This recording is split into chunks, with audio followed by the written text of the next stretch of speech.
this theology, but I've just recently learned about Black people actually Israelites and everything.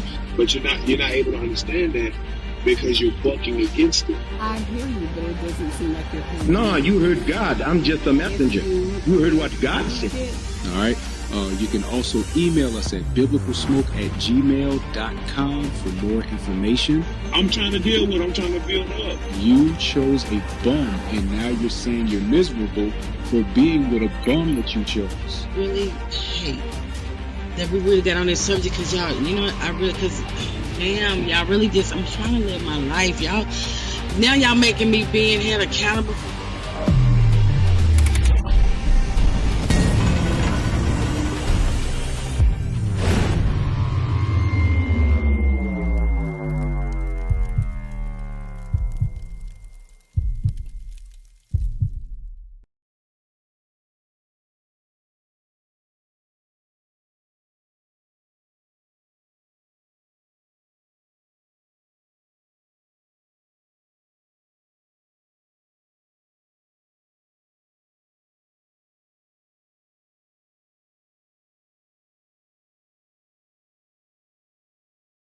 Making it.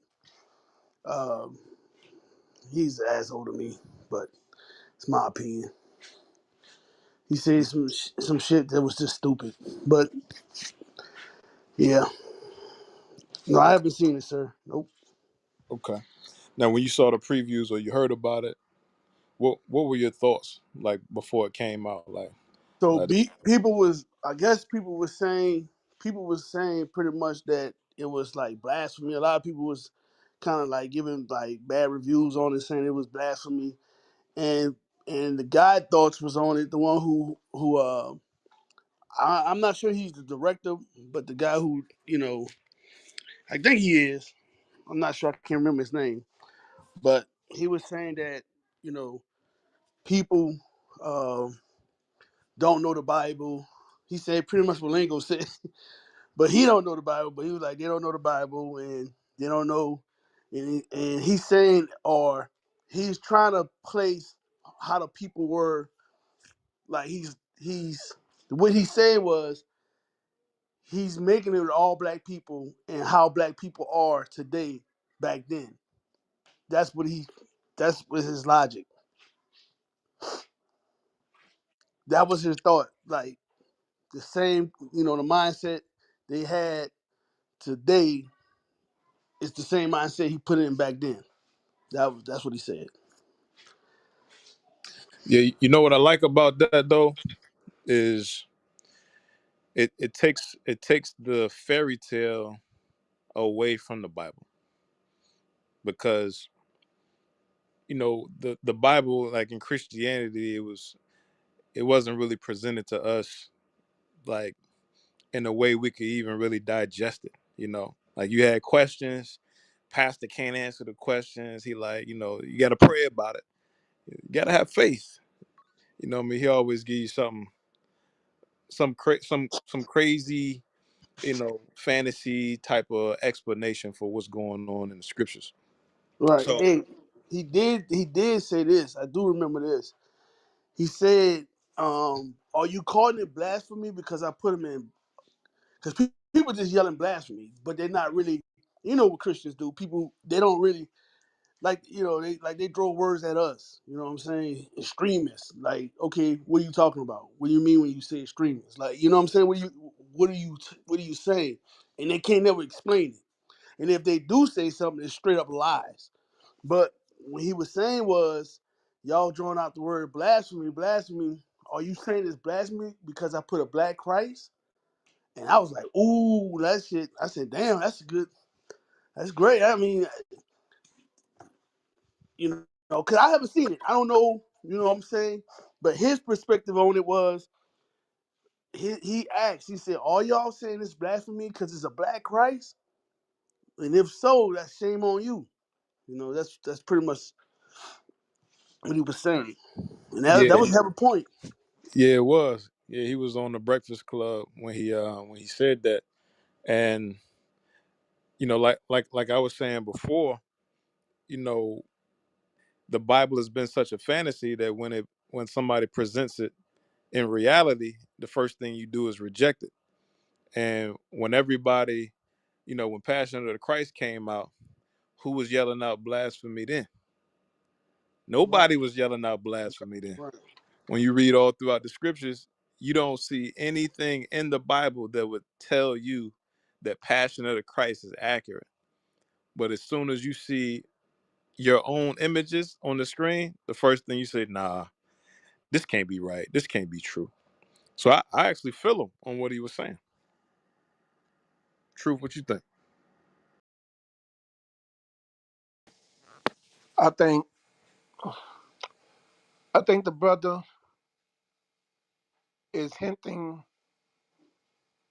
He's hinting toward knowing more, but he has to be careful in Hollywood how he presents it. That's what I'm seeing from the way he's moving and the way he's speaking. So Have you seen the movie?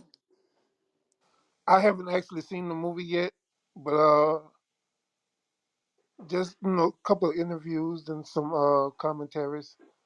But just the way he's speaking and the way he's moving, he's hinting toward knowing more, but he has to be careful how he brings it forth. That's what I'm saying from it, though.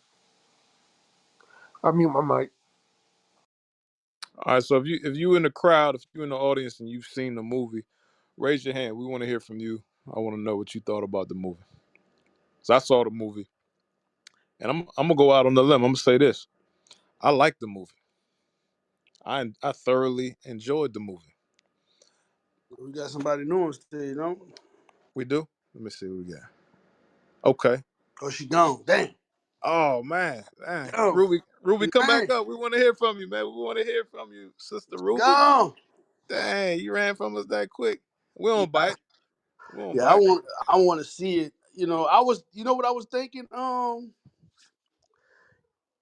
You know what I was thinking? I was thinking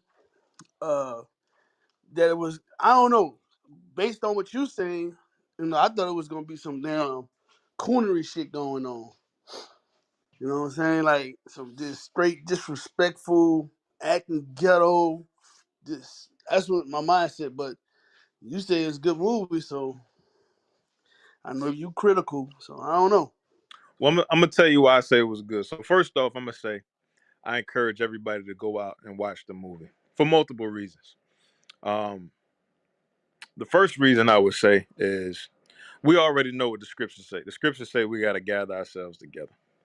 All right. So even when it comes to people outside the truth, like people outside the truth, they always, we always talked about like supporting black-owned businesses, this, that, and the third. Me personally, I've always been a Denzel Washington fan, still am. Whenever he got something to come out, I'll support it. Right? The brother that directed or he wrote the movie, this is a brother. This is a brother. He the same one that did The Harder They Fall.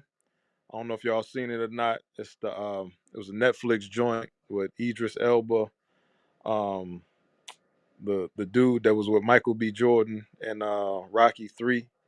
He was starring in it. It was a good movie, man. I think we definitely gotta support our community um, on multiple levels. The second reason I say it was a good movie is actually because of what you just said, King. So you said, you didn't know what to think about it because, you figure it might be a lot of ratchetness going on, a lot of coonery going on. And it was, it was some of those elements going on. But the thought process that I had is unless Israel is directing, filming, shooting the movie, my expectations can only be but so high. If somebody outside of the truth wants to try to paint a narrative of what's happening in the Bible, I think the best version of what that would look like is the book of Clarence. And the reason I say that, if you ain't keeping the law, you don't know the scriptures. So we can't even expect for you to accurately portray what the scriptures are saying. But when was the last time that we saw a movie about biblical figures with Hebrew names that look like us through the entire movie? I mean, we talking about all the scenes of Jerusalem is just full of black people, good looking black people, a lot of dark skinned black people. It ain't just light skinned or mestizos or mulattoes. Now we talking about beautiful brothers and sisters that's walking around with a name like Mary, brothers with names Jedediah, Ezekiel. You know what I mean? Like you'll never get imagery like that anywhere. So if somebody outside of the truth can put on the imagery like that can depict us in our true form, like back home in Jerusalem, hey man, I think that's as good as it's gonna get. I think that's as good as it's gonna get. And I'm gonna even throw a third reason out there. When we read the Bible, especially when we're reading the Gospels, we're reading the account of righteous men. Like the Bible is all about righteous men. But we all know through the scriptures, good is set against evil. So there's always wicked men. The Bible is it's not about wicked men. Wicked men are mentioned, but it also brings the reality, like, you know, for just as many people that you got trying to do right, you probably got 3 or 4 times as many people trying to do wrong. And the movie is really from the perspective of those that's not trying to do right. So I think it added an element of reality to the image of Jerusalem and Rome ruling over Jerusalem, who was living there in that time, what they could have looked like. I think a lot of times without us teaching, people can't really see themselves in the scriptures. And I think a movie like this will challenge a lot of people to say, damn, like, is this what it would have looked like if black people lived in Jerusalem? So those are the reasons why I like the movie. So I'm curious to see what other people thought. So we got a couple people on stage now. Let's start out with, let me see. Let's start out with Brother Daryl Richards. Uh, what are your thoughts on the movie Book of Clarence? Hello? Hello? Yeah, you a little low, but we can hear you. Can you guys hear me? Yeah, we can hear you, Brother Daryl. What's your thoughts on the movie? Hello? Daryl, can you hear me? Yeah, can you hear me? Yeah, we can hear you, bro. Go ahead. What's your thoughts on the movie? Did you see the movie? Yes, I actually just went to see it today. Just saw it a few hours ago. Okay, so it's still fresh. It's still fresh on the dome. So look, Yeah. tell us what your thoughts were on the movie. What'd you like? What'd you dislike? I thought it was, first of all, I thought it was good that it was us that was in the movie. And I'm gonna say when I first seen the I guess the pictures that showed the movie or whatever, I thought it was gonna be foolery. Then when I get to the show, they say the director is Jay-Z. So I automatically think it's something crazy. But then as you sit through the movie, at first it starts off kind of crazy. But then as it gets deeper into the movie, it kind of portray us a little bit, but it makes sense, but it don't make sense. It was kind of like mixed things. It was like throwing us out there, but not throwing us out there. I did like the part at the end where they had Clarence hanging up there, and then they had the white guy hanging up there, and he was the one that was saying all the crazy stuff, and the black guy was the one that was saying forgive everybody. So it was kind of all over the place. You know that point right there, like we've never seen imagery of of a black man being remorseful for the things that his own people did for him, because we've always seen a white man. We've always seen our slave master in that position on TV, like trying to take on the sins of the people, sacrificing himself for the people. You see it on every movie, Superman, Spider-Man. Like he's always the heroic guy.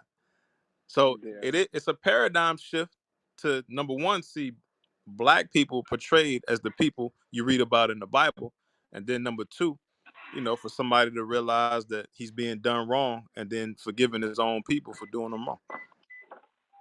Or like it was even crazy when he was he decided to be the Messiah, and he started going around town taking money, but he started feeling bad about it, and he ended up giving it all back. Right, right. That's a fact. Now, Daryl, do you believe in the Bible? Yeah. Okay. So, um, at what point did you realize that the people in the book are actually people of color? What do you mean? Like, did you always know Christ was black? Did you always know No, that the no, apostles were black, no, or did you recently find that out? no. I've been listening to you guys for a while. I actually have family members that's in your camp and everything, so I listen to you guys often. So I figured he told me to read Deuteronomy, so I went to read it, and ever since then I've just been on the on the other side, if that's what they want to call it. Okay, you said you're on the other side. You saying you haven't come into the truth yet? You still on the border? No, I'm still I'm on the border. That's what I want to say. I'm gonna be truthful. I'm on the border. I'm on the border as far as like I'm not congregating, but like I practice Sabbath. I study. I don't eat pork. I don't like. I recently just actually had to. I had twins literally like 2 years ago, and my girlfriend at that time or whatever, and she know I'm going into this or whatever, and she's like, "Oh, well, I can't wear a dress," and things start going downhill from that. But she ended up moving out, so I think that happened for a reason. So it's just things are unraveling right in front of me. Okay, okay. Um, so you said you got twins. So how old are your twins? There'll be two in April. Okay. Well, let me ask you this, Daryl. As your 2 year olds get older, say they 5, 6, right, and you want to show them a movie, with the understanding that you have, if you had to pick between showing them the Passion of Christ or the Book of Clarence, which one would you rather show them, and why? Um, well, I've seen both, and Right. I was So have I. attached. I was attached to the first one until I found out about the second one. So I'm going to tell them about the second one because I've already learned about it. So I was, oh yeah, ain't no doubt about it. They will watch the Book of Clarence because it gives you some history and it tells you something about us, and it actually depicts us going through all the things that they were going through instead of the opposite. Yeah, and I like that. I like that last part that you mentioned, because I'm gonna just say this: the Book of Clarence is not about that. The movie, the Book of Clarence, is not about the Bible. It's not even about Jesus. So Exactly. so when you take that element out, then you can kind of just see it objectively. And when I say objectively, I'm saying like there is a place called Jerusalem. There were people living there uh, during the time of the Romans Empire, and what did those people look like? And if you can accept just that and watch the movie from that perspective, you'll think that it's a hell of a movie. Because Exactly. everybody that lived in Jerusalem wasn't righteous. I mean, we read about, most commonly like the Pharisees, the scribes, the Sadducees, but it was other people there too.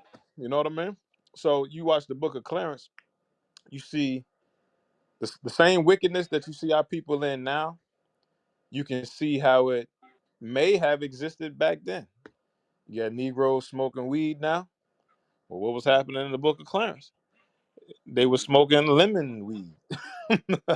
It wasn't Mhm. marijuana. It was something else, some other type of herb that they was using to get high. Right? You got whores that exist now in America, and you had whore houses back then. Right? Like I said, we don't read about these things in the scriptures, but it does, allow you to take a step back and just see things objectively. And I like the word that you used. You said a depiction. Lingo, let me get a scripture real quick, just to show y'all the lens that I saw it from. Give me Hosea uh, 3 and 4. I want. Yep. Hosea chapter 3 and verse 4. For the children of Israel shall abide many days without a king, and without a prince, and without a sacrifice, and without an image. Y'all see that, family? The scripture says that we would go many days without an image. So when I asked the brother, would you rather show your children the Passion of Christ or the Book of Clarence? Me, hands down, I'm showing my kids the Book of Clarence. You know why? Because when they see names in the Bible like Jedediah or Ezekiel or Daniel or Mary, you know what I want them to see? I want them to see my own people. I want them to see my own people. Mary Magdalene was in the movie. And we all know from reading the scriptures that Mary Magdalene, she was a sinner that converted. She, began keeping the commandments. Who knows what kind of lifestyle she was living before, right? But this allows us to see our own history, our own heritage, our own homeland with people in it that look just like us. Now, I might have a different perspective if the movie was about Christ and, it's really not doing any different, than Passion of Christ because they just painting all these false narratives. But the movie ain't about Christ is in it.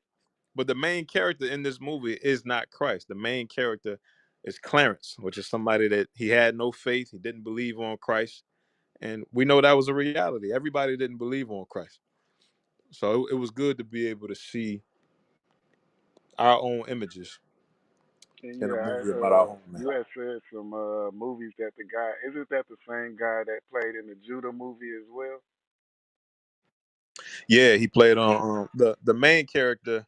I think his name is Lakeith or something like that. He played in Judas and the Black Messiah. Yeah, Yeah, yeah, yeah. and then I know they said Jay-Z directed it, but the writer of the movie is the same one that wrote The Harder They Fall that came out on Netflix. Okay. So what other kind of thoughts did you have walking out of the movie? Um, it was. I mean, I just thought it was all around good movie. I mean, I went with my friend, and he's not into the Bible like I am, or he doesn't read the Bible like I do, so he literally didn't understand none of the movie. Even though it wasn't even about the Bible, it just depicted the names, like you said, and that made you put things into perspective, or even to look at the movie in a certain way. So he was lost the whole movie. So it also tells you that, I mean, it was only three of us in there, and in some parts, even when the guy was talking bad or talking negative towards us, and I'm yelling like hell yeah, you know what I'm saying? And it was that good to me, because some parts did have that part to where you be like, this is stuff that's going on today, like the woman that got hit with the rocks and everything, and then the man came out and touched her, and then she ended up changing everything. She started praying for everybody. Yeah, that's good, man. That's good. Like I said, I encourage everybody to go watch it. If you haven't watched it, go check it out. Um, you know, see it, you know, see it with some open eyes. You know what I mean? And just I just think realize that it. if you look at that preview, it'll kind of throw you off and make you not want to see it, because it kind of do make you think that it's a biblical movie like Passion of Christ. But when you get in there and watch it, it's really nothing to do with Passion of Christ. I mean, not nothing to do with it, but it's not the same. Right. Now, it had its elements that I didn't agree with, nonetheless. Yeah. But who's ever turned on the TV and hasn't disagreed with something that they're looking at, unless it was put out by original royalty films. You know what I mean? People watch all kind of stuff that has elements that they don't agree with.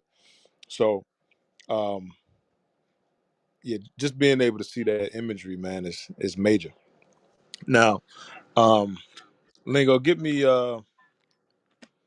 Acts chapter 13 real quick. Acts chapter 13 verse 1, because we we didn't know nigga was in the Bible, but it is, And now it's a movie out that shows niggas during biblical times. So we got to go check this movie out, man. We got to support our people. Read that. Acts chapter 13 and verse 1. Now there were in the church that was at Antioch certain prophets and teachers, as Barnabas and Simeon that was called Nigger. Whoa. What did they call Simeon? That was called Nigger. So you telling me this entire time they called the followers of Christ niggas? No, what do niggas do? Now these are righteous men, but the people that's referred to as niggas here in America, number one, they black. Number two, they fornicate. Number three, they smoke weed. Number four, they disrespectful. And there's a movie out right now showing you that the people in the Bible can relate to the people in America that's referred to as niggas. That's amazing. That's amazing. Now look, we on Biblical Smoke. We talking about the movie tonight. We want to know, what are your thoughts on the movie Book of Clarence? Was it blasphemy? Hey, look, if you thought it was blasphemy, speak up. Speak up. I want to know. Let's go through the scriptures. Let's see which part of it was blasphemy. We could hash it out. We can establish what's right, what's wrong.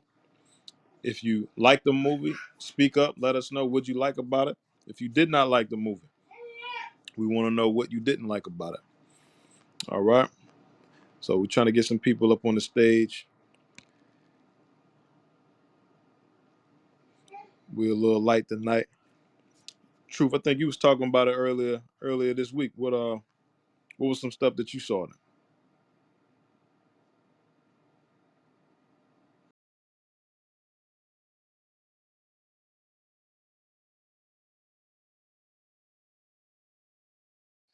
Hey, my bad. It's just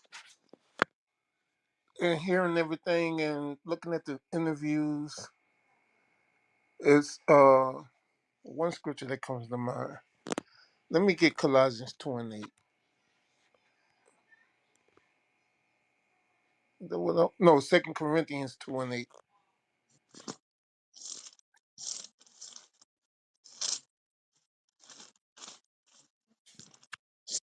2 Corinthians chapter 2 and verse 8.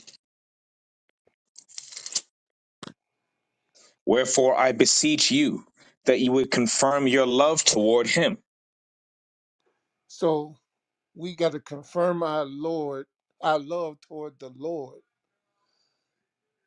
Give me 2 Corinthians 13 now. This is why right here, 2 Corinthians 13:8. This is why we got to confirm our love toward the Lord. Read that. 2 Corinthians chapter 13 and verse 8. Uh-huh. For we can do nothing against the truth, but for the truth. Because the Lord that we serve is so powerful that we can do nothing against the truth. You know, we sit here and we watch these interviews, and some of us that have actually seen the movie, we saying all these things. Maybe this movie was meant had to make mockery, but again, the power that we serve, the Lord that we serve, you can't do nothing against this truth, only for the truth. Because now, even though people out there screaming blasphemy and there's a lot of controversy surrounding the movie, those that may have not read the Bible now are looking to see it. Are the people that was in Jerusalem black? Why are they screaming blasphemy? Let's see. Let's actually look at the Bible and see what's there. So the Most High uses something as simple as a movie to open people's eyes. So that's where I'm at with it right there. You can do nothing against the truth, but only for the truth.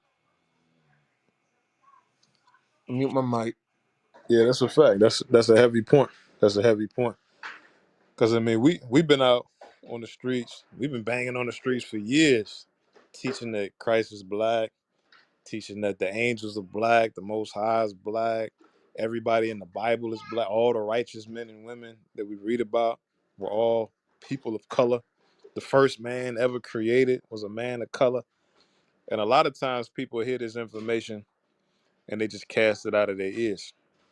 But I mean, the Most High is so smooth with it. You know, they could have ignored us for a long time, but then they get hit with a mainstream movie that forces them to consider what we've been saying for decades now. They didn't want to consider it before, but then even if they haven't seen the movie, everybody has at least seen the trailer and knows that the trailer is depicting the people in biblical times as black. And that's what we've been saying the whole time. Go to Right. go to just for anybody that may not have heard what we already teach. I'm sure most of you all have, but get Job chapter 30, verse 30. This is what we know about the people of the book. The book of Job, chapter 30 and verse 30. My skin is black upon me, and my bones are burned with heat. It don't get that's like one of my favorite scriptures to show you what the people of the book look like. It straight up say, my skin. Yes, sir. My skin is black. Let's get Lamentations 4.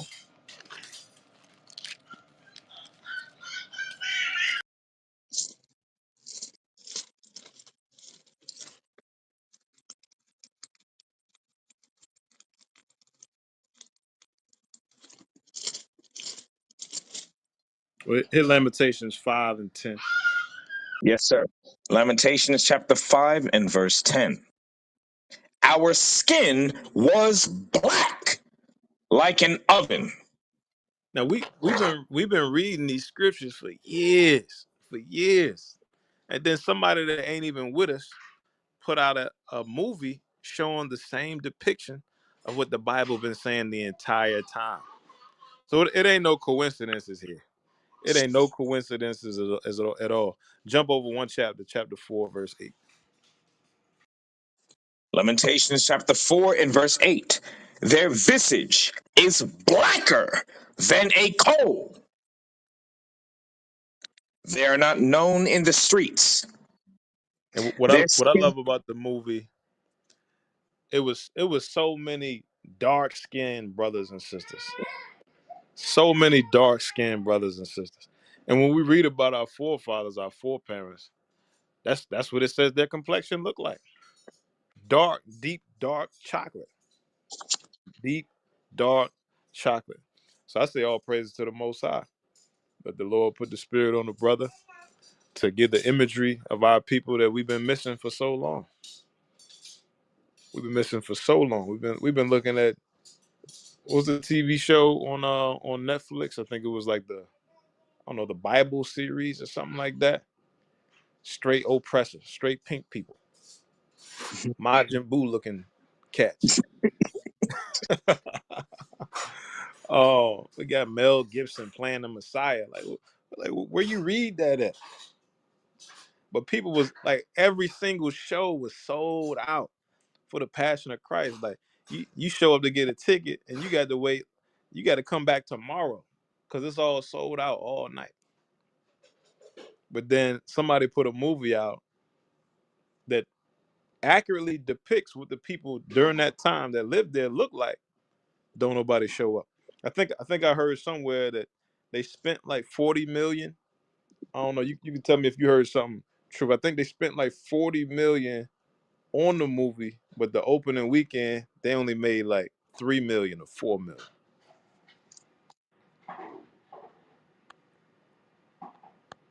Yeah, I heard that it was like $40 million budget they had on the movie. You know, Jay-Z is one of the producers. I hadn't heard what they made at the box office though, but yeah, I did hear about them spending like $40 million on the movie. But you know, again, uh, the Most High is a mastermind. The Most High is a mastermind. You know, so Out of that $3 million, most of those people probably did not even consider that the people of the book are people of color until they went and saw the movie. So even that's a victory for the Most High. Right. So now you got people coming out the theater, and they didn't have the wrong thing implanted or imprinted in their minds since they was born. White Jesus, white shepherds, white Mary, white Joseph, and now they get the exact opposite imprinted on their subconscious. So it may not be as soon as they come out the theater. It might be next week, next month. They might Google what color were the biblical Jews? What color were the real Israelites? What color is Christ? And then what they gonna stumble across? They're gonna stumble across that we the real people of the book, and they've been lying to us the entire time. So Daryl, uh, you said you went to see the movie with who was that you went with?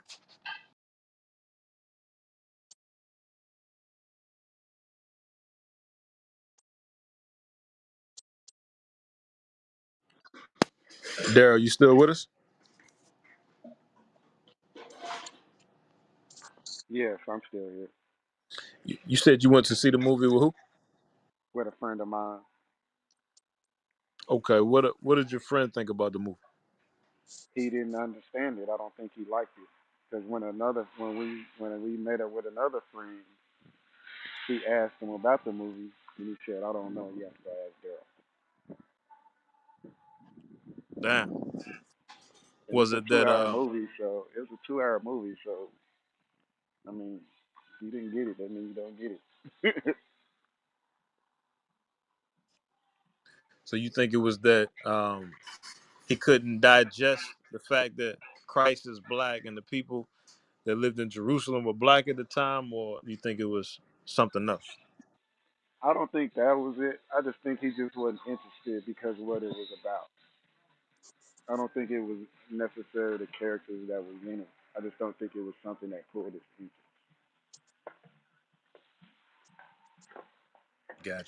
Gotcha. Hey, well that seed been planted that the people of the book look just like him.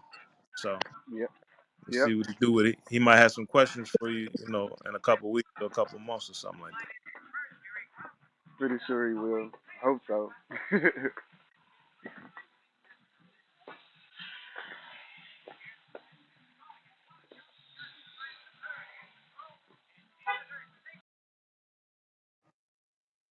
All right, truth. I mean, it ain't a whole lot of people that seen the movie. I don't know. We might need to switch the topic up. Let me see. Yeah, might need to. But think about this though. Even before we do that, your boy Lakeith Stansfield, the star of the movie, he was associated with another movie called Judas and the Black Messiah, which that was about the Black Panthers and everything. But that title, Judas and the Black Messiah, that Black Messiah, now he's in a movie that's depicting the Messiah as black. Most High particularly picks people and he uses people for certain things. So Most High might be working on that, brother. And I know for sure Satan working on that, brother, because after Judas and the Black Messiah, I seen them in the kilt. So there's some spiritual warfare going on with that, brother, for sure. That's a fact. That's a fact. A lot of this stuff starting to correlate, line up with each other. Brother Ezekiel, I see you up on the stage. Did you see the movie? Shalom, shalom. Yeah, I saw the movie, and actually, I'm in agreement with you. You know what I'm saying? I thought it was a pretty good movie, and the thing about it is that before I went to see it, I bashed it. Based off of the trailers I saw or whatever, I was like, oh, here we go. But I went and saw the movie. And just like what you were saying about the, our people being shown and depicted in the movie, um, and like you say, when you read the scriptures, um, everybody wasn't righteous, so it kind of gave that, it gave the balance of course, our people that was in the midst of wickedness, like you had the whorehouses and all the different elements, that part of it, and then actually with the brother Clarence, when I first saw him and when he was coming up with that plan, it made me think about Bar Jesus in Acts. Is it Acts 13? The when he was You wanted to buy the Holy Ghost? when he yeah, exactly. It put me into that mind frame of okay, so that was the element of it, and then I was thinking like along the lines it was gonna be blaspheming Christ, but in actuality, overall, it really didn't, because the brother Clarence or whatever, yeah, he went off and so forth and so on. But then the situation, of course, yeah, the walking on water, whatever. But I just looked at it as that was a situation that it made him finally believe.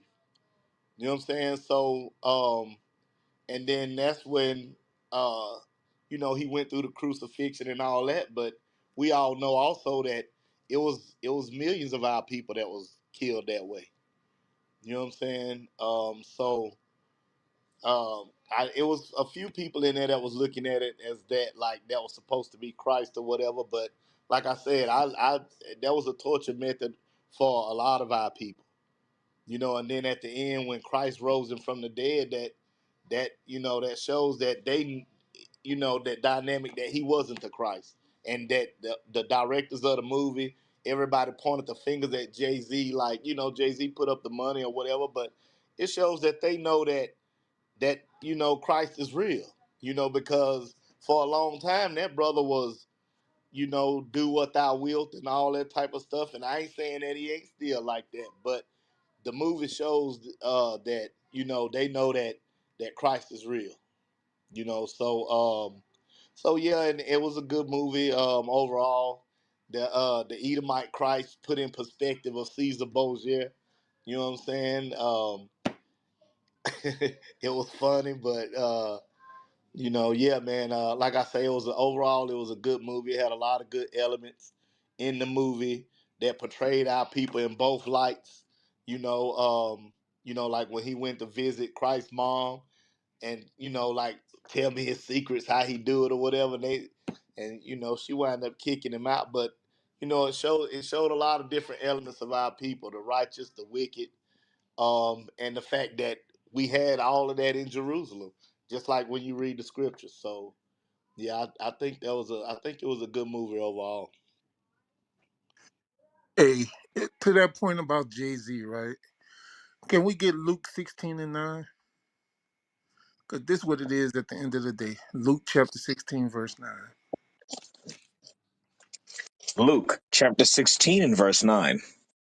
And I say unto you, make to yourselves friends of the mammon of unrighteousness, that when ye fail, they may receive you into everlasting habitations. So the scriptures say, make you friends with the mammon of unrighteousness.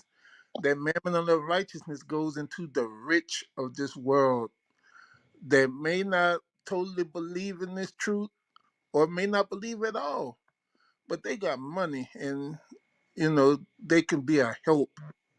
So that's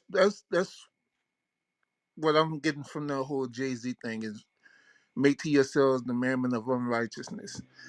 And as far as Clarence, because I heard one thing about Clarence that nobody hadn't brought up yet, is Clarence was supposed to be a twin to Thomas, and Thomas was that disciple that doubted Christ. So there's that aspect of the movie as well.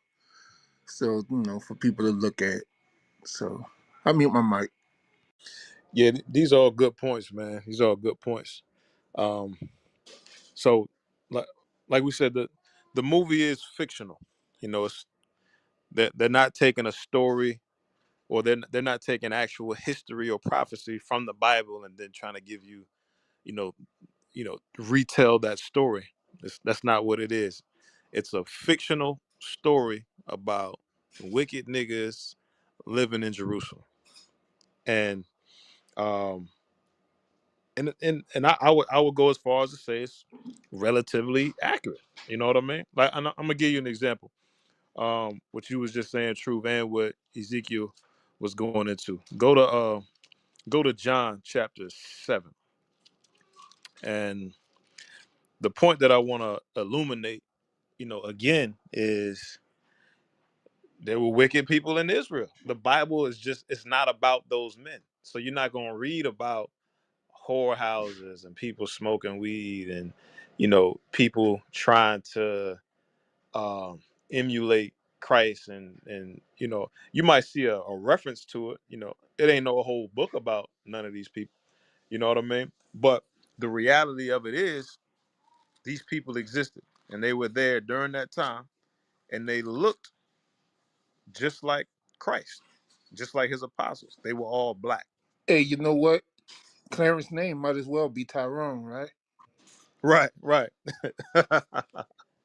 His name was Clarence back then. His name is Tyrone now. Uh, Give me John chapter 7 and verse 1, just to give y'all an example of what I'm talking about how situations like this, people like this existed while Christ was here. John chapter 7 and verse 1. And after these things, Jesus walked in Galilee, for he would not walk in Jewry, because the Jews sought to kill him. So Christ had to move a certain type of way because niggas was trying to kill him. Niggas was trying to kill Christ, and I mean it when I say niggas. These was niggas. The Pharisees, they was like your modern day Christian pastors that hated the message that Christ was bringing out because it was messing up the money that was coming into the pastors at the time, called Pharisees. Read on. Now the Jews' feast of tabernacles was at hand. His brethren therefore said unto him, Depart hence and go into Judea, Y'all, that y'all, thy y'all see what Christ's own brothers said to him? We just read in verse 1 that Christ couldn't go to Judea. That's another word for Jewry. That was like the capital there. Christ couldn't go to this place because Negroes was trying to kill him. But what did Christ's own brothers say to him? Read verse 3 again. His brethren therefore said unto him, Depart hence and go into Judea, that thy disciples also may see the works that thou doest. Christ's own brothers was trying to put him to death. So when we see a movie like Book of Clarence, and then the Apostle Thomas is supposed to have a brother that's against him, a wicked brother that's against him, that's not far from the truth at all. Because we're reading about that exact same thing happening to Christ. Read on. For there is no man that doeth anything in secret, and he himself seeketh to be known openly. If thou do these things, show thyself to the world. So his brothers is like trying to tempt him. They're like, yo, like just, ain't nobody gonna kill you. They know that people is out to kill their own brother. But they like, yo, go ahead, go down there and do your miracles. Do your miracles in Judea. But they know the people down in Judea is trying to kill their own brother, which is Christ, the Messiah. Read the next verse. For neither did his brethren believe in him. You see that Christ's own brothers didn't believe in him. They didn't believe in him. That's how you know what they were saying was cap. They didn't even believe on him. They wanted him to go to an area that they knew he wouldn't come back. So you see a movie like the Book of Clarence, and it's the exact same narrative. So what he's done. The writer has taken elements that we see in the scriptures and joined them all together into a fictional story. You know,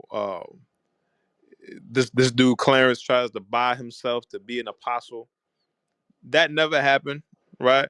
But you do see, like, I think Ezekiel had brought out in Acts, there was a brother named Simon that tried to buy spiritual power. He tried to spend money to get spiritual power, the spirit of Christ.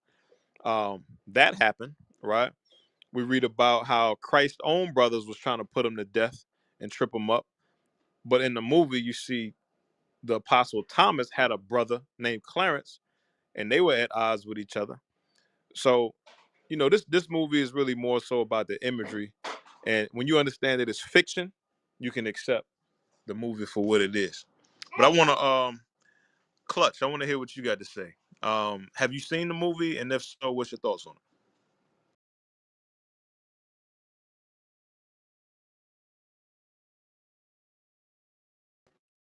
Hey, Clutch, you with us? If you're speaking, you're still on mute. Clutch Otaku.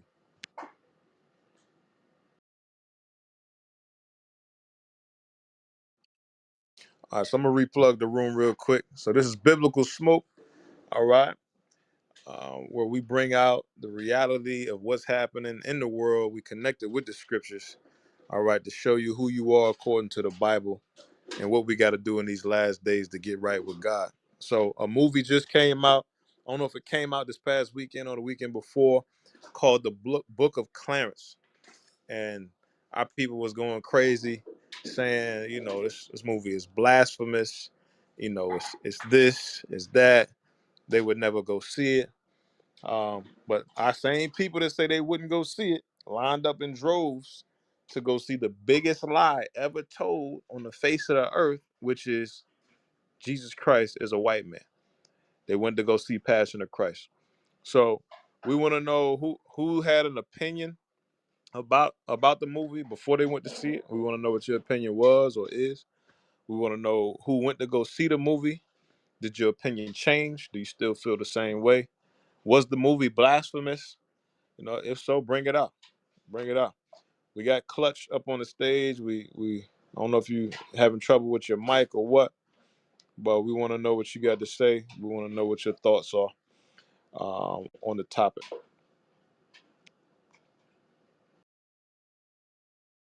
Hey, them same ones that say they'll never go see the movie and screaming blasphemy be the same ones that line up in the church every Sunday, giving the pastor all their money, and line up in the church to go swag surfing and walking it out, but don't want to even consider the fact of that Jerusalem and Israel is in Northeast Africa.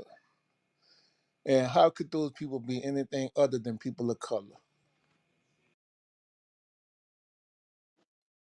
That's a fact.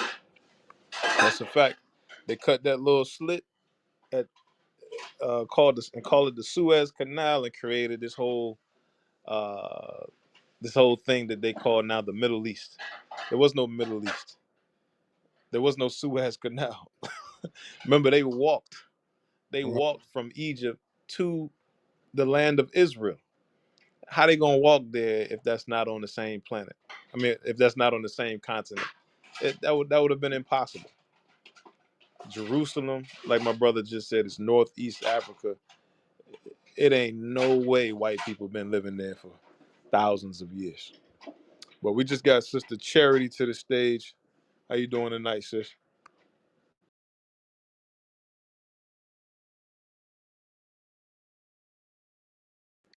Sister Charity, you with us? Yes, sir. How you doing tonight, sis? Shalom. I'm doing great. Shalom, sirs. How you doing? Most High in Christ bless. I went to see the movie after Deacon Asap said that he couldn't comment until he saw the movie, so I figured that was my okay. We can see the movie, but I think it was a really good movie. It was funny. It gave out a lot of nuggets if you really pay attention what it was trying to tell us about Esau. A lot of nuggets. So that's what people should look at. Not, it wasn't blasphemy because it wasn't really about Jesus. I thought it was really good movie and it was funny. Really funny to me. And the phony Christ, the phony Jesus, and what the white guy said about blasphemy and going to hell and brimstone, especially to the one that was painting his portrait. I thought it was really funny. It was. It had a lot of funny aspects to it. Now, sis, what do you think? Remember when Christ healed the white man, and then he got all cleaned up? Remember that part?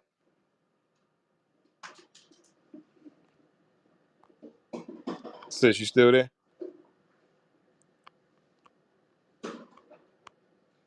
So for those of you that's going to see the movie, what I'm gonna say is the funniest part of the movie.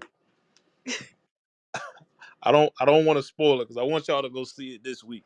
Catch the next available matinee and go see this movie. There's a raggedy ass white man that's begging, asking for money and help and all of that, and Christ heals him.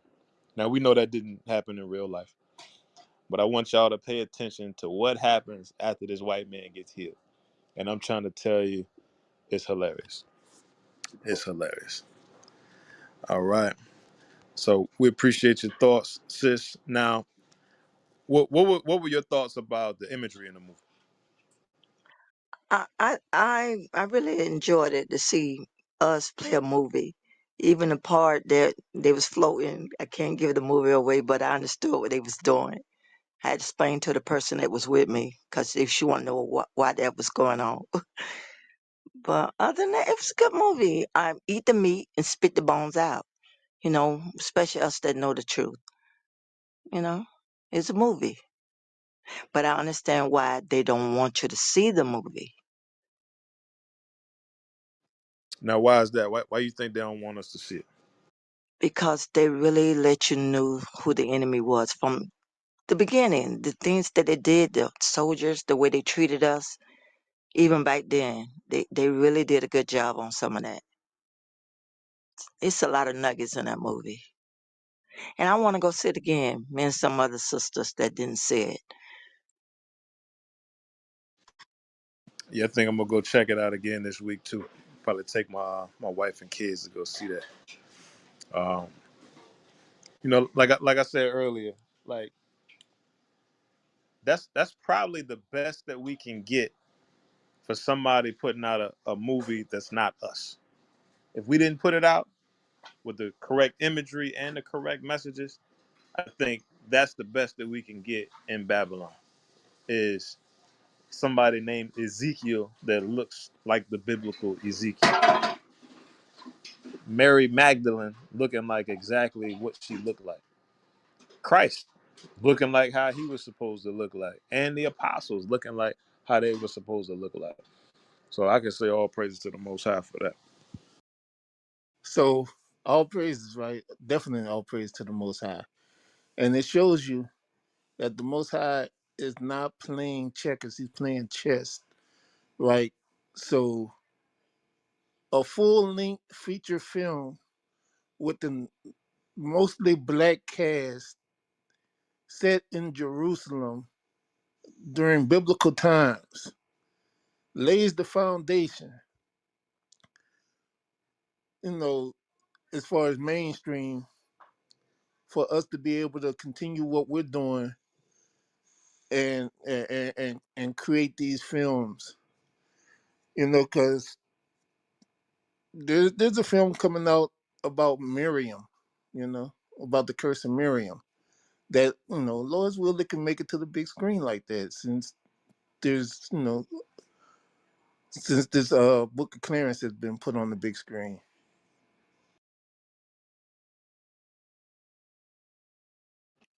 Yeah, that would be good. That would be good. That would be real good. Really, supporting the same thought that the Book of Clarence is promoting. The thought that the people that live in these areas, Jerusalem, Judea, Jewry, Ephraim, and that's all these lands, look just like us. All right, so we got somebody new to the stage. We got Tomiko. Um, Tomiko, what's your thoughts on the topic, man? What's your thoughts on the movie, The Book of Clarence? Um, uh, well, with my thoughts on the movie, it was actually pretty. I thought it was pretty good. I mean, like depending on like of course, outside of the mockery they had in it, with Clarence and I don't want to spoil it, but like just depending on if you know the truth or you don't know the truth, it can go. Your viewpoint can go both ways. Like for people that don't know the truth, it can either be a terrible movie because of the mockery and they be confused on it's black people in the movie because they're like well why is there black apostles around Jesus. People can be so confused where as we know the truth, it's like it's a good movie depending on how we want to take it in, but it's a good movie because as you said it's the closest thing that we possibly will get as in the truth. you know so I didn't think it was that bad.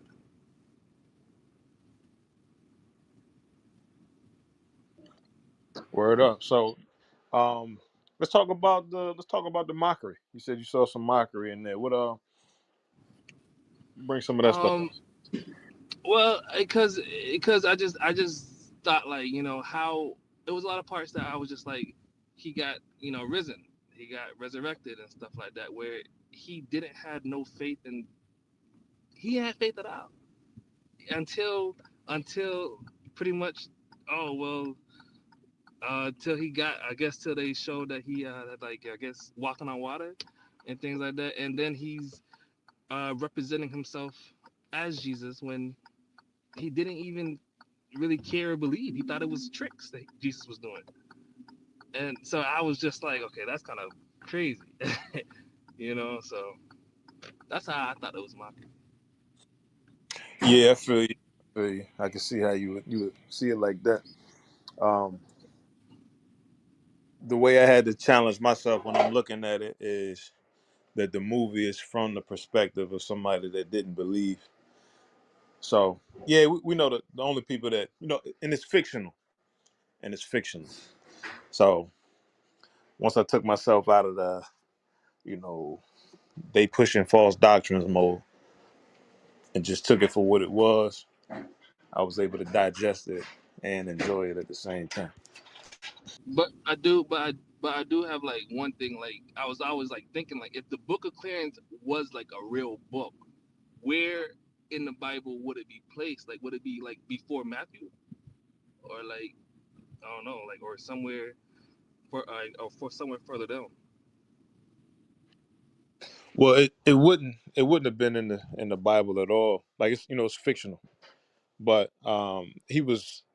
It looked like he was around the same age as Christ. So he was existing during the same time as Rome, while Christ was living.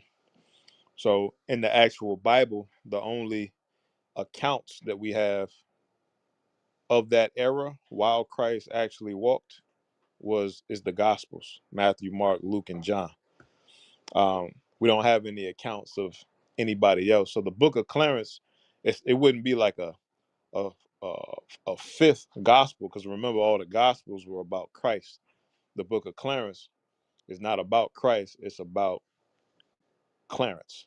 You see what I'm saying? So if it was nonfiction, like if it was actually true and it had to be placed in the timeline with the Bible, it would have been during the same time as the Gospels, because while Christ was walking, he was walking trying to copy what Christ was doing to get money and fame.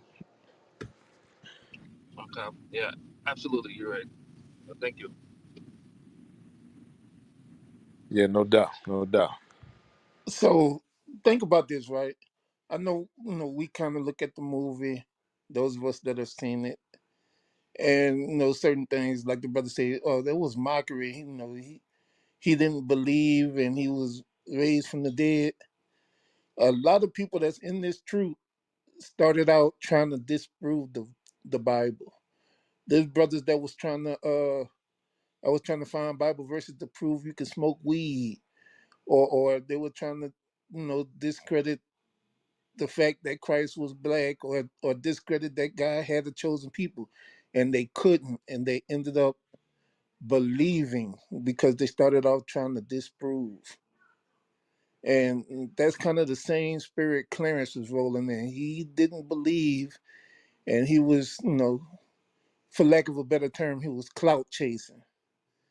And through that clout chasing, he come to learn the truth. So, you got to look at it certain ways. I'll mute my mic. Okay, yeah, I'm enjoying the perspectives tonight.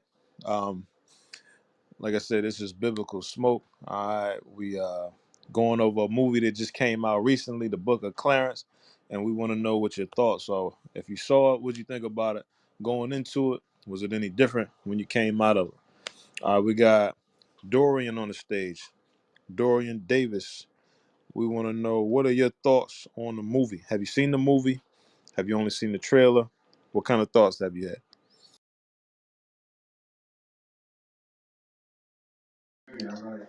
Hey, yeah, my thoughts on the movie is it was real good movie, and I agree with Truth when he said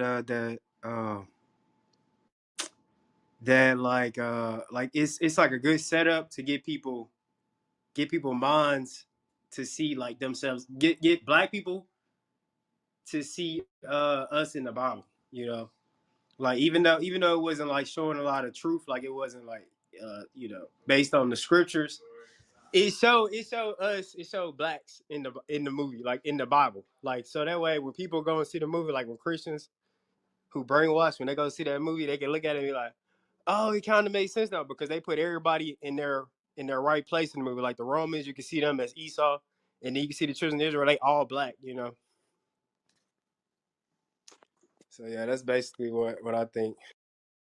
Yeah, that's good, man. That's good. That's why I say, like, this, you know, this the best thing after sliced bread. We got the real bread right here. This the word.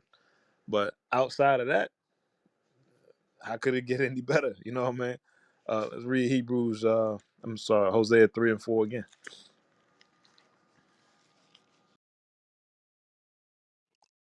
And Jerusalem, nowhere near Mississippi.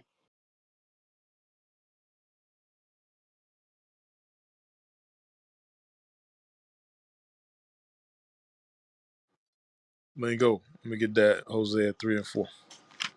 Yes, sir. Hosea chapter 3 and verse 4. For the children of Israel shall abide many days without a king, and without a prince, and without a sacrifice, and without an image, and without an ephod, and without teraphim.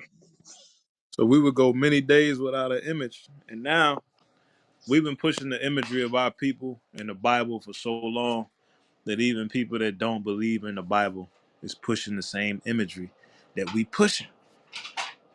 That's amazing. That's amazing. Give me Genesis 2 and 7. This is the imagery that we pushing to our people that we need it more in the mainstream, just like the Book of Clarence. Genesis chapter 2 and verse 7. And the Lord God formed man of the dust of the ground, and breathed into his nostrils the breath of life, and man became a living soul. And you just ask yourself, well, what color was this ground that he made man from? The ground had to be black. It had to be black. It ain't say he was made from the sand. It said he was made from the dirt. You dig up some dirt, what color is it? It's black. It's brown. It looks just like we do. It looks just like the people in the Book of Clarence. But go to Jeremiah 14:2. Just in case you think the writers of this book was simple, and you can pull one over on them. It's gonna tell you what color the ground is.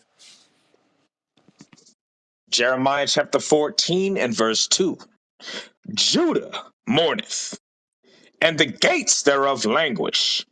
They are black unto the ground. There it go. Black into the ground. Black into the ground. So it's a beautiful thing to be able to see our people painted in a good light as far as what we actually look like, you know. and to bring reality to that era. You know what I mean? The Bible has always been a fairy tale. You know, you got a woman that got pregnant without having sex. Like, who does that? What woman has ever gotten pregnant from not having sex?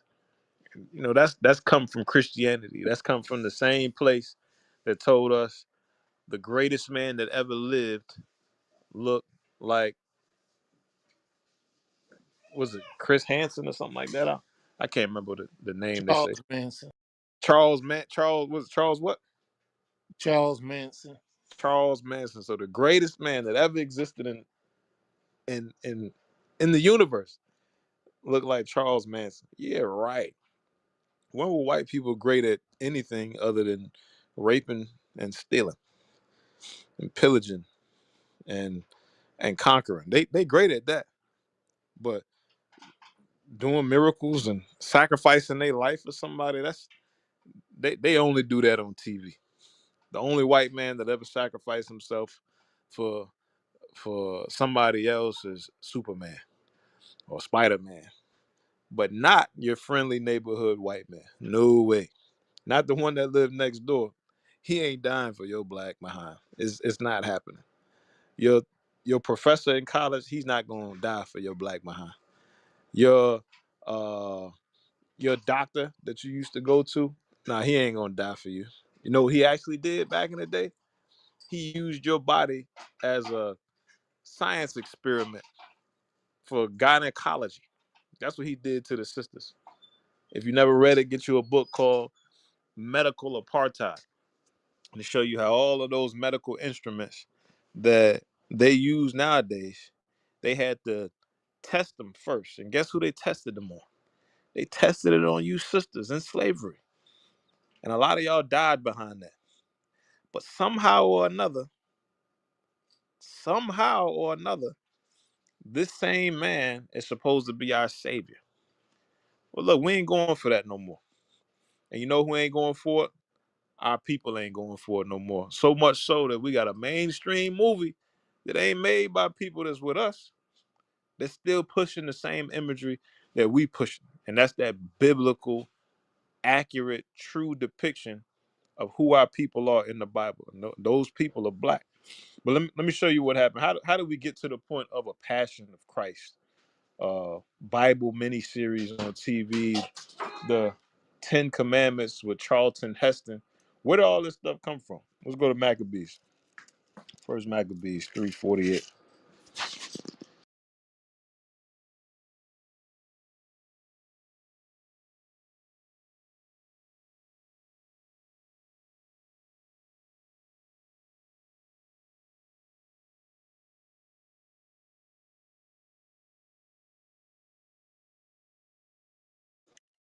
Lingo.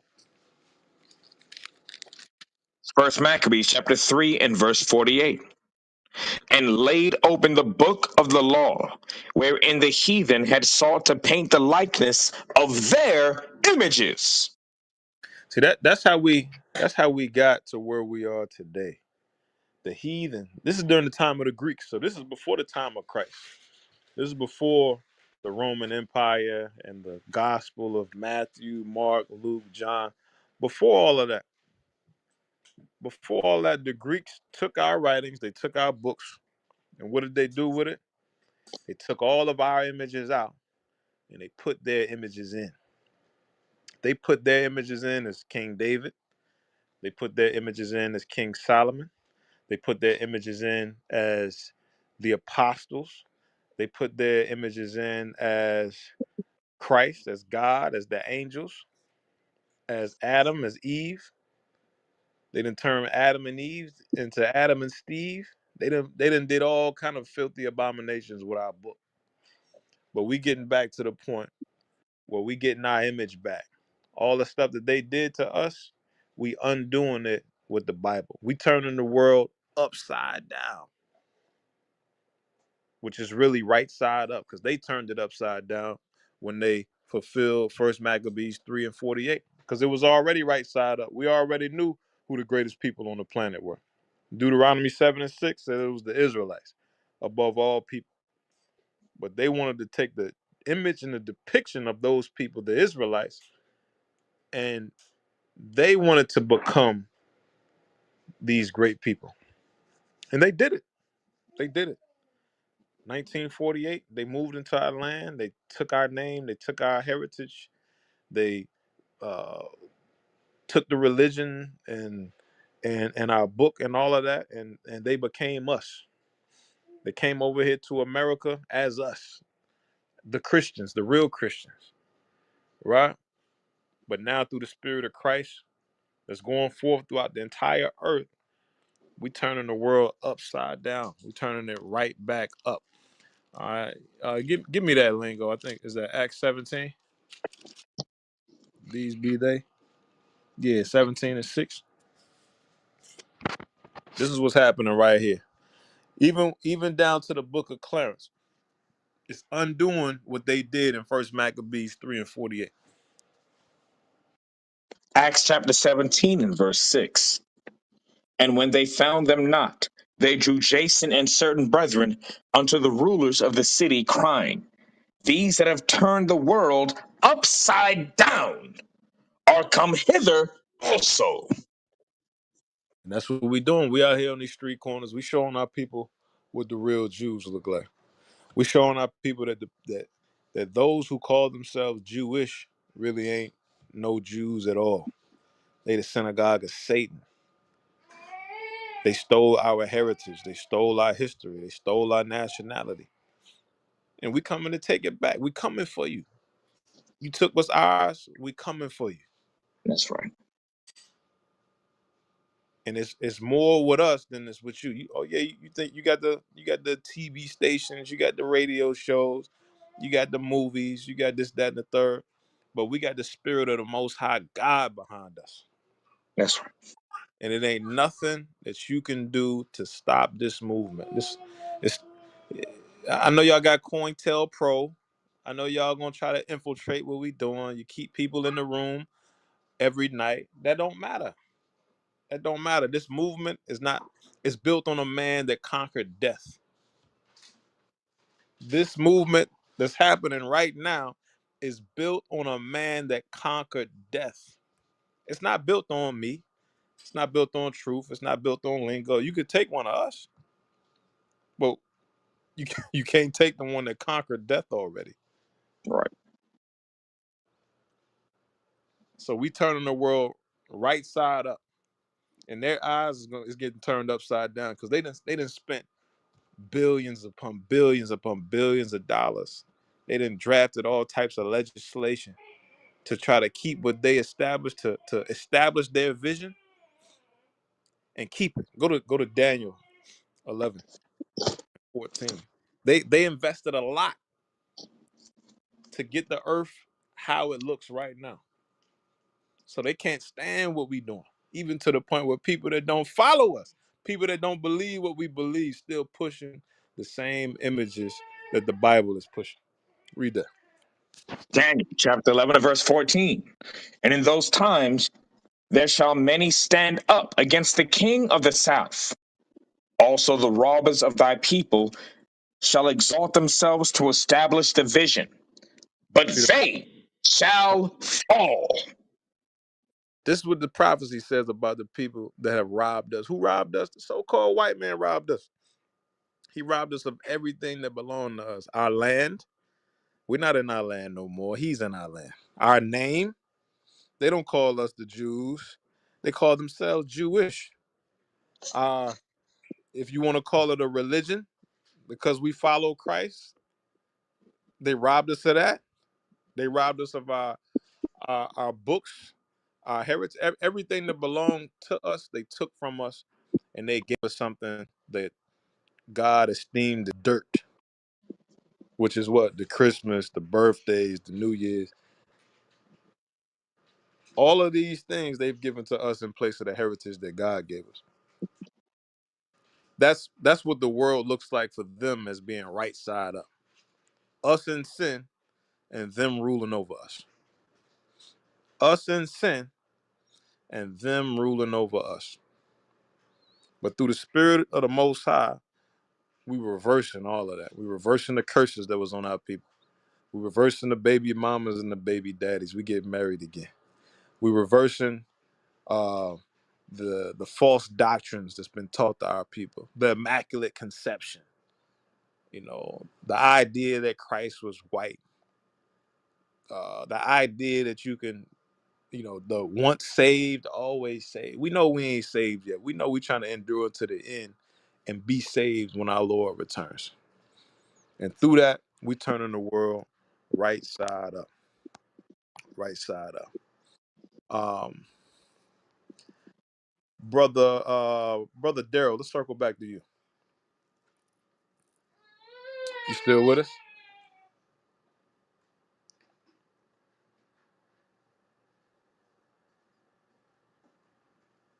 What about Brother Dorian? You still with us?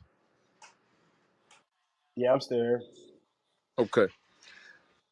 So what would you say the next steps are for our people?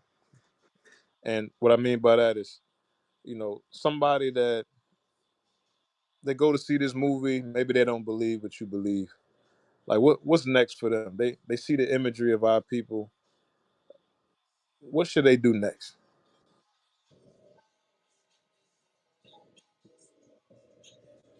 Next, they need to go to.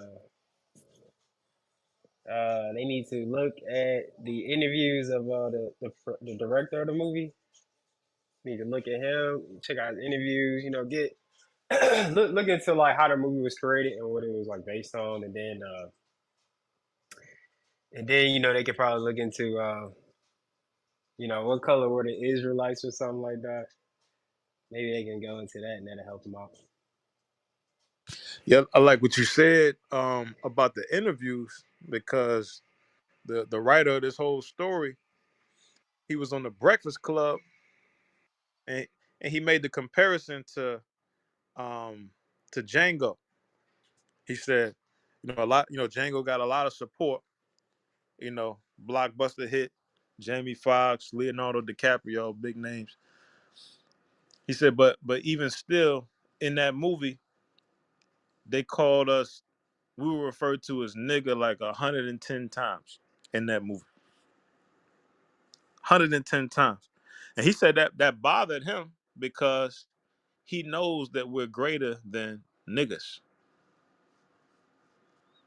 So he put this movie out, and the imagery he put out is to show us that we're greater than what they've um, allowed us to see ourselves as. And I thought that was a heavy point. That was a very heavy point. You know, doctrinally, was he accurate with what he was saying? No, but it wasn't a doctrinal movie. It was it's a fiction movie. The brother said straight up. He said, we not niggas, we gods. We gods. So he made a movie showing us as God's people. Yeah, I think the director, I think he pretty, I think he heard the truth before. Like it seemed like from watching the videos, it's like I think he really know the truth of the Bible, but I think in the movie, like when when Clarence go to see his brother to go join the apostles and stuff like that, they said something about the Virgin Mary and stuff like that, and I was like, oh snap, you know, it was like the first part of the movie where I was like, what? Like he ain't teaching it right. He's not saying, you know, based off the scriptures, you know what I'm saying? But like I was like, okay. I know he had to like he had to put that in the movie, you know, to keep people in ignorance, you know, or you know, the movie probably wouldn't be able to be put out if he had you know, told the full truth. But I think he aware though. I think he's pretty much aware. And like Truth said, I think like the way he's moving around in the interviews, you can tell that he know, but he ain't gonna put himself out there like that. Like he really like what he really know. You know what I'm saying? Yeah, for sure. And you know, I was like locked in on that part of the movie because I was curious. I was like on the edge of my seat, like what are they gonna bring out when it comes to the virgin birth thing? You know what I mean? The immaculate conception. Because Clarence going there on some like, yeah, we all know that was some bullshit. You know, that's how Clarence went in. But it sounded like she was going back and forth between like agreeing with immaculate conception or virgin birth and that it was really not a virgin birth. The reason I say that, I don't know if you remember that part. She was talking about what happened, and then she was like pounding her hand, her fist to her hand, and it seemed like she was making a gesture that her and Joseph was getting busy. You remember that part?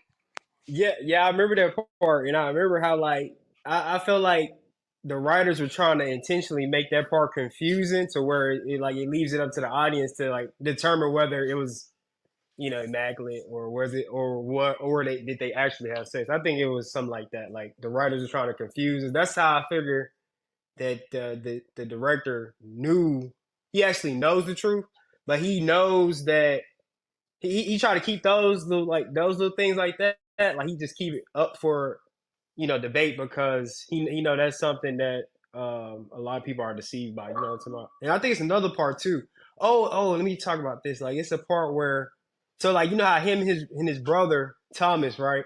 Clarence mad at his brother Thomas uh because Thomas left him and his mom Right. to follow Christ.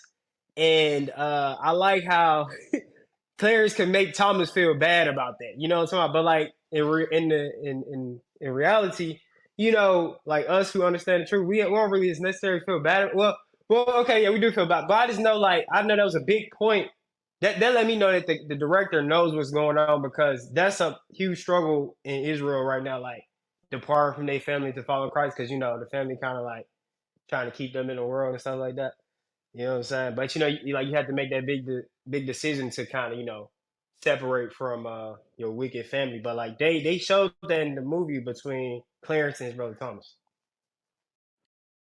Yeah. I like that. Yeah, it make it seem like he has some insight on what it looks like to be a follower of Christ. Like he's taken.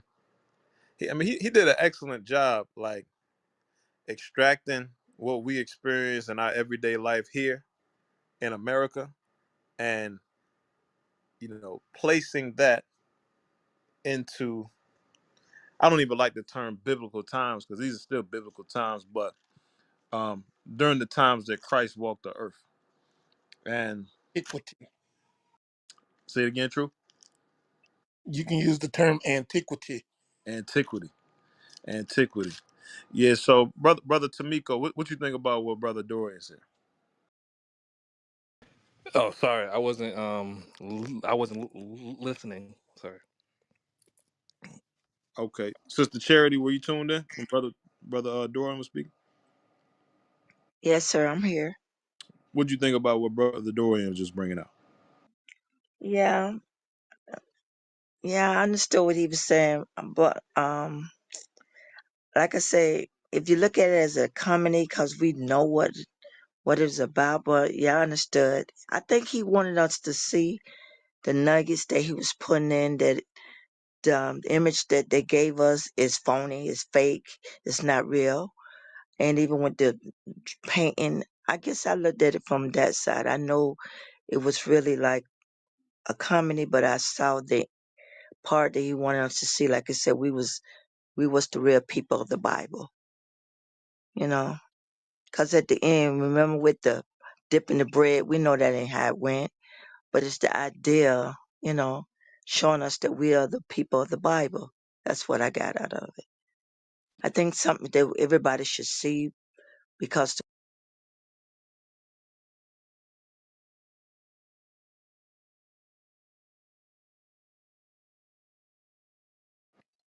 Hello, Charity, you still there? I can't hear you. yes, I'm still here. Did you hear me? Yeah, you had cut out for maybe like the last 5 seconds. Say that last part. Okay, I'm praying that the people, the 1/3 that should be woken up, that's not up, that this picture, if they look at it, will wake them up and make them say, wait a minute, maybe the card that I got, somebody passed out, the Israelite flyers, maybe they'll say, wait a minute, the guys in the purple and gold, maybe they know what they're talking about. Maybe they will wake the rest of the people up that need to be woken up. This movie, because. That's what I'm praying. Yeah, yeah, that's my prayer too. Um, Um, I'm sorry, my yeah, bad. yeah, go ahead, Tamiko, go ahead. I was like one thing that I do think that the writer had hopes for is that like in the movie, like anybody that don't know or that's not knowledgeable or anything about the Bible or that been in the Christian church, I do hope that I think that's where the writer was trying to get at.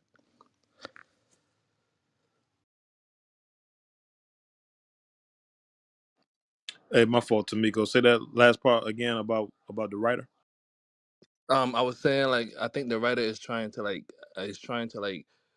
get people to do their research and trying to actually maybe like read the Bible and ask questions about because these are things that in the Christian church you're not or they're not teaching. So that's what I think the writer's trying to do.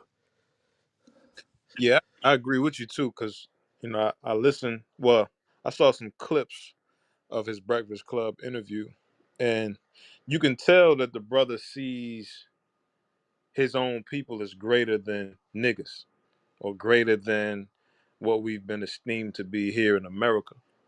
And typically, I say typically, when somebody associates greatness with black people, I'm gonna ask y'all, when people associate greatness with us and they feel like we're greater than what we have been here in America, where do they typically take our people in ancient history?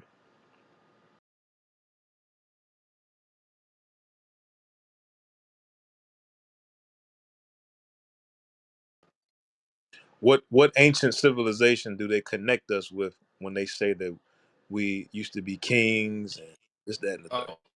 Oh, Egypt for sure. Right, right. So if this brother, and this is really just supporting your point, this brother feels that we're greater than what we've been here in America, and his response to that is to show us as the people of the Bible. His response wasn't to make a movie showing us as African kings or us as the Egyptian pharaohs, which is the typical Pan African thought process. Now the brother said he knows that we're gods. He knows that we're greater than what we've been shown to be here in America, and what he showed us as was the people of the book. Hey. Hey Vaughn, we're gonna come right back to you. You up next in the queue. All right. So that is a good point. That he probably does know something, and he's trying to get our people to research. All right. So we got Vaughn. Vaughn on the stage. What's going on, Vaughn? Hey, I just had a question. All right. Well, go ahead and address the topic of the room. We're talking about the movie Book of Clarence. Did you watch it? Yes, actually I did. I think it was a very interesting movie. Um, I think that, you know, it's very intellectual. Um, about, the man that struggled, and fighting to free himself of debit. But I just feel like the people that was in the movie, I feel like they could have, did better. If you get what I'm saying, better actors. But my question to you about the movie was, um, with the what's it called with Jay Z, do you feel that he could have played a Hey, better part? hey, Huh? Vaughn. Is this your profile pic I'm looking at? Yes, this is me. That's you. Yes. All right. Go ahead. Restate your question again. Oh, am I not allowed to? I'm sorry. I said restate your question again. You said something about Jay Z. Yeah. No, I was just basically saying the movie was very good. I think that at the end of the day, that Lakeith Stanfield, he's a very good actor. Intelligent actor. He was giving us comedy and drama. At the same moment, he's black. He does his thing on screen. I also think that um, Jesus, Jesus Christ was black, right? A black Jesus, right? And my thing was, I just feel like the movie was not about God. Like it wasn't the best image that we could give out of God. You know what I'm saying? I feel like they were playing with God a little bit in this movie. I mean, you let me know if I was wrong or not, but I was just letting you. Excuse me. I was letting you know that I just felt like the movie was not. I don't think that was very much, especially when we have actors like Jay Z inside of the movie. I just feel like, no, it wasn't a good thing. All right. I keep getting distracted by your profile pic. Am I talking to a man or a woman? I'm a woman. Okay. All right. All right. My voice is just a little deep. I do apologize. All right. All right. So you say you feel like the movie director, the actors were playing with God. How so? Well, just like you know, it was just kind of weird. Like, why is JC playing in a Jesus movie, and we know what he's about in the industry? Like, You said you watched the but, movie? huh? You said you watched the movie? Yes, What role did Jay-Z play? he didn't play. Like, what are you talking about? You said Jay-Z was acting in the movie. I'm saying what. No, he did not. That's what I'm saying. So what way are you saying that they were playing with God? Well, I just feel like why is he even a part of that? I mean that's the industry that he's in. He's in the entertainment industry. He funded a movie that he thought would make money. Period. He doesn't Right. So that's just that. fund the movie. But that's just like, so you're okay with Jay Z being a producer on the film? Let's get what the Bible says. Go back to Luke chapter 16 and verse 9. Let's hear it. 16 and 9. We about to read the Bible. Get that from me, Lingo. It's Especially, why would they have someone named Hold on, Nicholas? Ron. Just listen to the Bible. Luke chapter 16 and verse 9. And I say unto you, make to yourselves friends of the mammon of unrighteousness, Now, the mammon of righteousness is going into those that have worldly riches. Read. that when ye fail, they may receive you into everlasting habitations. So, this brother that made this movie, he's a part of the world. Everybody that has anything to do with this movie is a part of the world. So, they're all the mammon of unrighteousness. And the Most High is going to use who he's going to use to further his agenda. Because again, this movie has people talking that would not have necessarily been talking about people of the Bible being black. Like, would that have even been a question of yours had you not watched this movie? I just feel like that's incorrect. I understand where you're You coming can from, feel how you want to feel. The Bible say what it say. My but the question is, Bible does not my say. to you is, have you even thought about the people of the book being black until you saw the movie? Yes, I did. When have you ever heard that besides the Israelites? Yeah, Or that's, well, I'm talking about the Israelites. But okay, you well, never heard mind. the Israelites, right? No, I did Where not. No, I did not. I'm being honest. Okay, where did you hear that then? the Israelites. The hell are you listening? Because I just said that. Well, I'm a Hey, lady. if you Why are you getting? come on the stage to troll, you can No, bounce. I'm not. I'm not trolling. I'm literally over Hey, here Nick, trying. got it, bro. I'm I'm trying to get an not about to do it. understanding. You got I'm it, Nick. trying. Can you just read? Okay, can you read this? Can you read? Can you elaborate on what do you feel about the movie? Why do you feel like someone that's big like Jay Z that? All right. So this is biblical smoke. All right. You can email us at biblicalsmoke@gmail.com. All right. We got an interesting topic tonight. What are your thoughts on the movie Book of Clarence? All right. What are your thoughts on the movie Book of Clarence? So we're gonna have some good perspectives come out tonight. I'm not sure what that last thing was. The voice was going up, then it was going down. Hey, Transformers. Yeah. Somebody get that sound bite. All right, Clutch. We had lost you earlier. Look like you back up on stage. Have you seen the movie Book of Clarence? Hey, shalom, brothers. Um, I haven't seen the movie. Um, yeah, something happened earlier. It kicked me out the app, and then I just went to go eat. For some reason they got y'all shadow banned. Like every day, I have to join Biblical Smoke. Pretty much, I have to join the group. Yeah, too many souls was getting saved, man. Too many people were coming to understanding of who they are. It was disrupting the waves of this system, Um, right? So the creators of this app have committed app suicide just to stop the Israelites.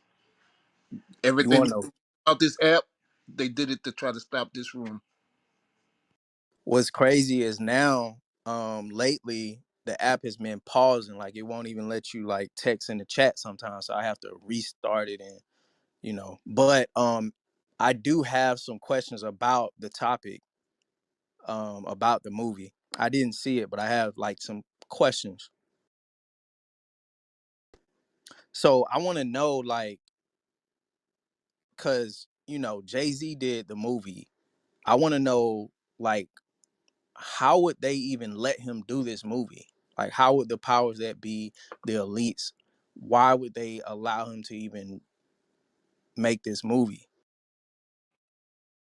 Well, one, it's a litmus test. They they take account of everything that they do to see how woke people are. Even with the Black Panther movie, they was taking account to see how many people are awake because you got a black superhero flying around in the spaceship. He gets taken up into the chariot. Where did he get that from? Right? Then you got a movie with the title Judas and the Black Messiah. These are litmus tests to see how woke people are. So now, okay, let's give them a cast with an all black Jerusalem and and them clearly being oppressed by the Romans in Jerusalem. Let's see how woke they are. A litmus test. That's one reason why. Two is, and it actually probably number two is probably really number one. Everything's about money with them. Wherever they can make money, they gonna make money, and they don't really give a damn because they figure they could flash you with that little flash pen from Men in Black and have you thinking Jesus white again all over anyway. So it don't matter to them. Wow. yeah, let me go a little bit further on that litmus test because things are getting to the point where you really can't you really can't go against what we teach. We come with overwhelming evidence that everything that we say is true. It comes directly out of the Bible. And we never provide just one scripture. It's scripture upon scripture upon scripture upon scripture upon scripture, all saying the same thing.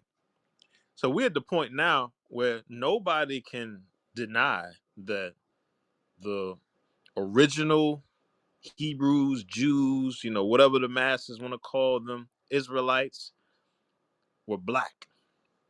That can't be refuted. Even so, to the point that the way that they try to flip it now, because they know they can't say that the original Jews were white. They know they can't say that. So what they'll have to do is what they always do. They have to take a portion of the truth and present it, but then keep some lies mixed up in there. And I'll give you an example. True, you might remember this interview. It was an interview with a Israeli dude. He's like going around. He talked real fast. This, that, and the third. And he was sitting down with a brother. I think he might have been sitting down with Godfrey. I think he was sitting down with Godfrey. And what he says is, no, no, we know that there were black Jews too. So what they do is they'll accept a portion of the truth. They'll present a portion of the truth, but then also mix in some lies with it. They always gonna mix in some lies. So now they can't refute the fact that the Jews are black. So what are they gonna do? Now they're gonna say, well, there was black Jews and there were white Jews too. So we both can be Jews. So they're not gonna speak against the Jews being black no more. Those days are over. So they can go as far as making a movie with Jews being black. But it's always gonna come along with some other type of lie or fantasy, this, that, or the third. So Lingo, get I'll show you what's happening right now. Get Revelation chapter 12, verse 15 and 16. Revelation chapter 12 and verse 15. And the serpent cast out of his mouth water as a flood after the woman, that he might cause her to be carried away of the flood. So what's And happening? What's happening here in Revelation? This is allegory, is similar to speaking about what's going to happen with the serpent, which is the so-called white man, and the woman being the nation of Israel, which is us. So the serpent is casting out water like a flood. So it's going to give us all different types of lies to try to carry us away into these lies. Read on. the earth helped the woman, and the earth opened her mouth and swallowed up the flood which the dragon cast out of his mouth. So what we're experiencing right now is the earth being the Bible. This Bible that we teach is the earth that's helping the woman, which is us, right? And what is it doing? It's swallowing up all the lies. So much so that they're gonna have to start going along with the truth too, and that's what's happening. So I think this is the second time we got that question about, well, Jay-Z lives whatever type of lifestyle he lives. How is it that he could have anything to do with the Bible?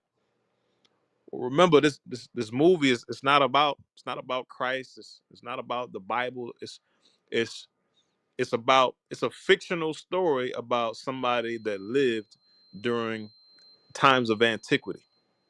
And what they can't do anymore, they can't deny the fact that it was black people there. So even if they wanted to continue pushing a lie, that's not a lie that they can push anymore. They just can't do it. Hey, Nat, think about this, right?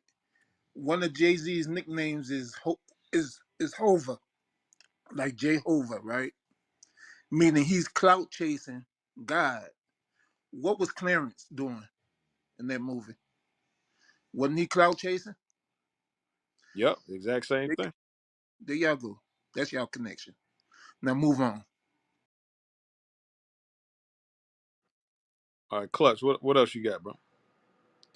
Yeah, I think I was gonna go into that same question. I'm just trying to figure out, like, cause I used to, look at Jay-Z, look at his music videos, all that stuff, and he had to do without Will, and he had the Baphomet and all that, the different type of satanic stuff in his videos.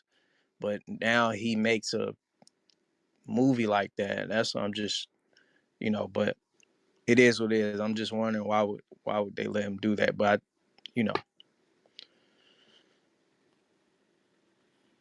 maybe that's maybe he was just trying to make some money off of it. Yeah, but like Truth saying, it's a litmus test because every so often they put stuff out there to see how our people respond. That way they'll know how to deal with us going forward. So, like he was saying, Black Panther, they put out a movie with a black man as the hero. He's saving his people, this, that, and the third, right? But and and the black children at the time don't have a superhero image to see, right? Other than the people that believe in the Bible, then they see all the mighty men of the Lord as their superheroes. But when Black Panther came out, it gave the everyday black man and his child someone to look up to as a hero, which was the Black Panther. But what happened at the end of that movie? Who did the credit have to go to at the end of that movie? Oh yeah, It had yeah. to It go had to go to back the to the white guy. It had to go back. The real person that saved the day was the white man that got in the plane and shot the bad guys down. This, that, and the third. And the movie ends with Black Panther opening up his borders to everybody and sharing his technology. So they'll give a little bit to see where you're at, but then they still gonna mix in some stuff to pervert the message that they're trying to put forth. So yeah, the black man is great, but only if he has the white man's support and uh if he loves everybody. So that that's where we at with this type of stuff. And then when they saw the overwhelming reaction of our people to the Black Panther, how many people bought the DVD, how many of the action figures sold, how many times it streamed on, whatever streaming site, Netflix, Prime, what have you. What did they have to do right after that? Um,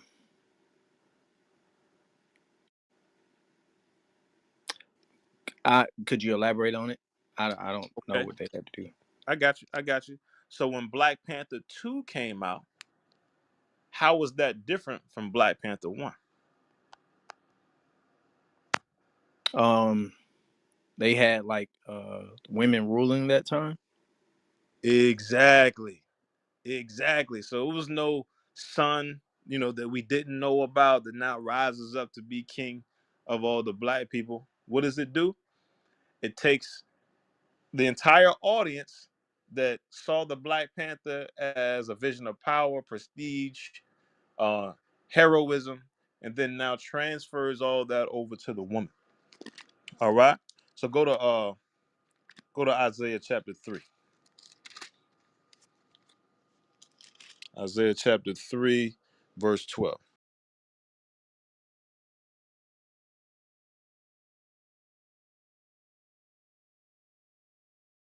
The book of Isaiah, chapter 3, and verse 12. As for my people, children are their oppressors, and women rule over them. O my people, they which lead thee cause thee to err, and destroy the way of thy paths. You see, the white man has the understanding of this scripture. He knows why, exactly why he put the Willie Lynch letter in place to esteem the woman over the man, because he knows what that's going to do to our community. The scriptures tell us that when women rule over our nation, the women will cause us to err, which is the mess up, and will destroy the way of our past. So when they put stuff out like that, they want to see what our response is. Like, oh, okay. They was really taking a liking to this Black Panther thing. Okay, bet. This is what we're gonna do next. Let's take all that power, all that love for Black Panther. The next Black Panther is gonna be a woman. Like, oh, okay, they looking for an image now. It's been too long since they had a black hero, so let's give them one. Oh, damn, okay. They responded like that. All right, this is how we realign that affinity that they have toward this new hero. Let's make the let's make the sequel about a woman. All right. So the same thing will happen with a movie like this. They'll put it out. They'll put it out because they don't have no choice but to put it out. Everybody knows at this point, based on the teachings of the Israelites that come directly out of the Bible, the people of the book are black. They're black. But what they'll do is, if they spent 40 million on this movie, and the first week out it was on some Black Panther type stuff, and that 40 million they spent the first weekend, they do 100 million, 150 million. You know what they would do directly after that? What? They'll make a part two. They'll make a part two to try to further pervert what it is that they see that we're following after. They put a movie like this, they spend 40 million and it only does 3 million. They're like, oh, okay, well, they ain't really woke yet. Even the people that know that the people of the book are Black didn't go see the movie. So we still got some time, Bob. Like everybody up here listening right now, we all know that the people that lived in Jerusalem were Black. They put a movie out about Black people in Jerusalem, and that audience that knows that to be facts didn't go see the movie. So Bob and Jasper, they sitting back like, oh no, we still got plenty of time. They not as far along as we thought yet. But had that movie come out and did 100 million the first weekend, there'll be in all type of think tanks and all that to try to figure out what the next movie they're gonna come out with as the part two is, and how they can try to pervert the teachings of the Israelites. That's what that would look like. Okay, I get it now. Cause they're in the think tank like, okay, these niggas still sleep basically. So I get it. Exactly. Right. If it did 3 million, we failed the test. That's what that means. We failed the test. If the Israelites been on the streets teaching that Christ is Black and everybody in Israel is Black, and they didn't leave until 70 AD when they was suffering from Roman persecution, and then Hollywood, Jay-Z, Lakeith as the lead actor is getting a lot of burn right now. They put out a movie with all this backing, and it only do 3 million. They ain't sweating it at all. Not right now. Not right now. They're gonna redirect their efforts somewhere else for the time being. And then next year, they're gonna put something else out just to see where we at. And maybe the year after that, if life lasts, they put something else out to see where we at, because that's how they measure the time. How much time they got left based on the responses of the people. Okay. J. Edgar Hoover said the number one threat to America is Negro unity. And by us not backing this film, it shows that Negroes don't have unity. So they still all right now. But the more we start to come together and start supporting things, then they get nervous. Like they was real nervous with Black Panther. They was real nervous. That's why they had to do all their damage control. That's why you knew the next Black Panther was gonna be some tomfoolery. Because they was nervous. They was nervous when they seen all them Black folks coming together and dressing up to go support this movie. Yeah, they did they spin doctor thing on it. Cause even the next movie after that, which was I think was Avengers Endgame, they made Black Panther look real weak in that movie. They took everything that made him great in the first one, and they made him look real weak in that movie with Thanos. Just because they had to dial it back. Like, hold on, these Negroes. Nah, we gave them too much. So yeah, with this one, they like, okay, we good. So I mute my mic. Yeah, once they seen people go to the theater, full dashikis on, taking pictures, they like, nah, we gotta turn this back. Yeah, for sure, for sure. So Clutch, I'm glad you shared, your perspective. You had a certain perspective based on the trailer, right? So after hearing the dialogue today, some people that have seen it, some other people that haven't seen it, what would you say your thoughts are now? Are they still the same, or have you they got to go see it now? Yeah, I heard some of the dialogue earlier. At first, I had to really do some research on the movie at first, because I'm like, all right, Jay-Z produced it. Like, this man gonna fuck around, have white Jesus up there. Like, nah. So I had to do some research. Kind of went on Twitter, aka X, and I saw Jesus was black. So I was like, all right, bet. But then I was like, okay, let me hear what my brothers, my other Israelite brothers have to say about it, because I'm trying to make sure that I don't see this as just a joke. Like, I don't want to see it as a mockery or a joke. Like we understand that this really happened. Like the Jews are actually black and we're in Jerusalem. So now, from the perspective earlier today, I like what I hear, and I would like to see it now, because it's definitely, it can at least help get the passion of the Christ out of a lot of people's mind, basically. Yeah, I love that, and I love correlating it to the passion of Christ, because no, I never heard anybody say that they had to research Passion of Christ before they went to go see it.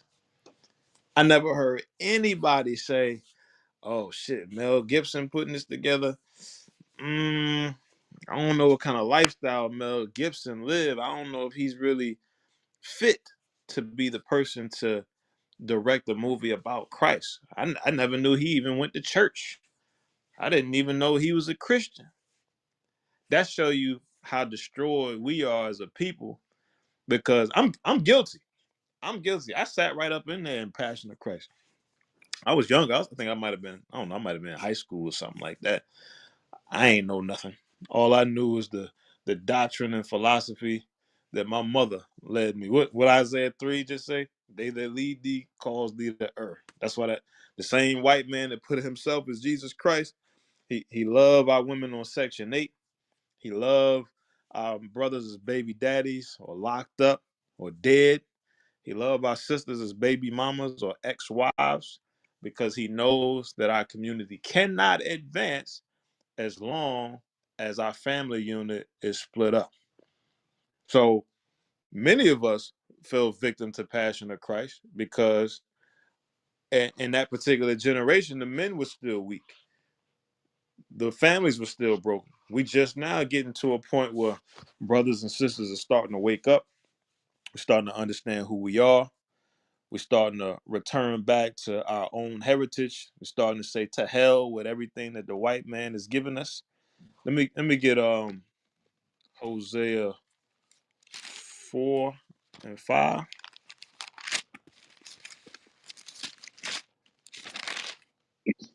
4 and 6. Yes, sir. Hosea chapter 4 and verse 6. My people are destroyed for lack of knowledge.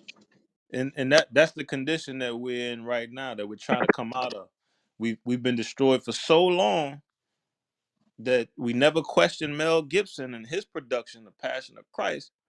But our people, they see Jay-Z, one of their own brothers, not a righteous brother, but nevertheless one of their own brothers, and they question his authenticity or his accuracy when it comes to this movie more than they trust.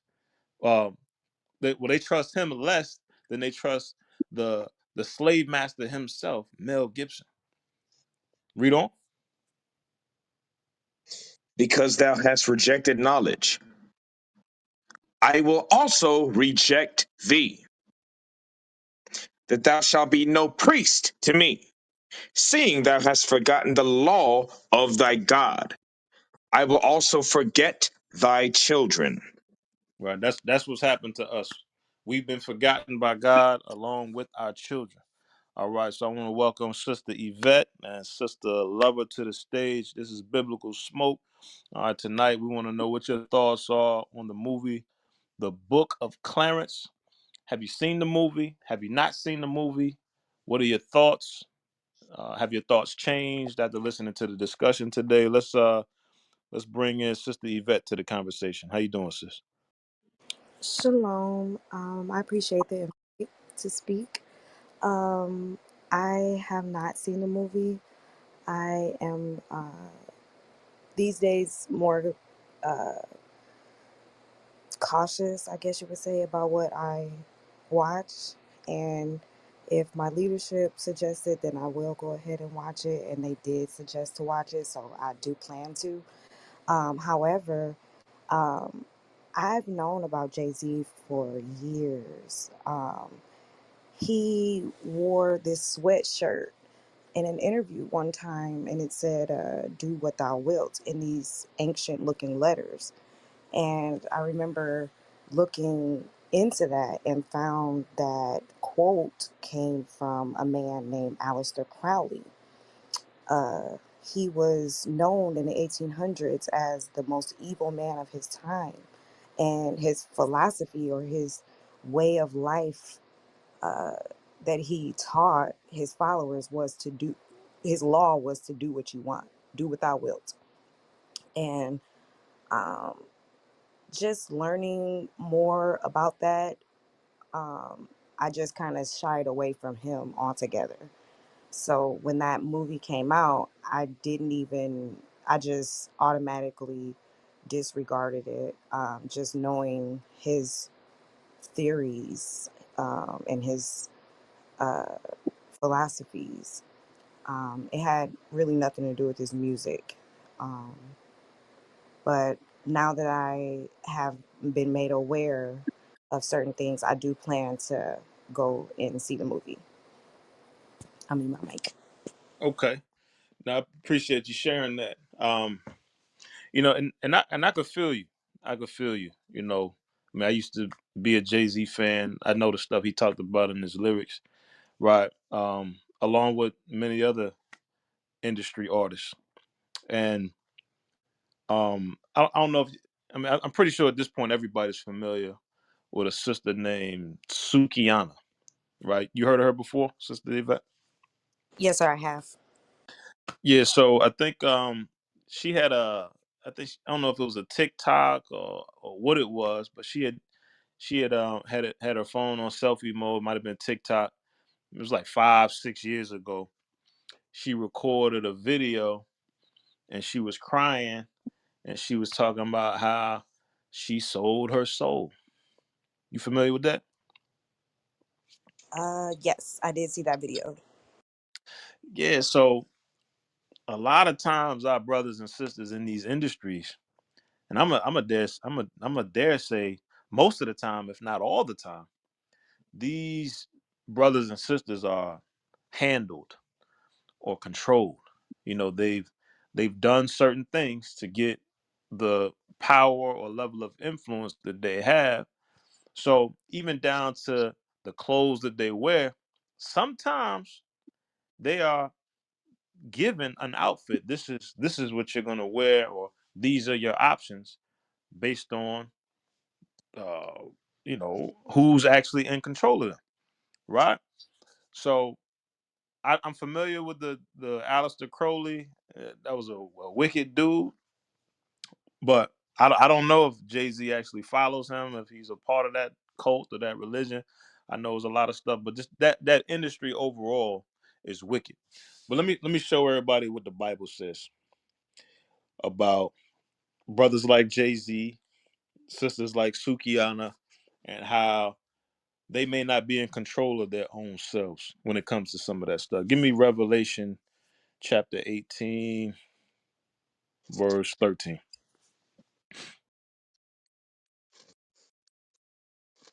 Revelation chapter 18 and verse 13. And cinnamon, and odors and ointments, and frankincense, and wine and oil, and fine flour, and wheat, and beasts, and sheep, and horses, and chariots, and slaves, and souls of men. So Revelation 18 is talking about America, the system, the society, the industry, everything that exists here runs off of all of the stuff that we just read in verse 13. And the last two things that was mentioned were slaves and souls of men. So America runs off of the souls of men. and women that have done certain things to get certain levels of influence and power here in America. So people like Jay-Z, we might think he a shot caller. We might think he the boss, he the CEO. He he don't make any more of his own decisions than Barack Obama did when he was in office. And Barack Obama was supposed to be in a higher level position than Jay-Z is in. So if Barack Obama ain't had no power because he's just a puppet, he's there, to uh, further the agenda of the powers that be. So is Jay-Z. So yeah, they put his name behind it. He's associated with certain things, but at the end of the day, what Truth was bringing out earlier hit it right on the head. And the powers that be want to see where we at. They want to see where's the level of understanding of of the so-called quote unquote blacks here in America. Do they believe what the Israelites been teaching? Or if we put this imagery out there with everybody just cast it behind their back, meaning that a lot of this stuff is still falling on deaf ears. And that is an excellent point, and I really, really appreciate that point. It definitely opened my eyes to not be so closed-minded when it comes to uh, information or visuals or anything of the sort. I appreciate it. Yeah, for sure, sis. Yeah, stay on stage. We might circle back to you, see if we can keep you involved in the conversation. Let's move on to Sister Lover. What's your thoughts on the topic tonight? The movie, The Book of Clarence. Have you seen it? Have you not seen it? What are your thoughts? Hey, okay, so I came up on stage because I was basically gonna say what Yvette said because a lot of people probably didn't go see the movie because basically Jay-Z and how he is known for his do as thou wilt and him wearing that sweatshirt on that picture. Instantly in my mind I said no, I'm not going to basically watch it because I know that this is what this man stands for. And even though he is in the industry and they don't have a choice at times like what to do, they're told what to do, he's still in the industry and he still made that decision and choice to be a part of that. And I think a lot of people, we do have sympathy for these people. I think a little bit too much because they made the choice to be in Hollywood and to do that. It was a choice to sign. They knew what they were getting themselves into. So that's my stance on it. I don't know. I may go see it. I may not go see it. But yeah, I didn't know that he only paid for it. I thought he was like a director or a producer. But because I already knew what Jay-Z stood for, I was all like, nope, I'm not going to go see that. Okay, I got you on that. Now, do you have that same thought process for I guess other aspects of entertainment, like other movies or TV shows, and who funds those? Um, yes, I would say yes. I've stopped watching a lot of TV shows if I notice that it has themes of lust, drugs, all that kind of stuff in it. I try and watch really carefully what I listen to and what I watch. I'm not perfect at it. So I can't say like, oh, I don't listen to anything and I listen to gospel all day, but I do try and watch what I watch. Okay, fair enough. You say you listen to gospel. What kind of artists do you listen to? Um, I would say a variety. I don't have any specific people that I listen to. Okay, like just like gospel radio stations with various artists. Just a wide variety. Okay. Let me see. Are you familiar with the Israelites? I'm in these rooms a lot, so yeah, I am familiar. Okay. Do you congregate with a particular group? No, but that was all I had to say. I just wanted to answer the question of the room, but I appreciate it. Okay. Well, I had one other question for you. What about the group Black Lives Matter? Are you familiar with that group? I am, and yes, I am familiar. What's your stance on a group like that? I don't really have anything else to say, if I'm being honest. But I appreciate the room topic. I just wanted to answer towards the Book of Clarence. Okay, all right.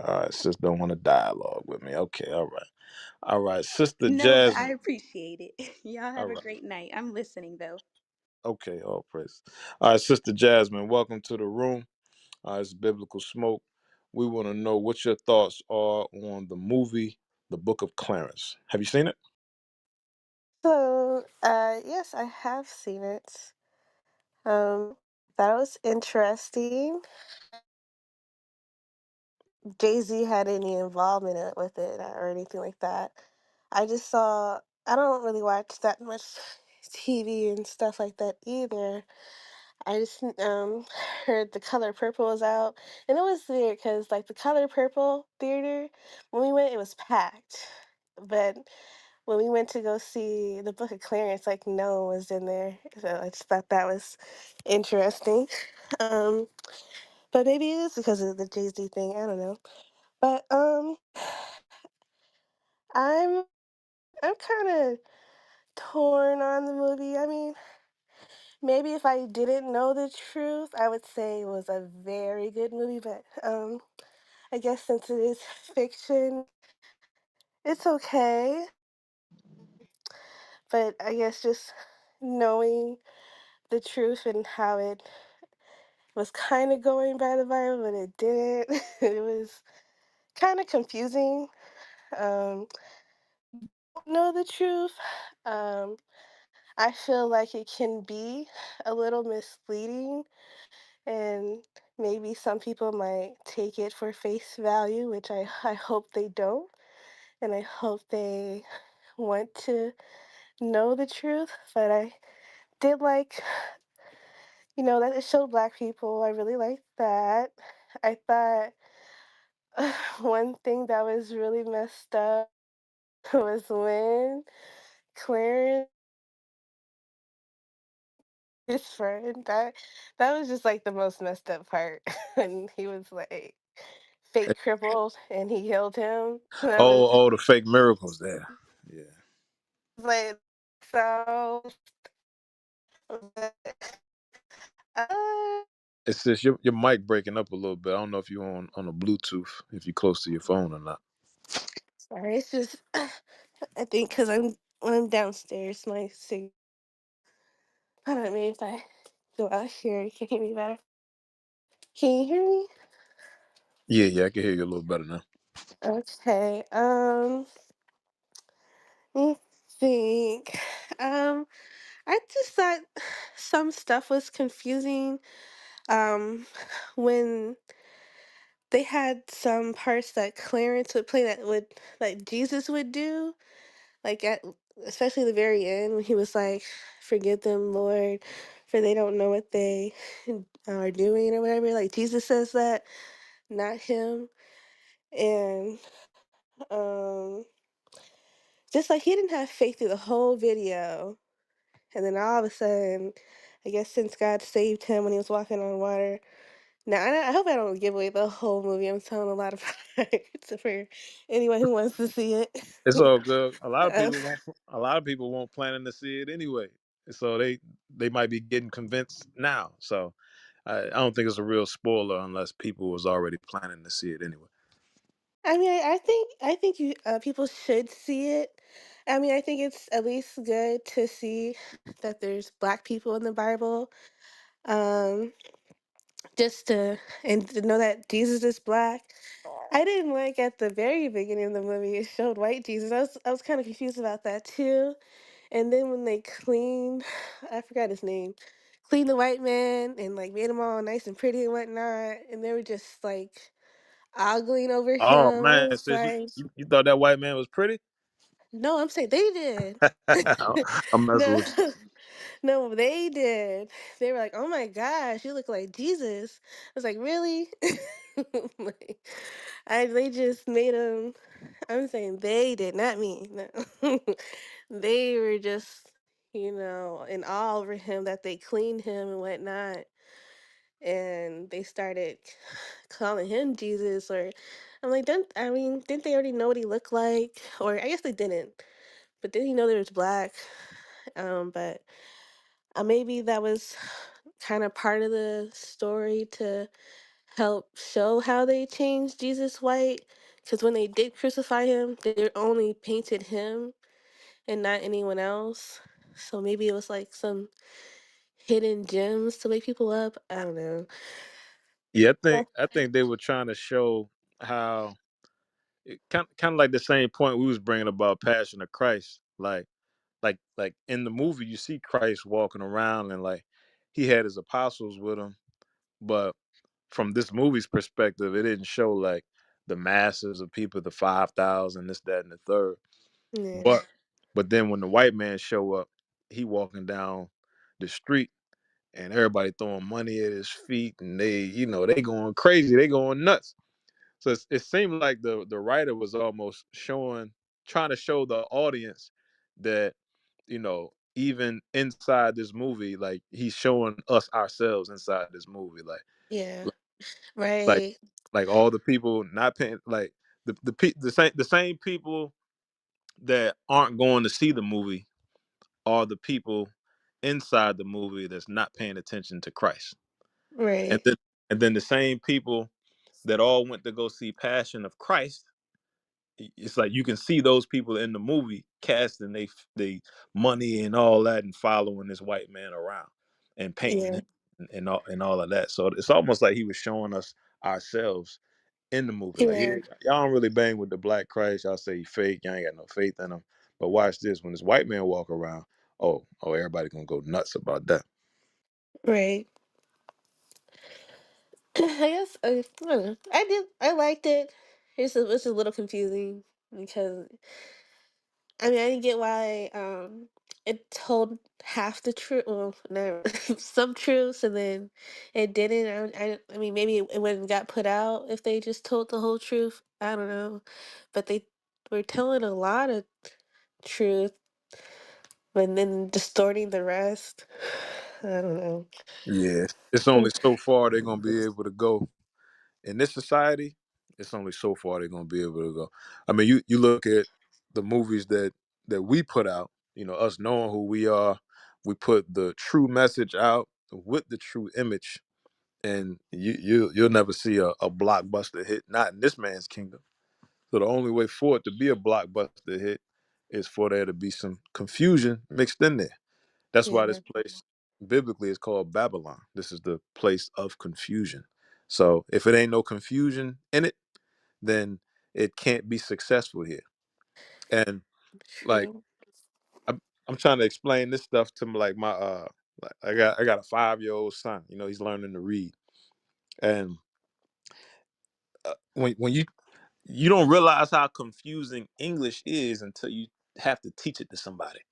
And uh yeah, like some like we've learned to pronounce these words because it was taught to us.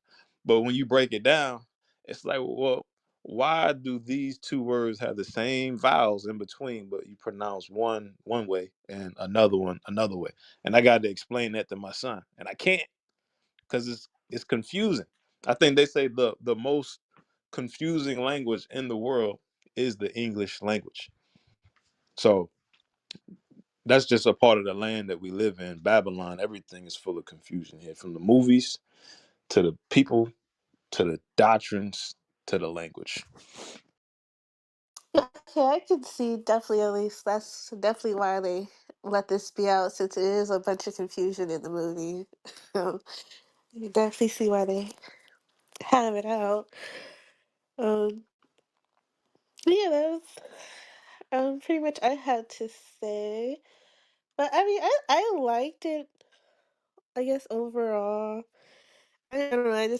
I'm a little conflicted just because I know it's not all the way true. But if I didn't know the truth, I would think it was a really great movie. But I just don't want it to like cause confusion to other people going to see it if they don't know the truth. So So, hopefully they don't take it. so for somebody that doesn't know the truth, if they went to see that movie, what do you think they will walk out of the theater thinking? Um, I mean, if they never knew that there are black people, I hope they would maybe be curious about that. And I hope, I don't know, they would want to do their own research and make them want to look in the Bible themselves and see what it's talking about, or they might not do anything and just, think what the movie is saying is true and kind of spread that. Some people might even think the Clarence is a book in the Bible. I don't know, but I'm hoping they'll be interested in wanting to learn the truth. Yeah, yeah. That's a good perspective. Yeah. I imagine I'm trying to imagine myself in someone's shoes, like before I knew the truth about Christ, the people of the book. I had never seen. Well, I'm not gonna say I never seen imagery like that. My mother always had a Bible, like it was like a. I don't know if any of y'all ever seen one. It's called an African Heritage Study Bible. So, matter of fact, I'm looking at it right now. Um, you flip through it, you got like I saw the pictures. Bible before. You seen that one? Yeah, it got like Yep. pictures of Moses in it. It got pictures of yeah. So I mean, it's got black images, but the the level of impact that this book has with those images is nowhere near the same impact as every quote unquote Easter. You got the Ten Commandments movie coming on, and my grandma want to watch it every single year. Charleston Heston, white man rolling into Egypt, talking to a white pharaoh and his wife, and it's just crazy. It's crazy, and nobody ever thought that was blasphemy. You know what I mean? And then being younger, seeing Passion of Christ, and those images, although they were the opposite images on the TV compared to this African Heritage Bible that I had right in front of me, it never crossed my mind that one of these is true and the other one is a lie. I'm thinking like they go hand in hand with each other. Maybe it was some black people and some white people. But if I went to see that movie, not knowing what I know now, I feel like it's gonna force me to. It's gonna force my imagination outside of its comfort zone because I never would have imagined because the image would have never been there of all black people in Jerusalem being ruled over by another race of people, being white people who were the Romans. So I think it would force my imagery to step outside the box. And even if I didn't consciously talk about it or think about it, that that 2 hours of sitting there looking at this imagery I think it would do wonders for my subconscious to imagine that there's even a possibility of us being the people of the book.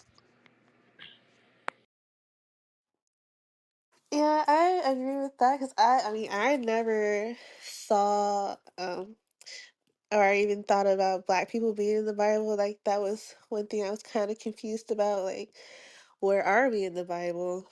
Like, because they only show white people, and I was confused about that.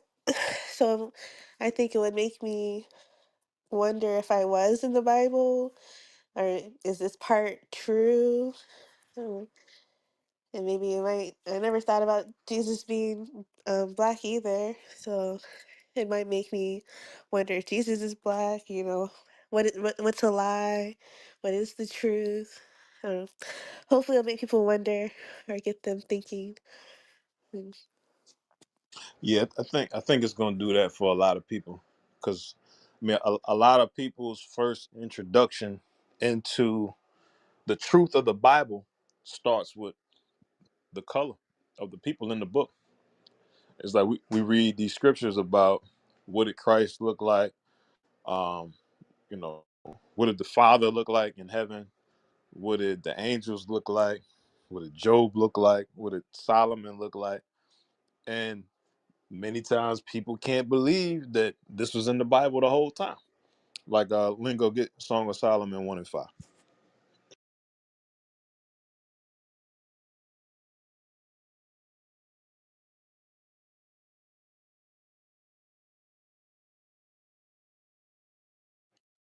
Lingo.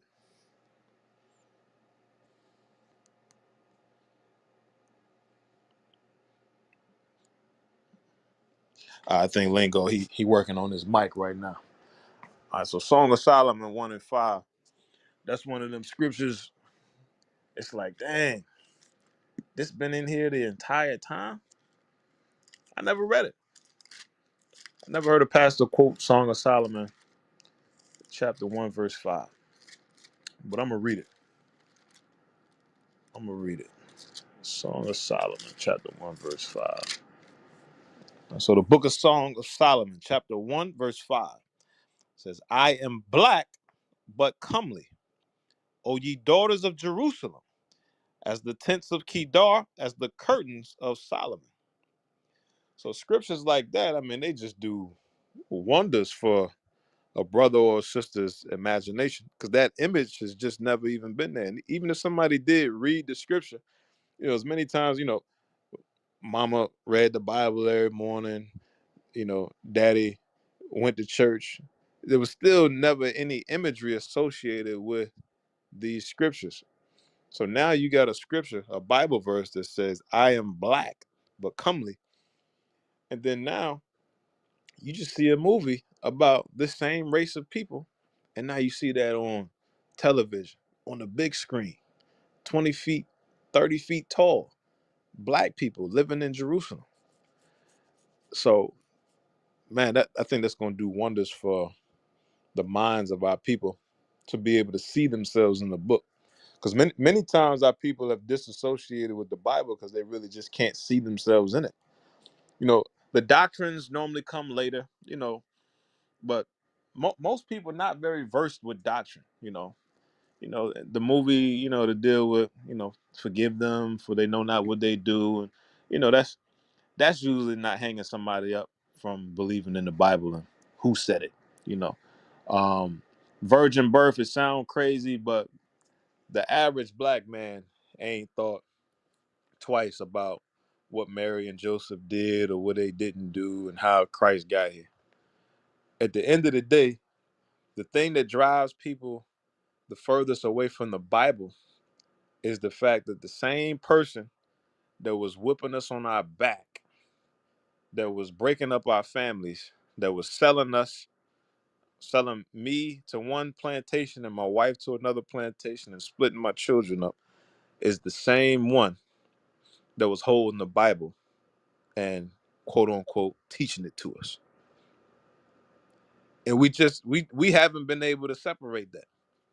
So when we go out, like we go out on the streets and we evangelize, we teach the people, what we're trying to show them is that the issue that you have is not with the Bible.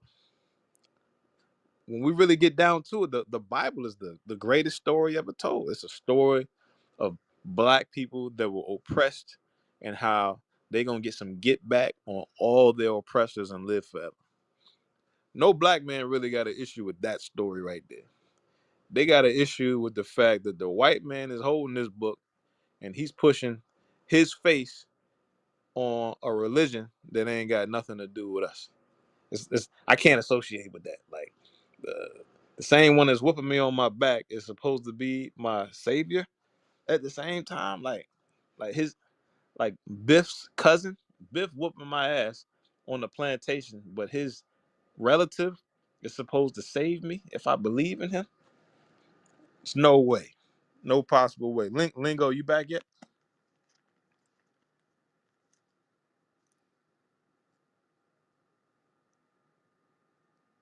Hey, Truth, you with me?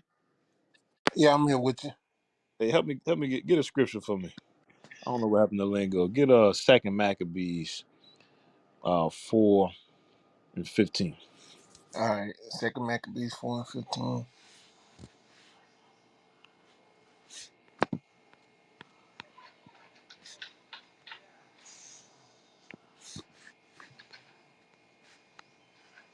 says the book of Second Maccabees, chapter 4 and verse 15, that the priests had no courage to serve anymore at the altar. I think you might be in First Maccabees, Second Maccabees, 4:15. 4:15. Yes, sir. Second Maccabees 4 and 15. Not setting by the honors of their fathers, but liking the glory of the Grecians best of all. See, and that's what our people have suffered from.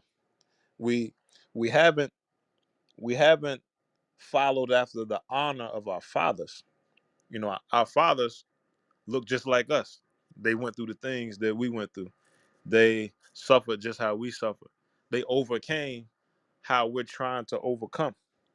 But instead of us gravitating toward that, the Bible tells us that we've likened the glory of the Grecians, which is our oppressor, best of all. So the people that oppressed us are now the people that we follow after. Going back to that same point I brought out earlier, we will go see Passion of Christ with no question. Go up in the theater, bawling, crying, you know, got all this reverence for the white man, you know what I mean? The white man was getting whooped in Passion of Christ, blood all over his face. "Oh, forgive them, Father. They know not what they do." And nobody questioned whether he was the right guy to make that statement. Because he was the wrong guy. That wasn't the guy that made that statement. But we never questioned that. We liken the glory of the Grecian. That was a Grecian. We liken his glory best of all. But we give somebody else that also didn't say it. Clarence, he didn't say it either.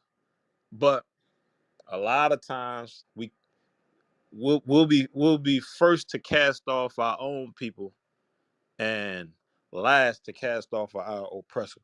Read that next verse. All right, hold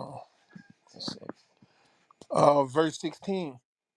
By reason whereof sore calamity came upon them, for they had them to be their enemies and avengers, whose customs they followed so earnestly, and unto whom they desired to be like in all things. So the scripture says we wanted to be like our oppressor in all things. And the key point in there, it says, for they had them being the Grecians, the oppressor, to be their enemies and avengers. Their enemies and avengers. And that's where we've been at as a people. Our enemies have been our avengers at the same time. You're like, your avenger is somebody that's they come in to take up for you. You getting beat up, that avenger is coming to save you. Your avenger is your savior. So the scriptures telling us that we've allowed our enemies to be our saviors at the same time. So this same white man that put us in slavery, we allowed that same white man to be our quote unquote savior when he was really no savior at all. He was really no savior at all. So we're finally getting to the point where we're getting our image back. We're coming back to our heritage, who we are. We discontinued from it for so long. And it's a beautiful thing to be able to see our images in our homeland, keeping our customs, and hopefully what that does is, spark a thought in somebody's mind to want to find out more about their heritage and who they are and where they come from. Sister Yvette, let's come back to you. What did you think about some of the things that Sister Jasmine thought about the movie?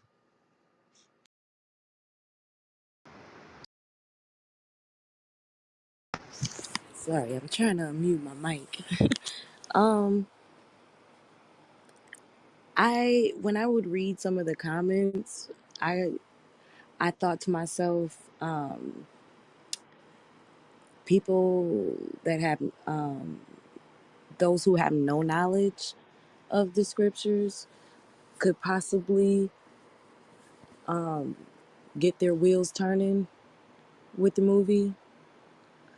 So I definitely agree with some of the things that she said that excuse me, with some of the things that she pointed out. It was a little hard to understand what she was saying, honestly, but from what I did hear, um, I think, uh, yeah.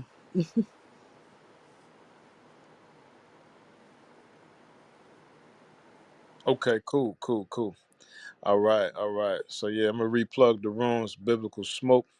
All right, so tonight we talking about the movie The Book of Clarence. It's interesting perspectives out there. When the trailers came out, a lot of our people wrote it off. They say this is blasphemy. They say, oh well, Jay-Z got something to do with it, so I don't want nothing to do with it because he banged with Aleister Crowley. Um, a lot of people went to see the movie and were pleasantly surprised.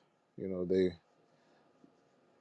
this is the first time outside of Israel where you can see, the people of Jerusalem depicted accurately according to the Bible. The Romans are depicted exactly as they are, white men, and the Israelites are depicted exactly as they are, people of color, which they've always been.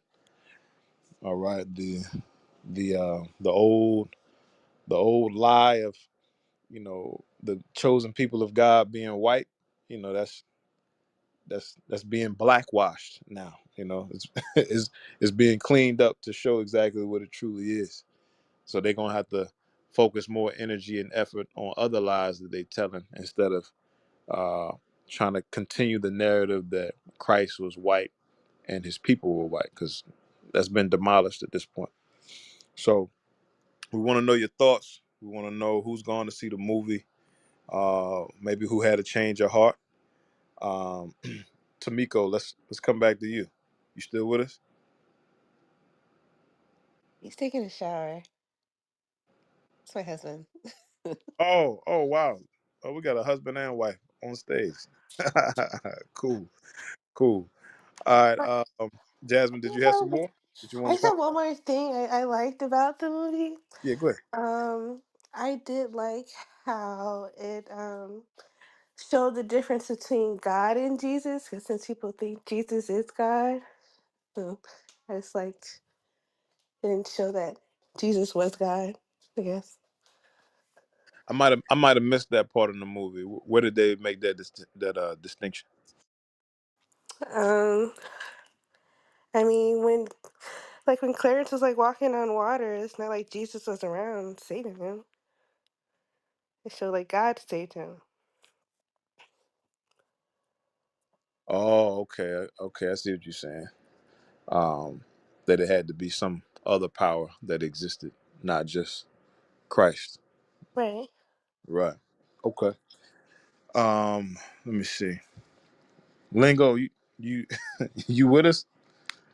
We look like we short staffed tonight. I just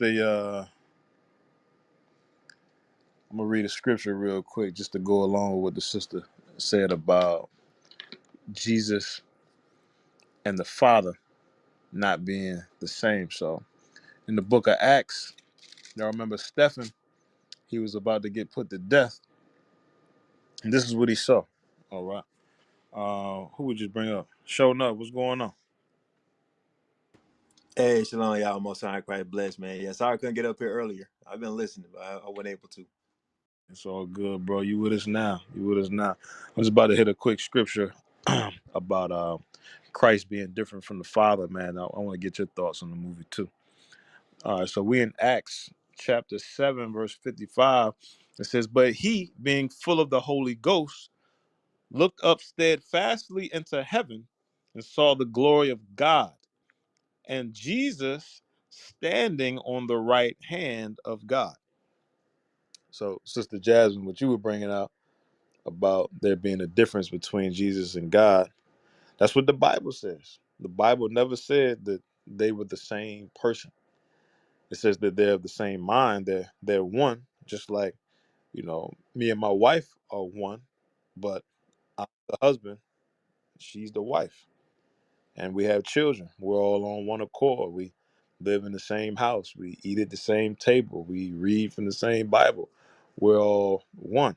But I'm me, she's her, and all of my children are themselves. We just on one accord. But Barnabas, what's going on? Shalom, shalom, my son Christ bless you. What's going on, Juice? Shalom, Good, shalom, shalom. Barnabas, what's going on, sir? good, Shalom. good. Just passing to and listen up. So, with a book in the building. So, B Booger, my man. My mellow, my man. How you doing? Hey, shalom, shalom, leadership. How you yeah, doing? good, good, There sir. you go. I'm just listening, man, for real. I'm saying, Yeah, we're just talking about the movie. Went to see it last night. It was good. It was good. Showing up, did you go it see it? was good. Yes, sir. Yes, sir. Real good imagery. You know what I mean?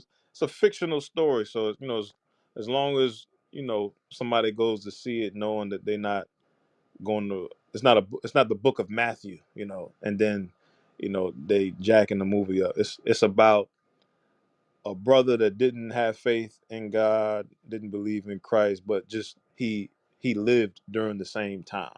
So it's just a fictional story. So they took different parts of the scriptures, meshed it together. But the best part of it was the fact that we could go see a movie about people in Jerusalem, and all those people black with Hebrew names, this, that, and the third. And then the Romans are white. That's about as good as we can get outside of Israel.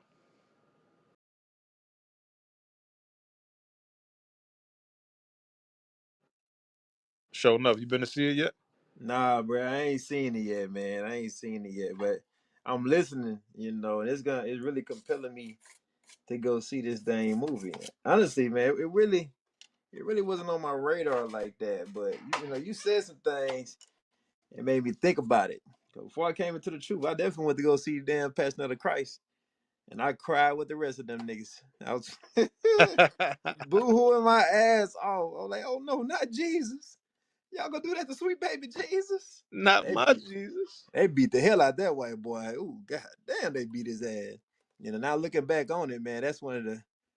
I just go back and go to that beating scene just to bring a little joy to my day. Now that I know who the damn devil is, but Right. yeah, man, no, I definitely need to see it. I definitely need to see it. But y'all been making some good points, and I'm gonna just chime in here and there, for things that I can speak on. I kind of know the premise, but I haven't seen the movie. Gotcha. Gotcha. Yeah, it's been a light night tonight. A lot of people haven't seen it. A lot of people saw the trailer and said, "Hey, they on some wild stuff. This is some blasphemy here. How dare they put out a movie with all black people talking about the Bible? It's no way." Right.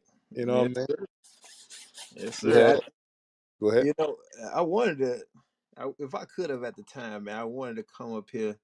That one sister told me about some. I try not to watch all these things, but at the same time, you listen to gospel music. Hey, what the hell? Gospel music, just the wicked, all the rest of this shit out here. What the hell? That's why she ain't answer who she listened Yeah, and she knew that. She already knew where it was going. I think I've seen that sister up here before, man. I was about to come up here and just cause a little smoke, but I couldn't get up here, man. I saw Nat. You wanted to go into it. You said, I'm gonna let you live. He Yeah, showed no mercy, bro. He showed no she mercy. ran, man. She didn't want to answer no Yeah. questions. She didn't want to answer no to. questions. She's like, "Yeah, I He just showed wanted to no make my mercy. little statement." But um, That's what happens when you, yeah. yeah, like she said that she didn't want to watch it because Jay-Z. But I'm sure, I'm sure she don't feel that way about Black Lives Matter, and that's funded by George Soros. You know what I mean? Like, it, Facts. anybody with that energy, you need to keep that same energy across the board. If you're not going, if you're not going to support this movie because Jay-Z did it, then you shouldn't be listening to gospel music because Kirk Franklin is a gospel singer and he's sweet as a pack of biscuits. He's sweet as a cinnamon roll. Yeah. You know what I mean? All these gospel singers, who they in league with? They in league with TD Jakes. Want to get swallowed? Have you ever been swallowed? Bruh, if a man ever say that to me in my face, I'm punching you in the throat. I don't give a damn, bro. If you come to me, I don't care what context is in. If you ever say swallowed like that, you're getting throat punched, bro. Like, what the hell is going on, man? TD Jakes, you too damn big to be making statements like that, bro. I think we got somebody on stage. All right, so we got Unprofitable just joined us. Unprofitable. What's going on? What's your thoughts on the topic tonight? That's the leader, sir. That's the leader. Oh, okay. What the hell? AP? What am I looking at here? Right, same thing. The black woman is God. Yeah, right. Facts, The facts. statement says, "Send me some money, nigga." How the black woman Oh, got, but your ass need some money? That sound backwards as hell to me. you're Right. supposed to take I care of thought I God, thought you right? was God. Ain't you God? You're supposed to provide for God. Ain't That's why I brought ain't you you here. God? You What are I, you want to talking provide about? for God? that's the dumbest shit I ever heard. That's Provide for Yeah. God. bro. That's some dumb shit, man. That's some real dumb shit. AP, Y'all you been smoking motherfuckers is weed? dumb. What the fuck is you talking about? Don't call me dumb, There you you go. dumb motherfucker. There you go. Get your Yeah. ass This up. is what you want, bitch. This is why you call me up here for, bitch. But you God, what you cussing us out for? Ain't you supposed to be merciful? Why you just smite us, God? Hey, God. Yeah, I'ma smite the fuck out of you like I smited Kevin Samuels bitch ass. I know you listen to that bitch ass nigga. Your ass You is better be on quiet for a sip. your ass is on food stamps Oh, you and wanna mute living in the me, goddamn bitch? You wanna project, but mute me, bitch? somehow you God with your stomach hanging Mute over the your You bed. mother, guys bitch. stop me from Mute muting your you then. motherfucking mother, Stop me from bitch. muting you then, God. Yeah, come on, God. Stop us, God. You big hamburger helper eating. Come on, You man. Shut mad? your ass up. You Shut you your big ass up. ugly Hey, face somebody go to ass nigga. Job. What the fuck Somebody is go you to talking Job about? You 14. She big nose said she God. She said she God. Go to Job silverback 14. looking ass I nigga. want you What to the hell start is at you verse talking about? You like 1. gorilla? Fuck you, Godzilla. The book of Job, chapter Oh, 14, and verse 1.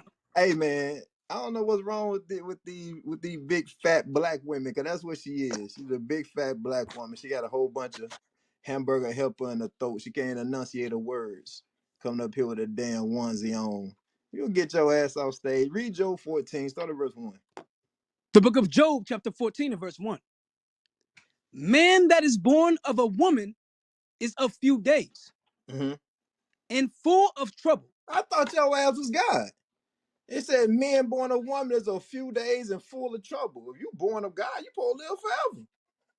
Big dumb. That's why I don't understand some of these women, man.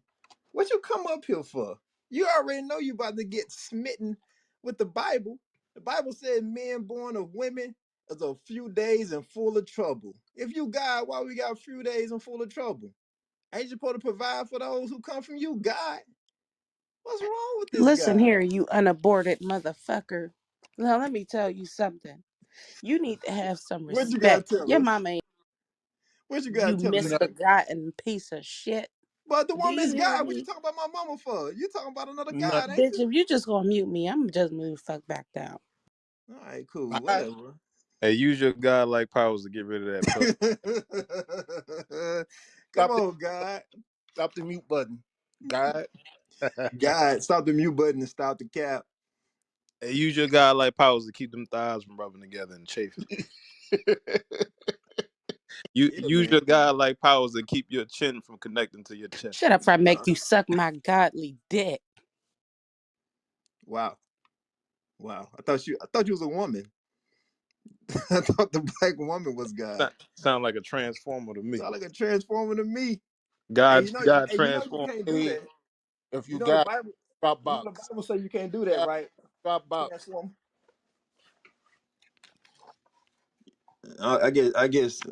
I guess you ain't know that. You know, the Bible speaks about that. You know, changing the kinds and whatnot. Read that one for me, Rita, in Wisdom of Solomon 14. You know, so first off, she say, or whatever it is, says that the black woman is God, then claims to be a God, then cusses out my mama, who apparently is God as well, which I don't understand why you cussing out yourself. And then he or it, whatever it is, then said, suck my, I'm not even gonna repeat those words. I can't let those words come out of my godly mouth. I can't believe she even said that. It even said that. But Wisdom of Solomon 14 is verse 26. But I think I want you to start above that. Yes, sir. Would you like me to start at verse? Start at verse 22, and we'll jump down. Yes, sir. The Book of Wisdom of Solomon, chapter 14, and verse 22. Mhm. Moreover, this was not enough for them, that they erred in the knowledge of God. See, they erred in the knowledge of AP. Hey, show. AP, yo, I guess you was around you were around from the beginning. AP, Hey, show. You know what should have happened to AP? what was that? She should have been swallowed. Swallowed up. That's the only time I'll accept that statement, brother. That's the only time. It said they erred in the knowledge of God. It's only one God. That's the God of the Bible, right? Anybody else claiming to be the Most High God or His Son Christ, you a damn liar. If you God, deliver us. Take us out of this captivity. Put us back in our land. Take the people in our land up out of there. Oh, where is our land, God? You, since you God, where is it? Our people crazy as hell, disrespectful. You know, you come up here just to show off a picture that ain't yours, cause they ain't her picture. She found that shit online somewhere and made it her profile. A lot of you wouldn't be doing that. You know, you sound heavy. You know, that's what I'm saying. I'm saying you sound heavy. So I know that wasn't your picture. The Hey, Bible says, what up, that? oh no, go ahead. Go. What the Bible say? The Bible said that they erred in the knowledge of God. We erred in the commandments that God gave us. Hence, we got women coming up here being disrespectful to men. We got women coming up here with images of them being naked, or an image that they found online of someone else being naked, and flaunting around as if that's something to be proud about. Talking about give me some money, nigga, as if that's something to be proud about. No, women in the Bible understood their place. They had husbands that took care of them. Well, you a hoe in the streets, ain't nobody there to take care of you. You erred in the knowledge of God. That's why a lot of our black women are single parents and so forth, right? Because we don't follow what the Bible says to do. They got the mindset, happy wife, happy life, and that ain't what the Bible say. You gotta fall in line with the man say. Read on. But whereas they live in a great war of ignorance, Mm-hmm. those so great plagues called they peace. Our people live in a great war of ignorance, and they comfortable in that.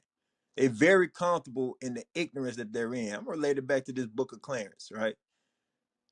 The book of Clarence, at the very least, it exhibits images of so-called black people as being the Israelites.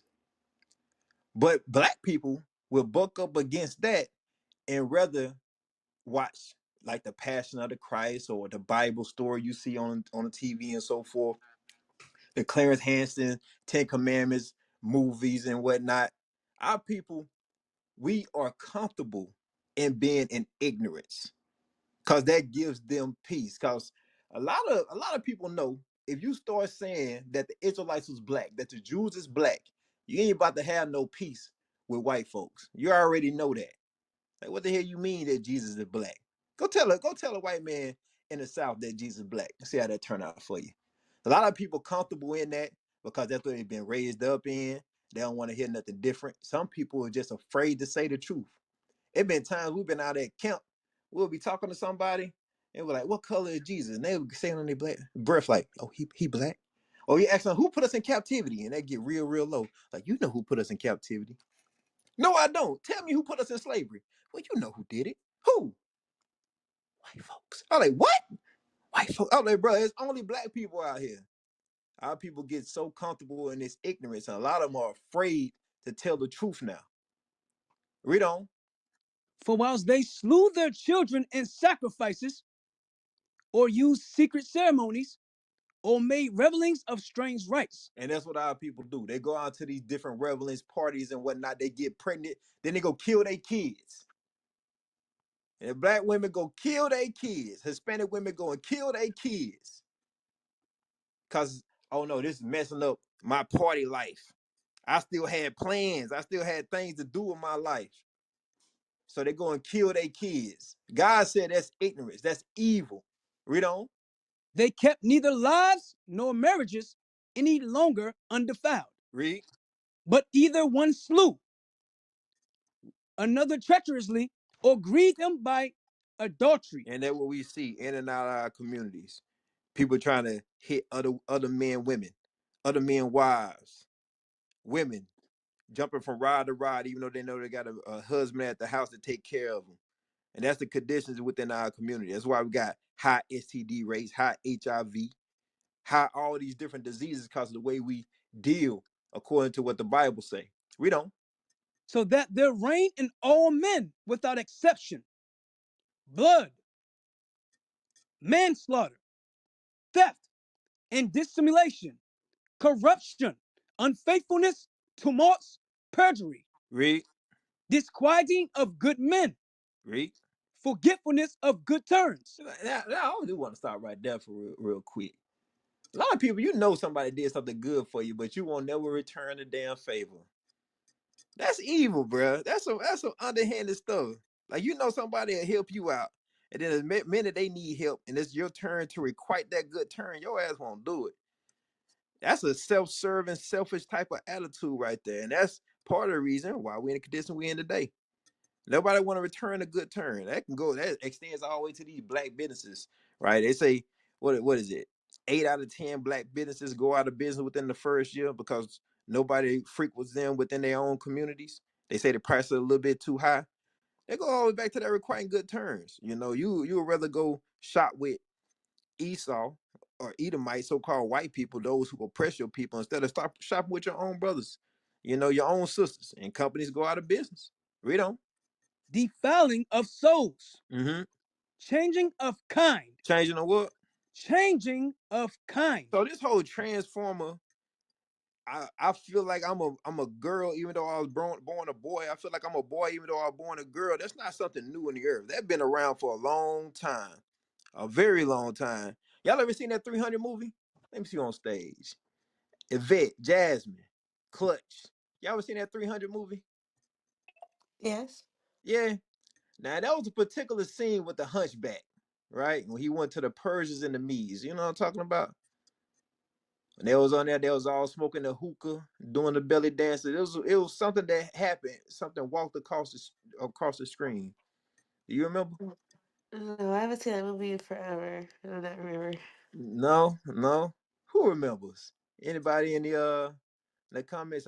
Some people saying yeah. It was transform walked straight across the screen, right there. Yeah, I What don't time of the remember person? Who said that?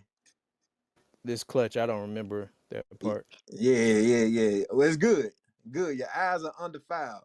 I saw it and I got them remember, you know. So even back during that time, there were people who changed their kinds, and those things are still happening today. Which goes back to AP telling us to suck her dick. I'm like, come on, bro. What's the deal, man? What's the deal? Was you born with that? If so, then you a man. If not, you tell her to suck on some plastic. I don't understand, bro. I don't understand. She Just had deal the with fake. She had the fake profile picture. Oh Like we yeah, can we can hear the neck bones. Like, come on yeah, now. yeah, man. I heard the reverb. I heard the reverb when she spoke. I could feel the vibration through my phone from her face vibrating every word she spoke. You know. Read on. Disorder in marriages, Mm-hmm. adultery, Uh-huh. and shameless And uncleanliness, what?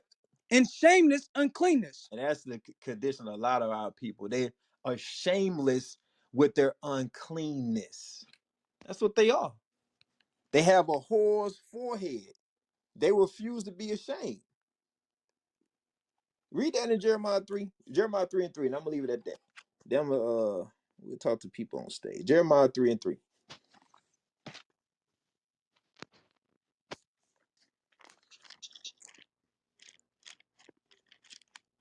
Hey, P ain't know you a goofy, bro. You goofy as hell. Facts. What, nigga? Make your own picture. What you got the picture, boy? Cause he a Hey, Them hater. the boys. hey, who is that dude? PA, he be mouthing off in the comments. Man, leave him in the comments. That's who he is. Okay, I, okay. I think he smoked crack.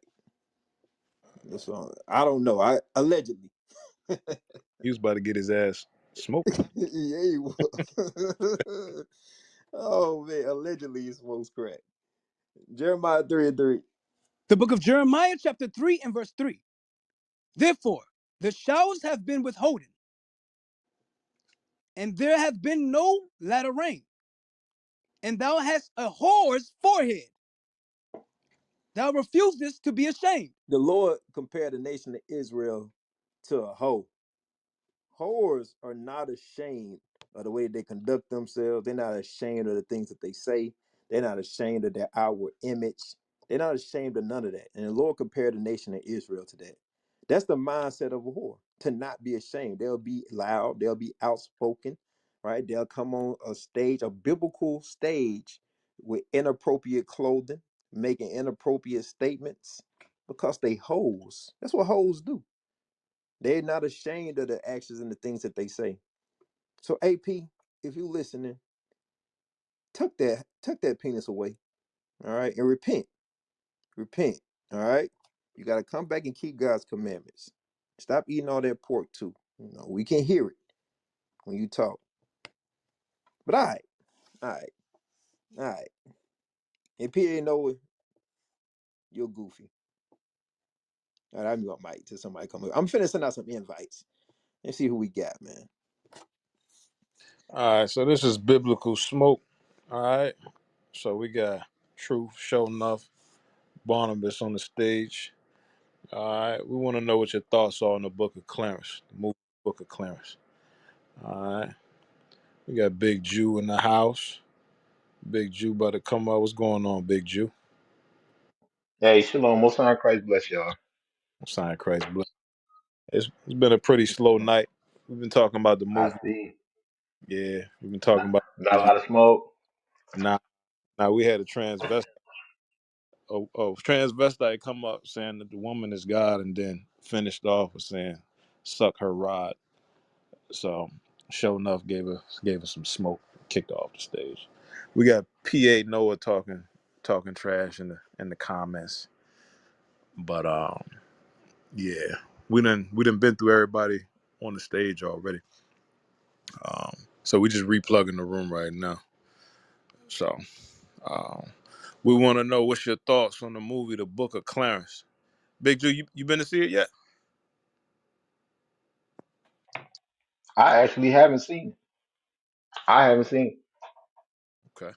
Yeah, I went yesterday. That joint was good, man. It was good. Good. Was it? Yeah, good. I seen that. You know the other movie they did on Netflix. What is it called? The harder they fall. No. It was with Lakeith in there too, where they was making mockery of us. The Judas and the Black Messiah.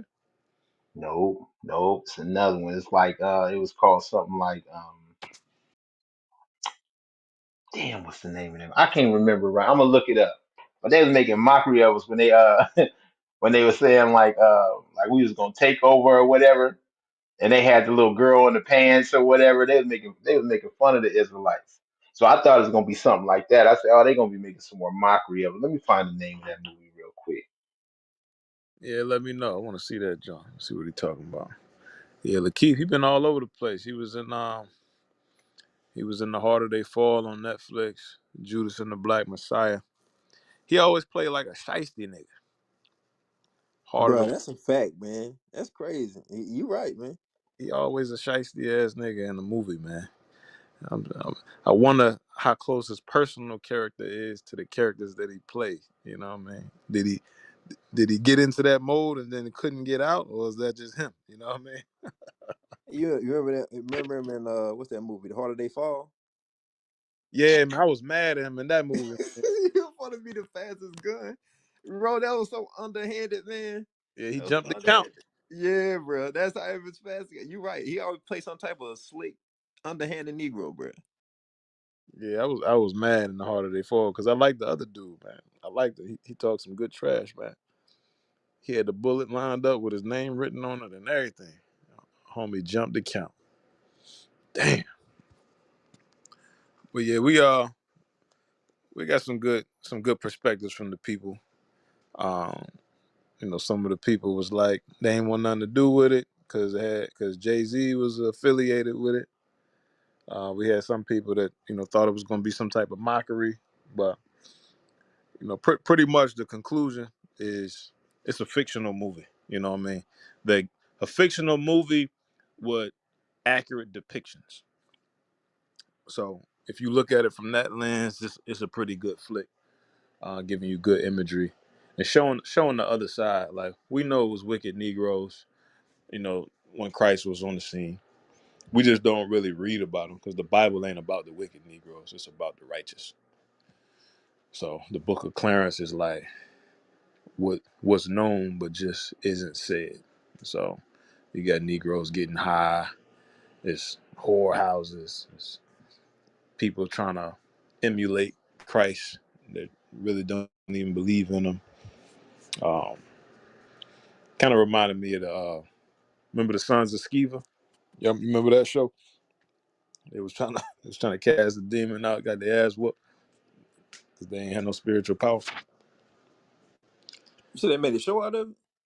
No, no, I'm saying it reminded me of that. Oh Like yeah, they yeah. they took like a bunch of different aspects, like Sons of Sceva. They was trying to emulate the disciples, the apostles. So you see elements of that. You got Simon, I think Acts 13, trying to buy the spiritual power. So you got elements of that.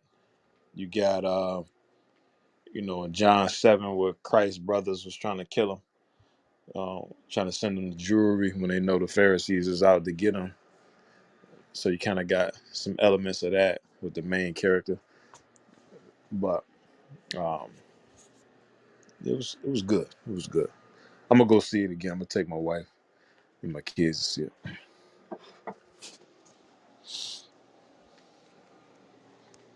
Yeah, man. I'm about to make some time to go see it now, bro. Definitely got to go check it out myself. Okay. Yep, yep. Hey, man, y'all raise y'all hand. Come on stage. Keep it moving. You know. I don't know what y'all minds think, man. Find Yeah, something a little funkier. yes. Go ahead, switch it up. I don't think we could go through this all night. So we got Baptist on the stage. Baptist Black. What's going on? Shalom, brother. How y'all feeling?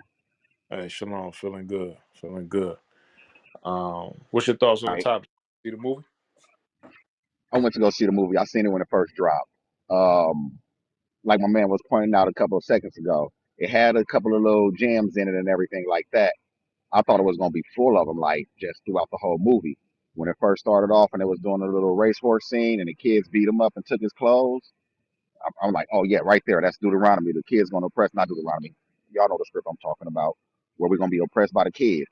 And as the movie played through and it got more to the middle, I'm like, yo, this movie is just a bunch of Christian propaganda.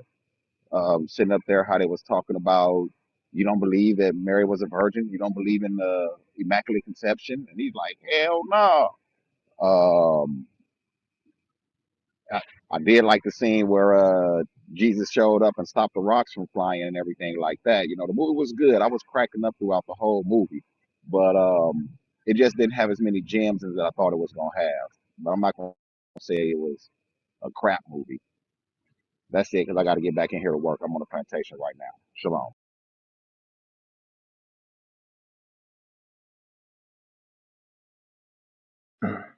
All right, cool, cool. So it wasn't too much satire. The movie I was talking about was The Day Shall Come. Who seen that? You said the day shall come. Yeah. I'm gonna write. Just look at the trailer. Just look at the trailer. You see it, man. It pissed me off. Just the mockery that they do. So I was figuring it's gonna be something like that, you know. So yeah, but so as I've been listening, I guess it wasn't too bad. I've been hearing a lot of like no ain't nobody mad at it, you know. But I guess the good thing about it is it has some truth as far as the imagery. like y'all was saying, they got the Israelites being black there, ruled over by white Romans, which is actually what the Bible is talking about.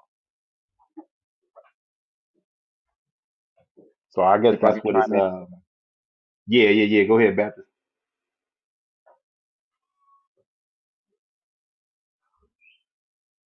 You got it. You got the floor. the one brother who they had, he was immortal, where he was immortal. You know, they one brother they couldn't kill him for nothing, and I liked that part. You know, they had the black Jesus, like you were saying. Um, but yeah, the dude, he was like, man, all I want to do is just beat up Romans. Yeah, I'm gonna have to check it out tonight myself. But Hey, let me know Big True. y'all thoughts on it. Yes, sir. What was the name of that other one again? I'm about to type it in. The day shall come. Okay, gotcha. Yeah, just look at the trailer. Just the trailer will piss you off.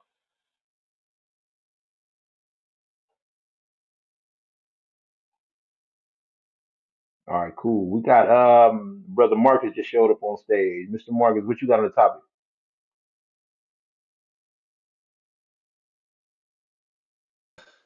Yeah, I haven't seen the movie. I'm gonna go watch it.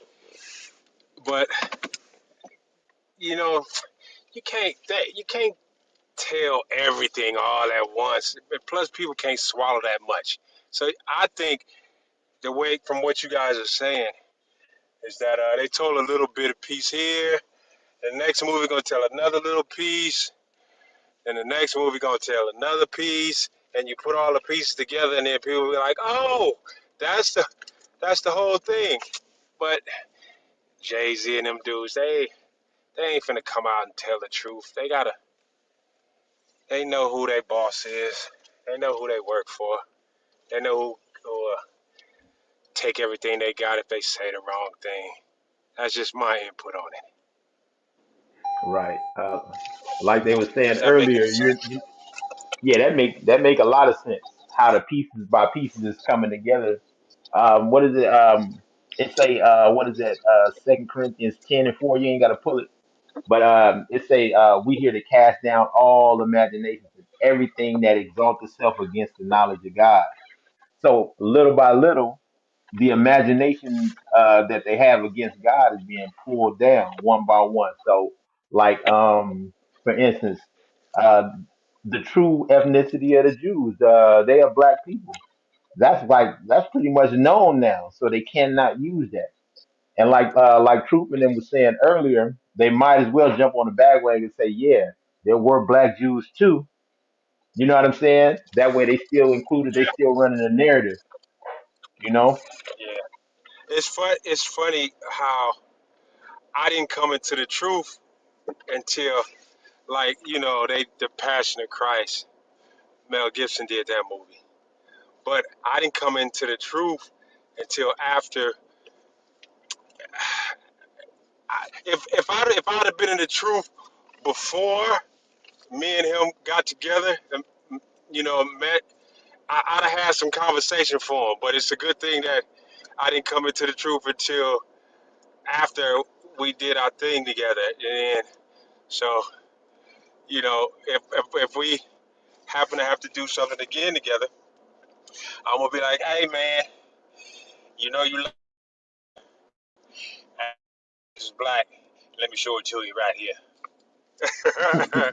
You sound like you work with him or something. You work with Mel Gibson or something? Yes. Look, here's the thing. I'm on the plantation too. You understand? I don't need nobody to be putting things together and be like, oh, that's that. Yeah. Don't never bring him back. Never. So, No, it's all good. I gotta do, I gotta, yeah, yeah. Anyway, I'm gonna, Yeah. And I'm gonna stay Hey, on the sideline. all of us very trained to listen to what people saying. So I'm picking up what you're putting down. All right. Yeah, So when you yeah. see his ass again, when It'll be a whole different you see conversation. his ass again, you tell him Jesus is black. Revelation Yeah, but here's the 1:14. thing. Here's the thing. Here's the thing. His You feel ass me? know. He know. His ass Mm-hmm. know. Because when they put that script together, they had to read it. Right. They got to know what to. They know They who have to they know the truth. know. Man, they know. They Yeah. know. They got Yeah, they got to know what not to teach you. yeah, of They got to know course. what. You know what I'm saying? Of course. Them man, that ain't no. Man, look, there's going to come a time where everybody going to be able to just say what they want to say and not worry about no repercussions. And then it's going to be a different ball game. But like I said, like I'm on a plantation, I got to be a good servant and stay in my lane. As long as I don't break no commandments and know who I is, I'm good. That's right. That's right. That's right. Keep the commandments and live, man. Yes, sir. All right, I'm All getting right. off. Y'all keep doing your thing, man. All right. All right. All praises. All praises. See, we got people in the industry. Listen, you know what I'm saying? Keep supporting from the background. And stay in the spirit. That industry is cold, man. It's crazy. Got a lot of deception, and the industry is what's guiding the mind of the children. What you see now is what you call that temperature checking. They take checking the temperature, trying to see how much of the people waking up because it's already Yeah, you know what? What one more thing? It's so many gems in a lot of movies. Like you know, them industry people say, "Oh, I got possessed and I got this." It was a movie called Talk to Me, and it was about Peter them letting Grease. spirits, huh? Letting You spirits talking come about into the your one? body to take over your body, which Oh, is that's something very different. true. But the industry, you know how people say, "Oh, I let this spirit take over my body and this," and I went into, man, that shit is true. Yeah, it's true. It's true. You can em- let spirits embody you, and you do everything wicked under the sun, and that's what they be doing in the industry. They give over their body to. They make a deal, and that deal is I do whatever you Yeah, want. They've been, man, they've been trying to get me to do all kind of stuff. Man, don't you send that shit to me. I ain't doing that crazy stuff. They test you, like the industry, your agents, everybody. They test you to see whether or not you're gonna do it. And if you do it, it got his ass. But if you be like, no, right. I ain't gonna. Oh, we sorry. We didn't mean for you to get that break. We don't want to bring you in for that part. But we got something else for you. Yeah, you have to. Yeah, I ain't doing that. And you ain't finna give me asshole nigga with no man and no movement. Get out of here with that shit. Right. Hey, they'll test you. They will test you to see if you're gonna You go know how for it. like And a lot of people go you see for it. how the norm changed though? Like back in the day, let's say 15, 20 years ago. All this stuff been going on, right? But now Yes. it's been exposed. It's been exposed to the point to where now they might as well let it out a little bit and kind of control it. It's better to They, it's better to let her out and control it than to keep it hidden and explode all in their face. So that's called damage control. man, it's been there, but now they starting to say, oh, it's okay. They done numbed us down. We done seen so much shit, then everybody just think that it's okay. It's okay to Right. do all of this stuff. And it's no repercussions, and we accept you whatever way you are. It's horrible, man. Yeah, they It's done showed us enough Tyler Perry's. They done showed us enough Jamie Foxx playing Shawanda. We've been laughing at it for long enough. Now it's coming out little by little, man So that dressing up that like a industry woman. dangerous, man. They got us through comedy. See what they did was they we ain't gonna accept no man dressing in drag, but if you make them laugh, now it's acceptable. Now men can dress in drag as long as you make them laugh. Now everybody True. accept drag because it's funny, but you ain't supposed to be doing that crazy, man. Now they got us accepting it in the black church with that wicked ass shit they be doing in there. They filthy in there, man. Right. I call my Right. cousin. She's sleeping with a pastor. I said, "What? Hi, hi. Oh, just once. We only slept once. We not going." I said, "That nigga wicked. He y'all Yeah. pastor. You Yeah. sleeping with him? Ah, y'all going straight to hell. God gonna kill all y'all. They don't want to talk to me because I be telling them God gonna kill all y'all. They blocked my ass on the phone. They don't accept my calls no more. I be telling them, y'all go Right, kill right. your ass. They ain't trying to hear it. I'm going, man. Bye. Right, right. Give me that in Second Maccabees 6 and 18 real quick. I want to show you the difference of the mindset of our forefathers then and how we think now, right?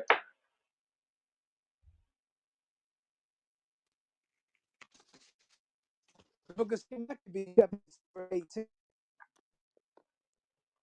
These are one of the principal scribes and and of a well countenance Oh, your mic messing was up, a problem. constrained to open his mouth.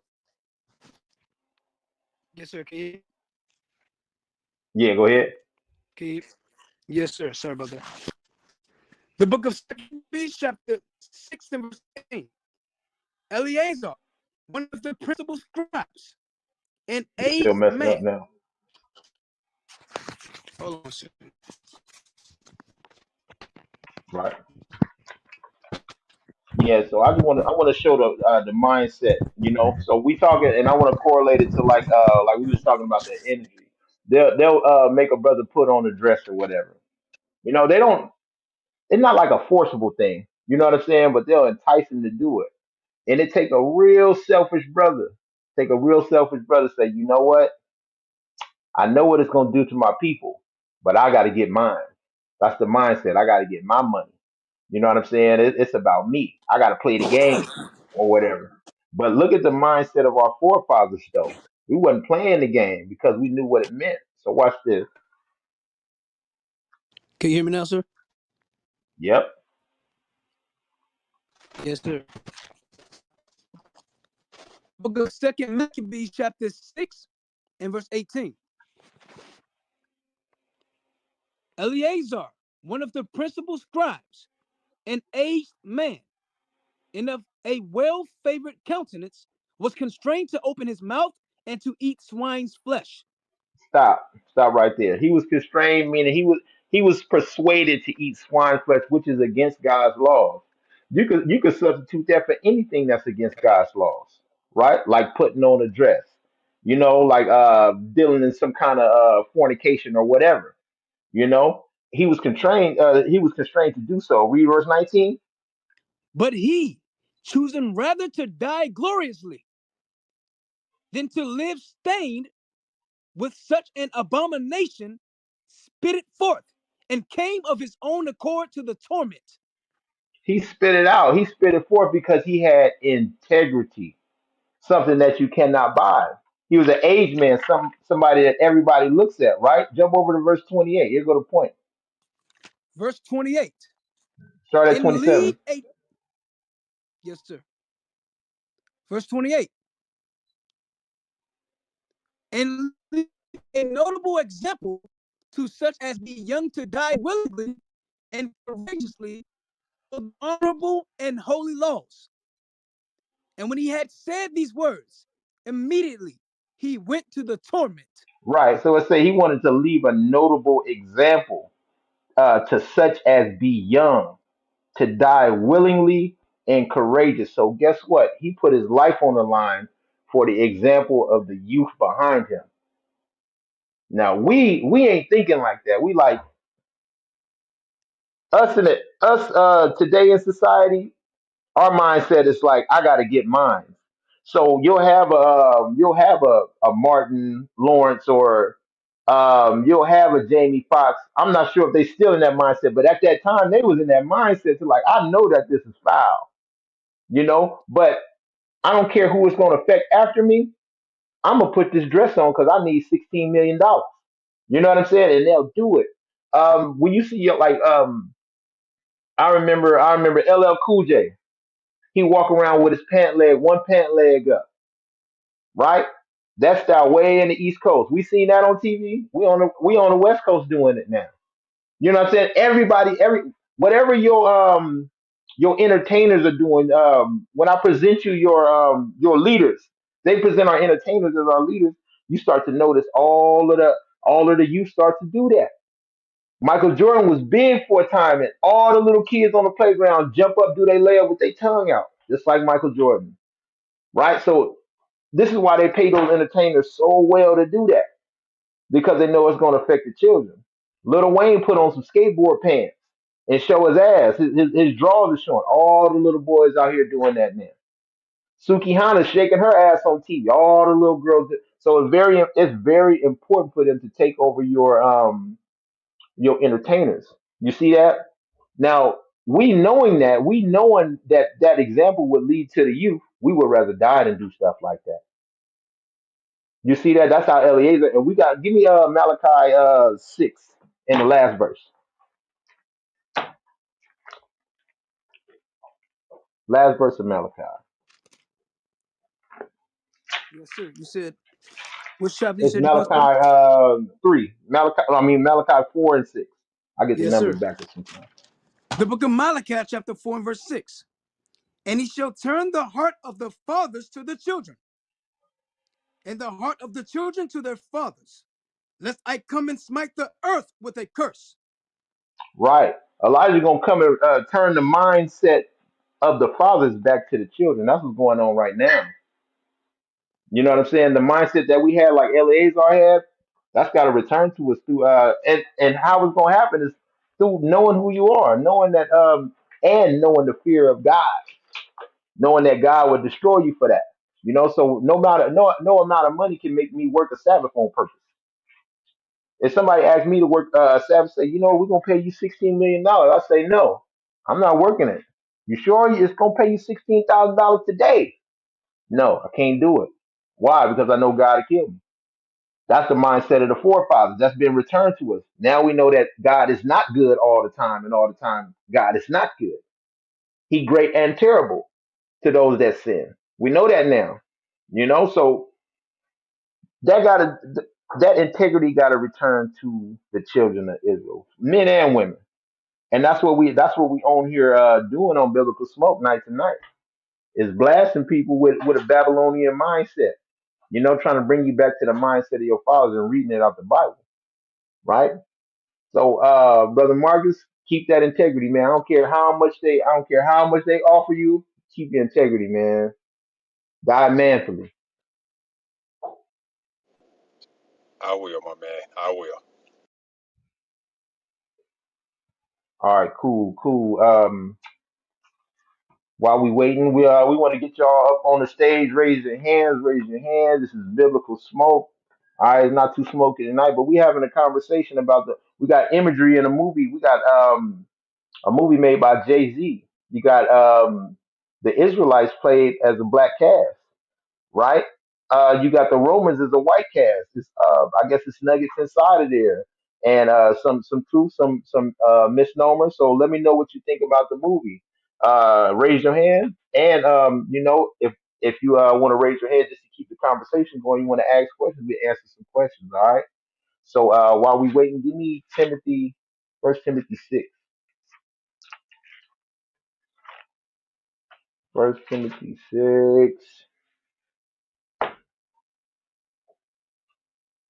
and 9. Let's get that. The book of First Timothy, chapter 6 and verse 9. But they that will be rich fall into temptation and a snare, Uh huh. and into many foolish and hurtful lusts, which drown men in destruction and perdition. So it say they that will be rich, meaning desire to be. They desire to be rich, fall into temptation and a snare. They fall into a lot of traps, right? And it say and into many foolish and hurtful lusts, right? Desires, foolish and hurtful desires. You know, like putting on a dress, or you might be at P Diddy party and end up in a room with, you know what I'm saying, getting swallowed. Ain't no telling. You know, you end up in many foolish, hurtful lusts doing that just because you want to be rich. You know what I'm saying? Read on. Verse 10. For the love of money is the root of all evil, which while some converted after, they have erred from the faith Not and pierced, converted, it's coveted. Coveted. Right? Read on. which while some coveted after, they have erred from the faith and pierced themselves through with many sorrows. Right. When you pierce yourself through, that's like an arrow going through. You hit an organ, you're gonna die. Right. And that C word, covet, covet. That's the major sin that's activated. Your covetousness. That's where the devil can enter in through a sin, which is covetousness. And that not only destroy you, but it destroy the generations behind you. So yes, it's a great investment. You think $16 million is, and I just made that number up because it sound like a lot to black people. That ain't a lot of money. It's not a lot, but to us, it's a lot. $16 million, who wouldn't take that right now, right? But I say they give you $16 million, and most people would take it because they covet after things. They want more. They want a bigger house, a bigger car. You know what I'm saying? They want to live the lifestyle they see their oppressors have, right? So let's say at some that covered it after that, they earn the faith, right? The solution is in verse 6. Read verse 6. Verse 6. But godliness with contentment is great gain. Godliness with being content with what you got, that's great game. So let's say you are in movies or whatever. You gonna make a certain amount of money because you work in that industry, period. Without doing these things, right? But if you want to break that threshold, you want to get to Jamie Foxx level, if that's what you covet after, if you want to be the biggest, you want to be the best, you're gonna have to do something. You're gonna have to you're gonna fall into a hurtful lust. You know what I'm saying? Wealth is given. You can't just stumble upon wealth. They're not gonna give that to just any old body. The people that have it not gonna give it to any old body. They'll break you off a piece, but they're gonna need to control you in some way. And it's been like that. It's been like that. So the key to it is being content with what you got. Whatever the Lord give you, godliness with contentment, that's great game because all your treasures are stored up in heaven. You don't got to sacrifice your integrity for that,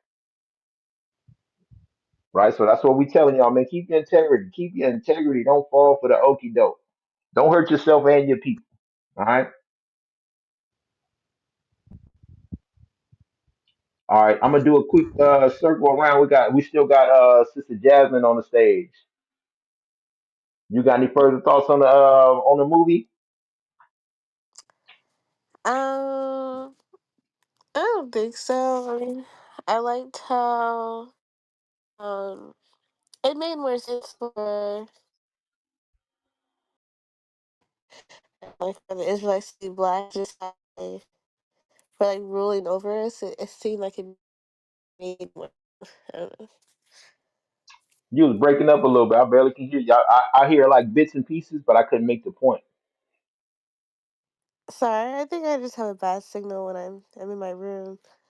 Um, I thought it made more sense for like the Romans to be white and ruling over black people. It made more sense in the movie.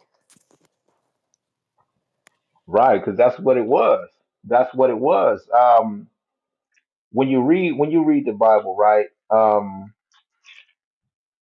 When they was crucifying Christ, they had a remember we being in Roman captivity at that time. The Jews, our chief priests, our rulers, our scribes, and everything, they couldn't do anything without being sanctioned by Caesar, right? So guess what? They figure themselves. They said we don't have no king but Caesar. They were under them. You know what I'm saying? So that's exactly what it was, and that's the first time you see that depiction in the Bible translated to a film like that. You know what I'm saying? The Israelites was under Roman Right. rulership at that time, so it does make sense. That makes so much sense.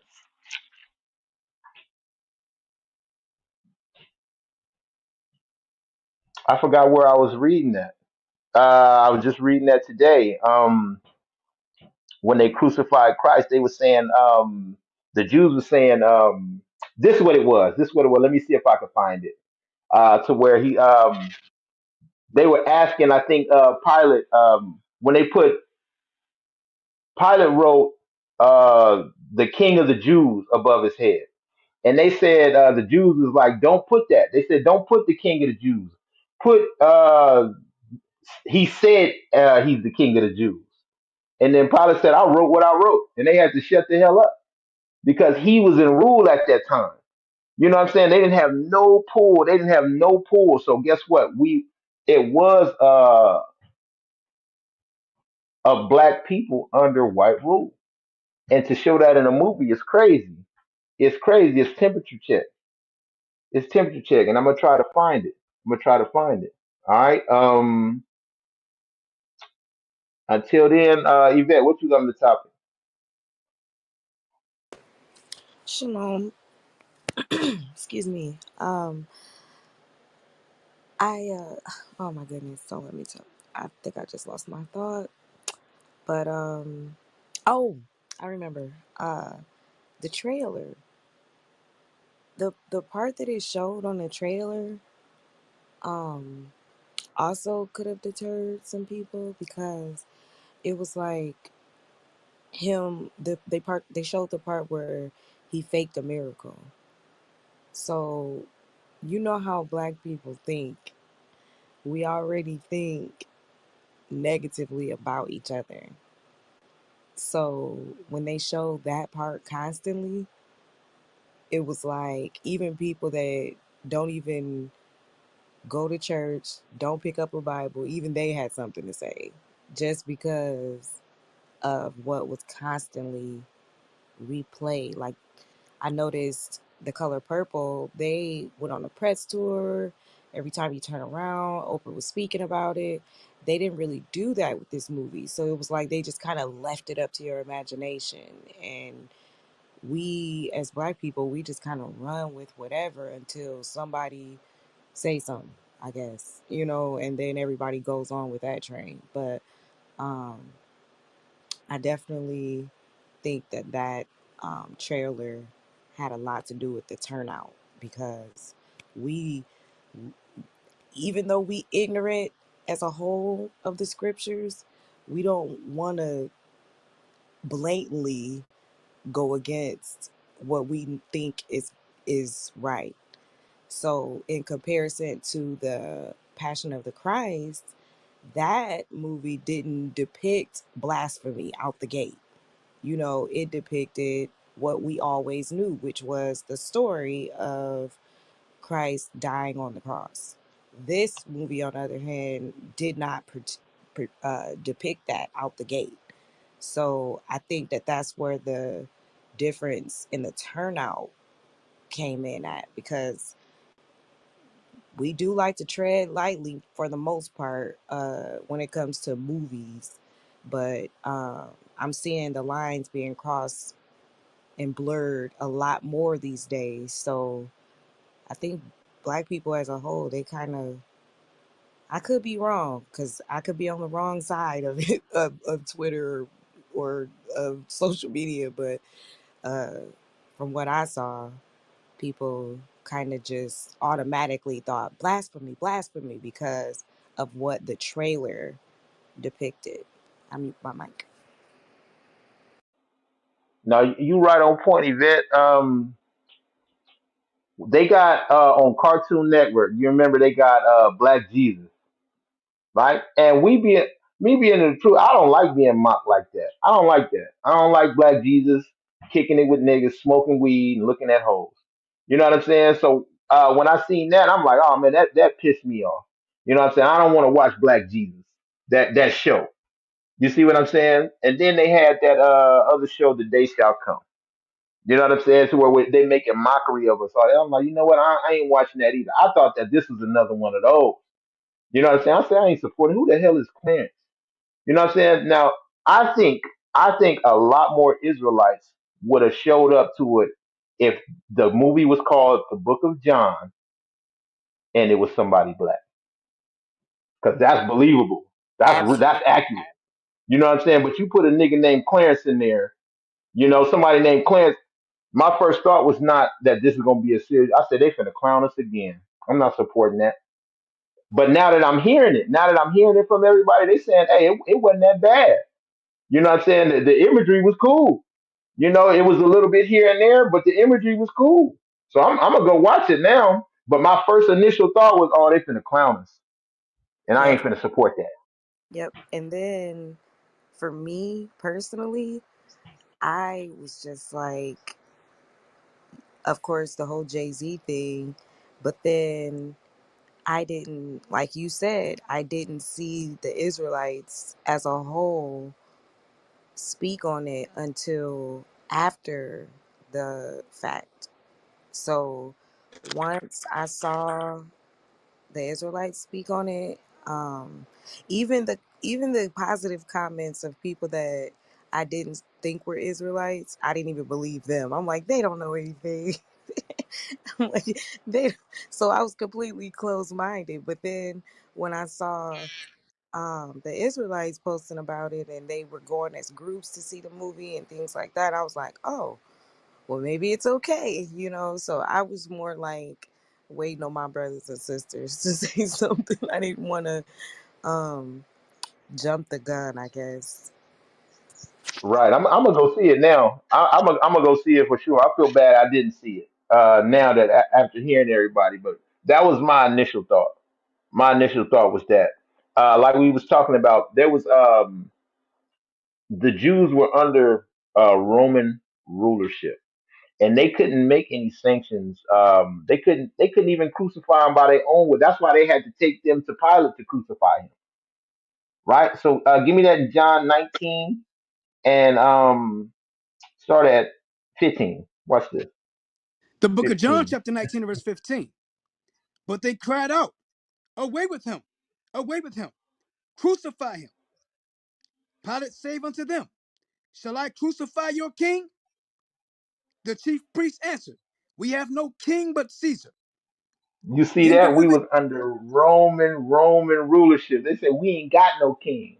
The only king that we got is Caesar, because it was blasphemy against Rome to say anybody else was a king other than him. You know what I'm saying? Jump over to verse 18. verse 18, where they crucified him, and two other with him, on either side one, and Jesus in the midst. And Pilate wrote a title and put it on the cross. And the writing was, Jesus of Nazareth, the King of the Jews. That was the writing. Jesus of Nazareth, the King of the Jews. Right? Let's see how they felt about that. Read. Verse 20, this title then read many of the Jews, for the place where Jesus was crucified was nigh to the city. And it was written in Hebrew and Greek and Latin.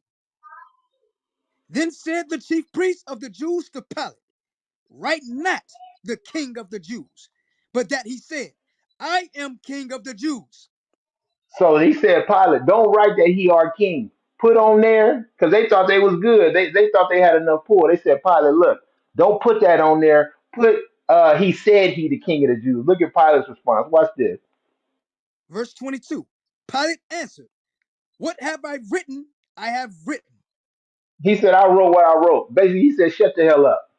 Remember your place. You under me. I wrote what I wrote. He told him to be. We was under Roman. We was in Roman captivity. We had no authority to do what we wanted to do. We couldn't even exercise our own laws without sanction of the Romans. You see that? So for them to depict that in a movie where the Jews are black and the Romans are white, it's accurate. That's accurate, and that's what's surprising that they would do something like that as a heat check to see how many people would pick up on that. How effective have the Israelites been out there? You know what I'm saying? Let's see. Let's see how many people show up. You know what I'm saying? Let's see if we've done a good enough job destroying them. That's heavy right there. Absolutely. I think it's pride too. Their pride goes Yeah. all the way back to them just always writing down what they do. Even in the movie, the X-Men, the Apocalypse, I was floored at how bold they were with, oh my goodness, my 10-year-old was just like, mom, look what they said, mom, look. And I was just like, I know, like, I'm like, wow, they really know. So it's pride. It's their pride, and I agree with what you said. They just want to see, like, they not latching on. We don't got nothing to worry about. Watch this. Like, I, I'm just I just think their pride has definitely deceived them. Right, and it's instilled in it. It's like you beating up somebody, and they can't. You know you got them beaten. You put your hands behind your back and start showing off. You know what I'm saying? You should just put them out. You should just get it over with, but you start to show off. You know what I'm saying? Because you're prideful. You think you got it won. You know that's their downfall. That's that they put their hands behind their back and do a little showboat. Put it right in your face. You know what I'm saying? They put some obvious right in your face, see if you pick up on it. And what you gonna do about it? Nothing. You know what I'm saying?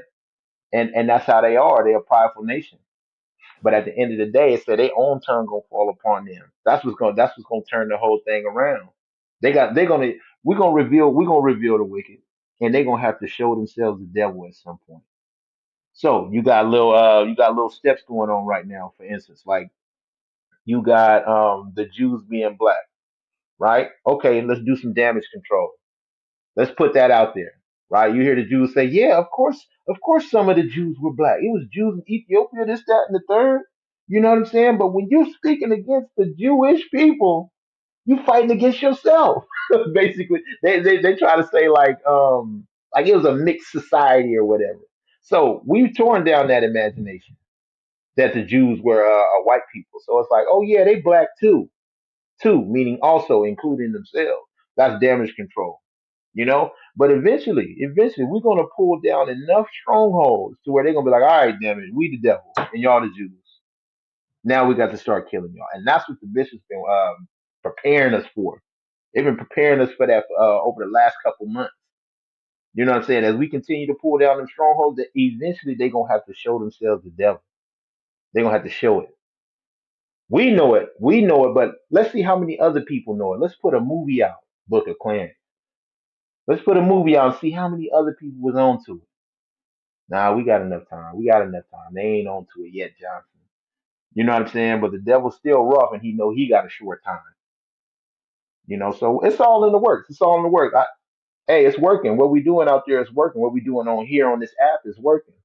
You know, it's working so much. They damn near showed themselves the devil on this app.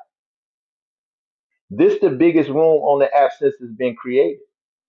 And now everything that we do productive to us has been changed. Now you can't see how many followers on here. Now if you're not a member of the room, you can't join. You know what I'm saying? Now you can't reach people outside of this room. You know what I'm saying? Why would they change that? They damn near showed themselves the devil. Like, hey, you know what? Biblical smoke is too big. We need to change some things. All right, this damn near become a platform for Israelites to preach the truth. So of course they're gonna show themselves the devil and start to change things. You know, and it is what it is, and it's gonna continue to snowball over and over. It's gonna snowball because we cannot go backwards. Once you uncover something, you can't cover it back up. The way they had to cover these things up, for instance, the way you cover up a nation's nationality, they don't take a generation to do it, right? You got to kill the first generation of everybody that know, and you got to take the kids and tell them a lie. And some of them kids will know from their parents. This is not all of them, but some of them, their parents will pass it down. They don't have the writing, but they got the stories and the folk tales, right? You would damn near have to wait for the next generation to die, right? This is how you cover something up. It takes 2, 3 generations to cover something up. When we uncover it, they're not going to be able to cover it in one generation. That took years and years of murder to cover that up. You see what I'm saying? Years of murder. So as we pulling down these strongholds and uncovering the truth, eventually it's like, look, we ain't got 3 more generations to cover this back up. We just gonna have to show ourselves the devil. You know what I'm saying? So just we gonna keep pushing. I'll keep uncovering this. We gonna keep doing it. You know what I'm saying? We doing the right thing. Absolutely. I think they took a huge risk with this movie. Um, but the gamble that they played, in their mind they think that they won right now because of the movie quote unquote flopping. But um as the scriptures say, nothing can be done against the truth. So um I do believe that more people are going to watch it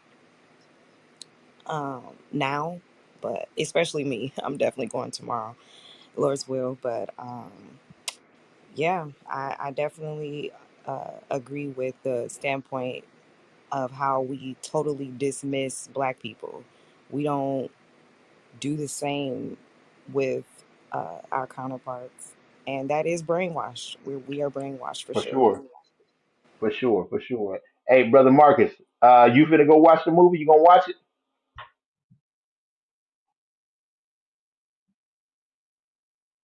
You still there, brother Marcus? Where is it? Where's it playing? Is it I think it's on on one Netflix. of the platforms? If it's on one of the platforms, I'll watch it tonight.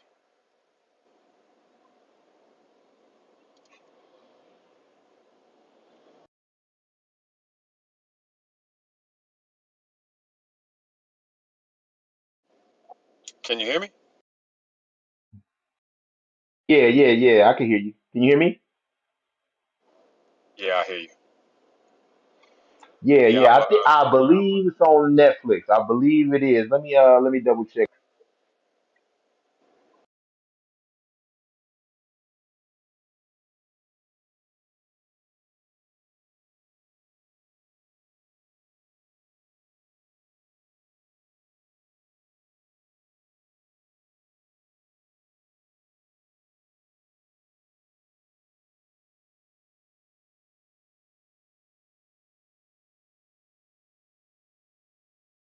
I do want to know. I do want to know.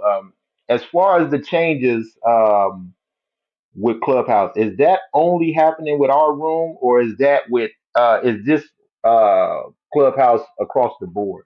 Does anybody got knowledge of that?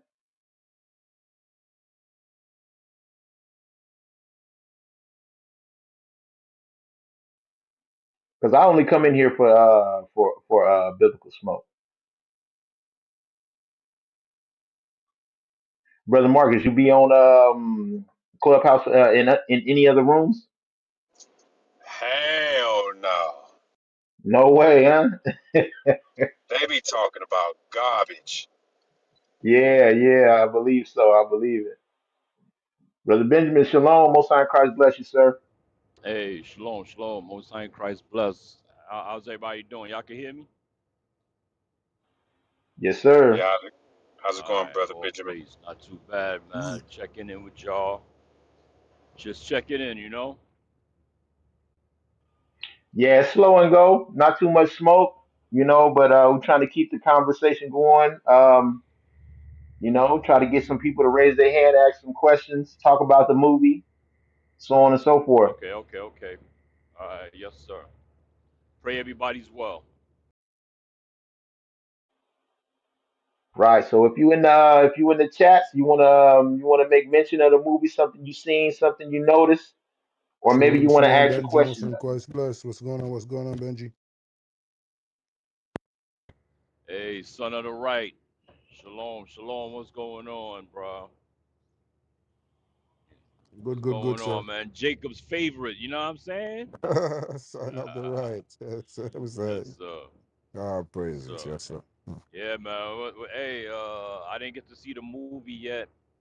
Uh, but yeah, Lord's will this weekend. I'm gonna check it out on Sunday. Probably check it out on Sunday. From what I heard, it is at least demographically accurate.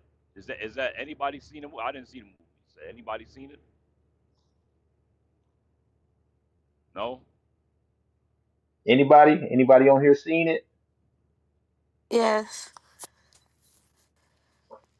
Okay, so is it demographically accurate as far as, from what I understand, the Jews are black, Christ is black, the Romans are Edomites. Yes. Oh, all praises, because I'm hearing the movie has some what's the word I'm looking for? Is raising a stink with Esau because they're saying the movie is racial or has quote unquote black Hebrew Israelite philosophy in it. Is that right, sis? I would say so. I like how they always said, they didn't say shalom, but they said peace be unto you to everybody. Like, they were saying it all over the place. Say it again. They would, it's not really, I guess, philosophy, but they were saying, like, peace be unto you, like, all the time, instead of saying shalom. That they were just saying, all the Israelites would say, um, but, um, yeah, I would say it had some of the Israelite philosophy. But some of it's not Okay. true. I don't know. Okay. Yeah, it's fiction. So Okay. From what I understand, also they are removing the movie from the UK. Anybody heard about that? They're removing that movie. Like they're not gonna premiere it again, or they're gonna back up the premiere date because of some things in the movie that they deem racial. Nobody heard that. maybe maybe because Jesus is black. I don't know. Maybe because it shows all black Israelites. Maybe I haven't heard that though, so I'm not sure. They trying to do damage control. It's too late. The truth is out. Ain't nothing they can do about it. Right, right, right. I'm gonna send y'all an article and y'all could pin it. But I haven't seen the movie, but I have saw an article about the movie, and Esau is kind of in a stink about it. I'm gonna send it to y'all. Give my mic.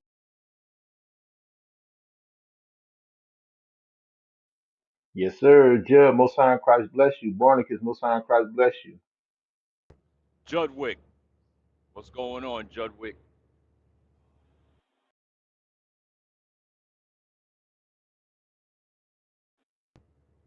Ibuka, Shalom. Yes, sir. Yes, sir. Yeah, I believe that movie's still in the theaters. I think it's still in the theaters. So yeah, I'm gonna have to check it out myself. All right. So if you in the chat, you're listening, go ahead and raise your hand. Raise your hand, make your comment, ask a question. All right. This is biblicalsmoke@gmail.com. All right. Share the room. Share the room. All right. I got one hand raised. Let's see. Your All right. link Cool. is I got Lady broken. Diana. The link is broken. The link up top is broken. Okay. Okay. Okay. Cool. Cool. Why they get that in order? What's your thoughts on the movie? You seen it, Lady Diana? No, I haven't seen it yet. Okay, okay, okay. So, as far as like, what I'm hearing is the movie does depict the Jews as black. You know, the Jews are black, right? That's what I'm hearing. I like that That's what though. you hear. I like Right, that. right, right, right. And they're depicting that in the movie here, and the Edomites, which are the Romans, are depicted as white people, which the Bible supports. That's what You know what I'm saying? Basically, not the Bible support the movie. The movie support the Bible in a way. Mm. You see that, so a certain amount of truth is coming out. So, what do you think about that? I think that is necessary for us to understand like our history, you know? So yeah, I think it's a great thing. Right, right. So, what's your nationality? Where you come from? My nationality is Jamaican from Moroccan descent. Okay, okay. So, according to the Bible, you be from the tribe of Benjamin. All right. What's your I father, if you don't mind me asking? My father? Yeah, he's a native to Jamaica or Morocco. Uh, Native Jamaican. From Maroon. Okay, cool, cool. The reason I asked is give me numbers 118. I'll show you why. Uh, okay, go ahead. The book of Numbers, Oh, that mic is bad. Mic is bad. I got it. I got it. All right, my man E got it. The book of Numbers, chapter 1 and verse 18. And they assembled all the congregation together on the first day of the second month, and they declared their pedigrees after their families by the house of their fathers. Right, so your pedigree is your lineage, your heritage, your descent. It go from the house of your father. So that's why I asked. That's why I asked, right? So as far as like you said, it's a good thing. It's a good thing that they doing that because we got to know our heritage. That's why I asked. That's why. Are you keeping the commandments?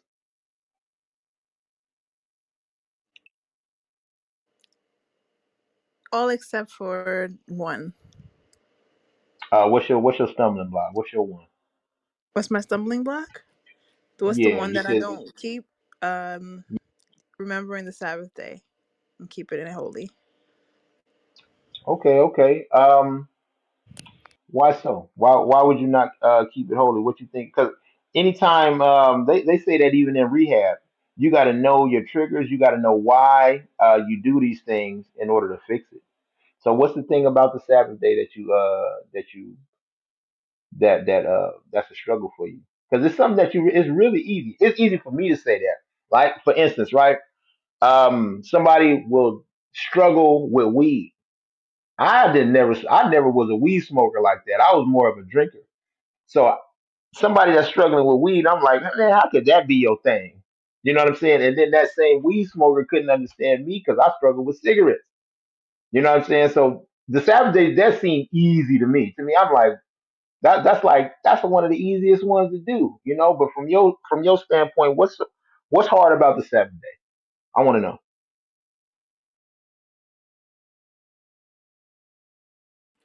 Finding a group that is also doing the same and that I can mesh with correctly. Is that do you understand? Yeah, Finding a absolutely, group that absolutely. is doing the same thing as like keeping the Sabbath and doing it correctly and like some that I mesh with that I can get along with. Okay, okay. Give me First John 4:1. I'm gonna show you how you find it because all you gotta do is hit this Gmail. Hit this Gmail up, right? And you have the right group. I'm gonna show you how. Watch this. The book of First John, chapter 4 and verse 1. Beloved, believe not every spirit, but try the spirits, whether they are of God, because many false prophets are going out into the world. Okay, Hereby know. so it says like you said, you the first part you said was right. You want to find a group that's doing the same thing, keeping the Sabbath the right way, right? So it say, believe not every spirit, but try the spirit. So how do you try the spirit? First and foremost, the spirit of God that you got to measure it up to is the Bible, right? So the scriptures say when you praying or prophesying, you're not supposed to have your head covered. What group is doing that? Who don't got their head covered? All right, I'm on the right path. All right. Which group is keeping the Sabbath day on the correct day, the seventh day of the week? Which group is doing that? Okay, cool, cool. I found a group that's doing that, right? What you don't want to be.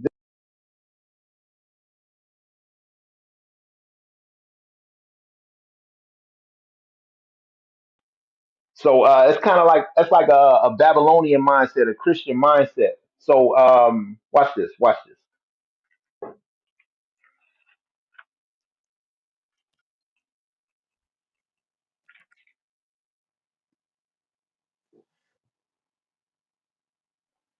Second Timothy 4:3.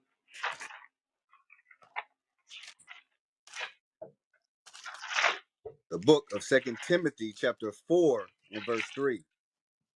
For the time will come when they will not endure sound doctrine, when they will, but after their own lust shall they heap to themselves teachers having itching ears. Right. So what we would do in Christianity, I would go to a church and I say, you know what? I don't like this pastor. I don't like that pastor. He's talking about this, that, and the third. Right. Now we'll trade that in the truth and we'll say, you know, I don't like this group because I like to wear my pants, but they won't allow me to do that. Itching ears is it when you got an itch, you need somebody to scratch it, meaning make it feel all better. You know what I'm saying? You don't want to go to a congregation like that that's going to scratch your itch. You want to try the spirit, meaning look in the Bible, see what it says, and see if the people that you're looking at is doing that. If they doing what the Bible says, right? You're never going to you're never going to find that out if you don't come in. So have you been to the schools yet? Have I been to the schools yet? Yeah, what city you in? If you don't mind me asking, New what York city you City. in? New York. New York. Oh man, yeah, we got schools all in New York. You got to come visit. First and foremost, you got to hit the Gmail. Hit us up on the email up there. All right, and we'll get you a location near. Right. The first and foremost, you said you have a problem with keeping the Sabbath because you don't want to keep it with the wrong people. Basically, right? Am I saying that right? Correct. Right, right. So now I challenge you to visit. I challenge you to try the spirit. Try the Hey, spirit. hey, hey, sis. Yeah. How far are you away from Mount Vernon? Mount Vernon is Yeah. kind of far. Where in New York you at? I'm in You in the Harlem. city? Yeah, I'm in the city. You're in. Says, come on now. You in Mount Harlem? Vernon is far from Harlem. Mount Vernon It's like a is hour and a half. 20. It's like an Hey, hour and sis, a half. you ain't from Harlem. How you gonna be from Yeah. Harlem and say Mount Mount Vernon is like an Vernon? hour and a half away. Oh, no, Yes. negative. Yes. Mount Vernon is right Oh, above the Bronx. driving. You talking about driving? Mount Vernon You says talking is right about up driving? says I'm talking about the train. even if you take the train, Mount Vernon is not an hour and a half away. Mount Vernon is about 45 minutes away from the Bronx. I mean from Harlem. You go through the Bronx on the 2 train. You go from the Bronx, you go to Reid Avenue, and then you just get an Uber right there because Reid is the last stop, the last stop on the 2, and it's right there. It's 10 minutes, right at the border of right above the border of the Bronx. You said take the train for 45 minutes and then take a Uber. Yeah, That is an hour and a half away. I know you're from New York, sis, but that's not an hour and a half. That's you may be waiting for an Uber, but But tell that. me what's Listen, there. listen, What's listen, there? listen, What's listen. no no? Tell me what's The there. point, Like, the point is this. Listen to the point. The point is this. You gotta go where the truth is being spoken, and you gotta do what you gotta do to keep the commandments, regardless if it's an hour and a half, or which is reasonable anyway. Even if it is an hour and a half, this is for your salvation and for you to get your spirit right. So you got to go where the true word is being spoken, regardless. It don't matter if it's an hour and a half, 30 minutes. To all of those things are excuses that's going to keep us from getting the kingdom. Okay, give me the scripture real quick. Revelation 3:15. I want you to hear this script. Y'all can hear me clearly on this thing. Yes, sir, you're good. Yes, All right. sir. The Watch book, this, sis. the book of Revelation, chapter 3 and verse 15. I know thy works, that thou art neither hot nor, excuse me, that thou art neither cold nor hot. So this is Christ speaking. He says, I know your works. What are your works?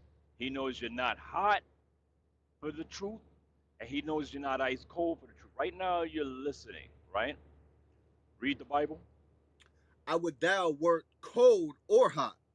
Stop. Christ said, I would rather, sis, you were on fire for the truth or ice cold going back in the in the world. That's what Christ would rather. In other words, make a decision. Don't be in and out or make an excuse here and make an excuse there. Or say, oh, it's too far. Oh, this happened and I don't know. Read on. So then, because thou art lukewarm, Stop. You know what it means to be lukewarm? Being lukewarm is I'm going to find an excuse not to keep the commandments, no matter what commandment it is. Okay, and those type of things we got to get out of. We got to put that aside and just do what the Bible says, regardless says. Okay, read on. and neither cold nor hot, I will spew thee out of my mouth. Uh, sis, Diana, what do you think it means? I will spew thee out of my mouth. I will get rid of you. What do you mean? What does that mean? Be a little plainer. Um, I will make sure that you're not where I am. I'm going to kill you. That's what that means. You're going to, you're going, I'm going to kill you with that eternal fire. Okay, so that's why we can't play games. We gotta have that fear of the Lord to do what the Bible says. Okay, so I just want to throw that out there. Says you, New York got one of the best and biggest train systems in the world, and Mount Vernon is right there. I'll mute my mic. Right, right, right. You talking to a real New Yorkian right there. You see that? You know everything that you're Hey, talking about. hey, hey, sister, trying to get over right there. An hour and a Right. half. Come on, B. Stop playing games, B. That thing is a hot 45. Right, right. So, what's your other hang-ups with the Sabbath? Why you not keeping the Sabbath day holy? That's it. That's it. That or just the travel time? Yeah. I mean, I could find a church, but I just feel like every time I find one, it's not right for me. Yeah, none of them are right, sis. You understand? But right here is where the truth is being spoken. The churches in America, those are all after white supremacy. I'm sure you know that by now. Every last one of these churches set up in America is after white supremacy. They Baptist, Methodist, Catholic, Episcopalian, AME. They all white supremacists. You understand? But what's being spoken and what they're not doing, I'm gonna show you what they're not doing. Go to Malachi 2 and 7. Watch this. The book of Malachi Malachi. chapter 2, verse 7. The book of Malachi, chapter 2, verse 7. For the priest's lips should keep knowledge. So the Bible says, sis, the priest, your pastor, your reverend, he's supposed to keep knowledge. Okay, it's going to tell you what that knowledge is. So wait, before we go continue, when you go to those churches, right? Like you're trying to find a church, and you go to the churches, what are they preaching in there? Can you give me an example They or give got the us an white. example? They got the white God. In front of you. Most of them. Yes, right. Okay. What else? That's number one. But what That's number else? one. Like And what's coming out of the I'd be like, are pastor's you mouth? kidding me? Huh? What's coming out of the pastor's mouth? What You're you going to talking hell. about? You're going to hell if you don't give me some money. Damn. So yeah, I've heard that all my life. Anything else? But that's the main thing, huh? That's the main thing. It's like, damn. Right. But guess what? Watch what the Bible says now. Your pastor's supposed to be kicking. And I'm gonna assume since you in Harlem going to churches, this is you're not going to white churches. You're going to black churches, right? Yep. These are black Saying churches. They with the got the white white with the Jesus. white Jesus. Yes. And it's saying Give me they manipulate the people to give up their money, to guilt the people out of their money, or they're going to get judged for it by God if they don't give up their money to the pastor, right? Absolutely. Watch this. Now let's see what God says the pastor's supposed to be preaching. Read it again. The book of Malachi, chapter 2 and verse 7. For the priest's lips should keep knowledge, Uh huh. and they should seek the law at his mouth. So when you go to the churches, what is the pastor supposed to be telling his congregation? Diana, I didn't hear what he said. read that last part again. And they should seek the law at his mouth. So what should they be? What should the pastor be telling the congregation? About the law, The law what? the The law, commandments. exactly the law of God, the commandments. They're not doing that. They're teaching them tithing and singing songs and stuff like that. You know. Last one. Give me Malachi, Lamentations 2:14. Lamentations 2:14. Sir. The book of Lamentations. Watch Chap- this, sis. Lamentations chapter 2 and verse 14. Thy prophets have seen vain and foolish things for thee. You know what your prophecy for our people in Harlem? Christmas, birthdays, the pastor's new vacation fund. He trying to go on vacation. Pastor need a new watch. Tithing. Those are false burdens. White Jesus. Those are all false burdens, sis. You understand? That's what your pastor burdens the people with. They got to take care of me. I'm the pastor here, and the pastors have been manipulating our grandmothers, our mothers, our aunties, the black women in those churches forever. Facts. Read. And they have not discovered thine iniquity. Oh. Sis, you could leave your mic unmuted for a minute, sis. It says, you can hear me, sis? Yeah, I can hear you, It but says, it says, I'm on the computer, so I don't want to oh, leave okay, it got you. unmuted. Go ahead. It says, they have not discovered thine iniquity. What, what are they supposed to be discovering?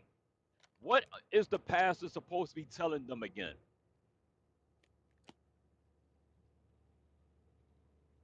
You muted. About the law. Exactly. Now, because they're not telling them about the law, it says your pastor has not discovered your iniquity so you can fix it. Read. To turn away thy captivity. So the pastor is supposed to show you your sin to do what? Read that To, part again. to turn away thy captivity. To turn away our captivity. That's why we go through hell.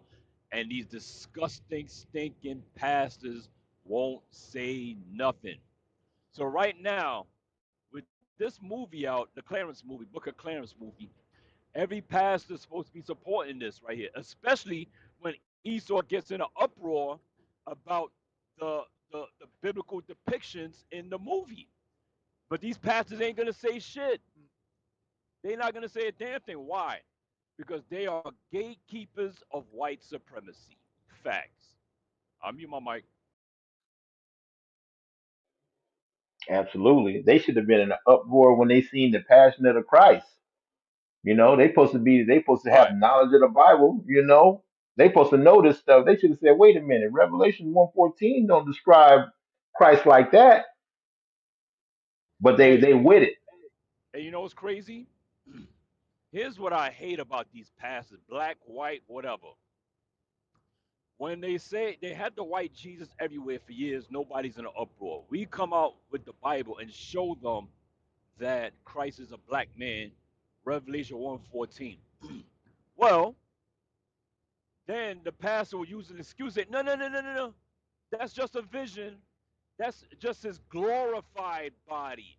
Christ didn't look like that on the earth. Well, if the image that we have of Christ is his glorified body and his image is of a black man, if you're about truth, why not just post or picture what's written in the records? If the record shows he in his glorified body, his skin was burnt like brass, his eyes were red with like a flame of fire, he had white woolly hair. Why don't any Christian church ever describe that if it's biblical? If the Christian church was about truth, why not just describe what's in the Bible? And how does it make sense? He was a white guy on earth, but in his glorified body, he a black man. Like, get the hell out of here, man. I don't make no damn sense. He's white on That's earth, confusing. then he gets crucified, comes back, and John the Revelator sees him, and he's a black man. Like, what the hell? Go to Revelation 1 and 10 real quick.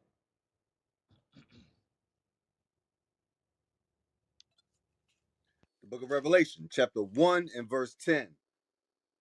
I was in the spirit on the Lord's day, This is John the Revelator on the island of Patmos, okay? Read on. and heard behind me a great voice as of a trumpet, He heard behind him as a great voice, as of a trumpet. Read.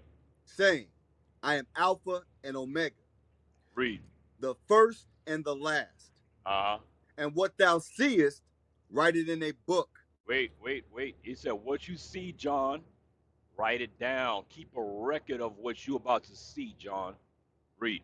and send it unto the seven churches which Uh are huh. in Asia, unto Ephesus, and unto Smyrna, and unto Pergamos, and unto Thyatira, and unto Sardis, and Philadelphia, and unto Laodicea. And I turned to see the voice that spake with me. Oh, hey, I'm sorry. I'm sorry. Jay Zion, lady, sister Diana. You hear me? I hear you. Yes. I forgot, sis. I forgot something. You ain't even got on. You ain't even got to get on the subway. Take the Metro North on 125th. It drops you off right there. It's a block after you get off. The first stop in Mount Vernon. Okay. All right. All So right. that's and that's So that's not let me that's email. about I 30, don't know. 40 minutes. Okay. Let me email you guys. Yes, Hmm. ma'am. All All right. right. So read that part again. I don't want to lose the point. Verse 12. Wherever And you at. I turned to see the voice that spake with me. So wait, John the Revelator now turned to see the voice that was speaking with him. Let's see what John says. And being turned, I saw seven golden candlesticks. The menorah. And in the midst of the seven candlesticks, one like unto the Son of Man. Stop, stop, stop. Wait a minute. Now I'm gonna assume we all know when you read on, John the Revelator describes a black man, right, y'all? If anybody thinks different, we can just keep reading, right? We all know he's describing a black man, right? Right. And put it in the chat. Everybody put in the chat. Do you know that John the Revelator is describing a black man? Yes or no? Because that is not really my point. So, okay, I see yes, yes, yes. I don't see any no's yet.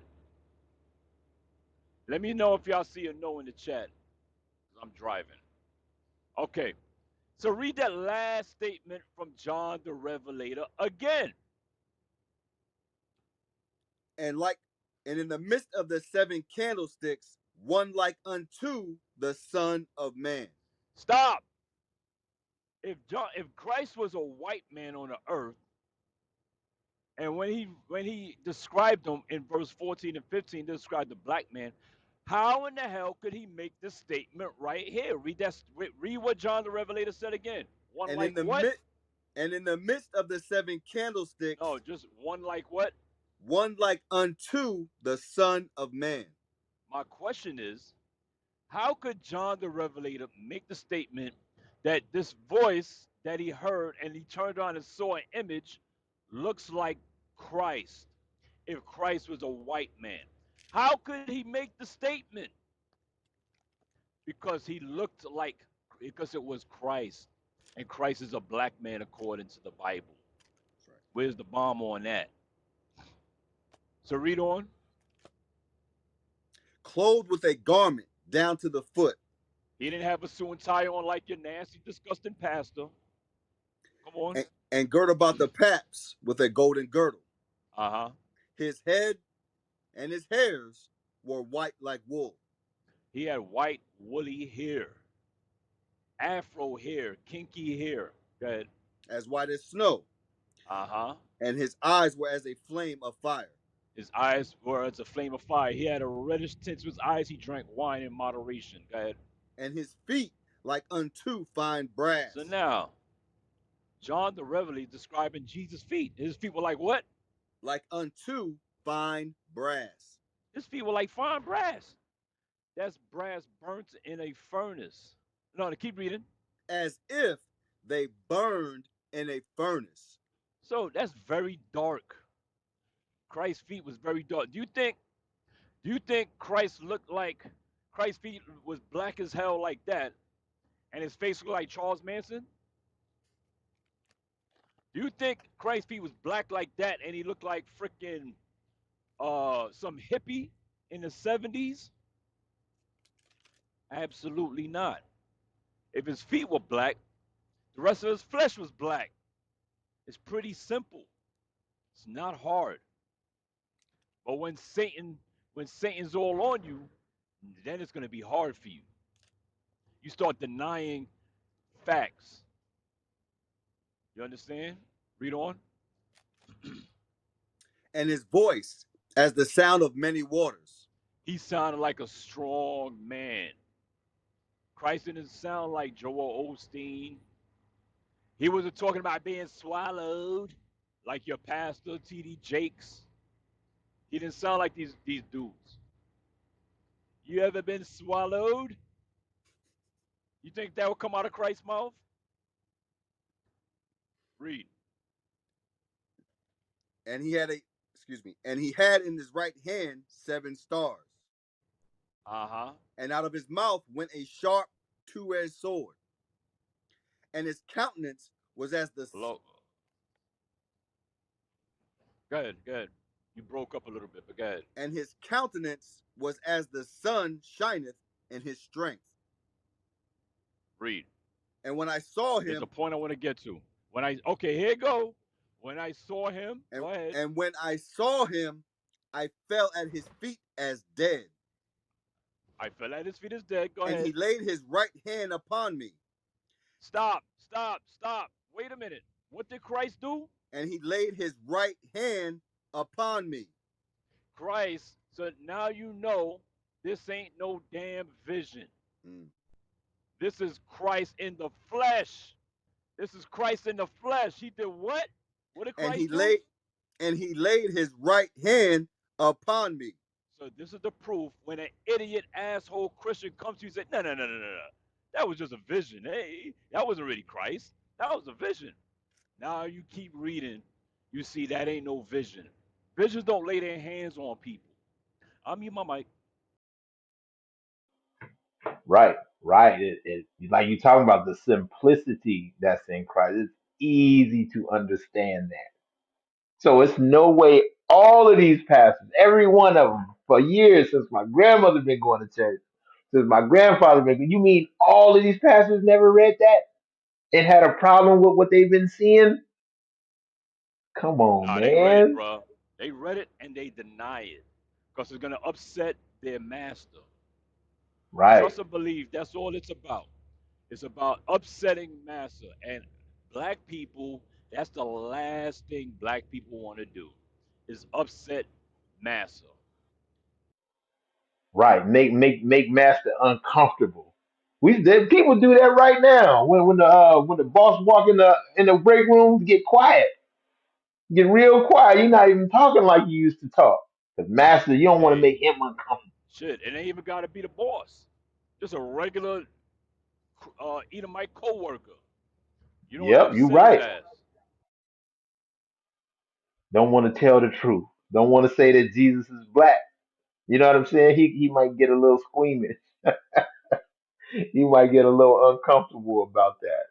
And that's why they put this article up here to let you know, hey, look, we uncomfortable. You know what I'm saying? We uncomfortable. So now we supposed to bag up and stop doing what we're doing. That's not gonna happen. This train is going. Hey, can we read a little bit of the article? Yeah, yeah, let's do that.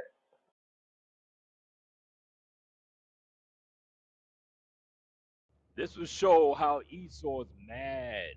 Esau is so y'all go support the movie, man. Support the movie. I believe um this, and this just goes to show that in Hollywood and these when they're in these arenas, they have to try to sneak truth in. They got to make Jesus a comedy. They can't be serious. And this is the only options they really got to get some type of truth out. So make sure y'all go support the movie, man. Because I guarantee you, if this was a serious movie, this movie would not see the light of day. It would not Facts, see the light of facts. day. But since they put it in comedy form, when they do anything about Jesus being black, it's got to be a parody. It's got to be a comedy. It can never be serious. It's got to be some kind of joke or mocking behind it. You know, they don't do that with the white movies, with the white biblical images. With the white biblical images, you niggas go to the movies and cry. Oh my God, look what they doing to Jesus and Passion of the Christ. You understand? They put hundreds of dollars behind those movies. When it's white folks in it, and the white folks are playing Jesus and Moses. But when it's us, which is the true biblical images, it's a parody, it's a joke, it's a laugh, it's a mocking. No, no, no, no, no. Y'all gotta support that. Give my mic. Right, right. All right, let's go ahead and read some of this article. All Okay. right. Yes, sir. Yes, sir. This is boundingintocomics.com. The blasphemous The Book of Clarence film backed by rapper Jay-Z pushes black Hebrew Israelites propaganda with race swap Jerusalem. Time out. Time out. They said the movie swapped the races, right? But I believe that they the ones that swapped the races in the first place. How can they say we swapped the races? You know what I'm saying? When you read in the Bible, it says the Jews are black people. We just read that with Christ. Christ is a Jew. Whatever Christ looked like, the rest of the Jews look like. Easy. So when did the races get swapped? Read on. Jay-Z is never beating the Illuminati allegations, especially after teaming up with the Harder They Fall directors James Samuel for a project that is every bit as racially divisive as it is blasphemous. Hey, now let's look at the language that was just used in the article. They brought up Jay-Z being Illuminati.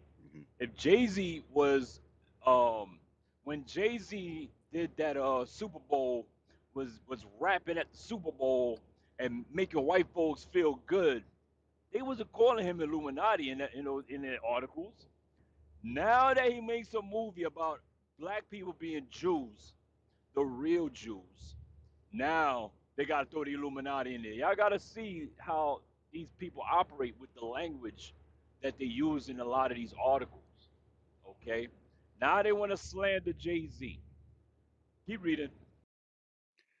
A film that would have been called racist if it was written by a white guy presents the character of Clarence as a drug dealer who uses the popularity of Jesus Christ and what seems to be a desperate, dubious attempt to make some easy money.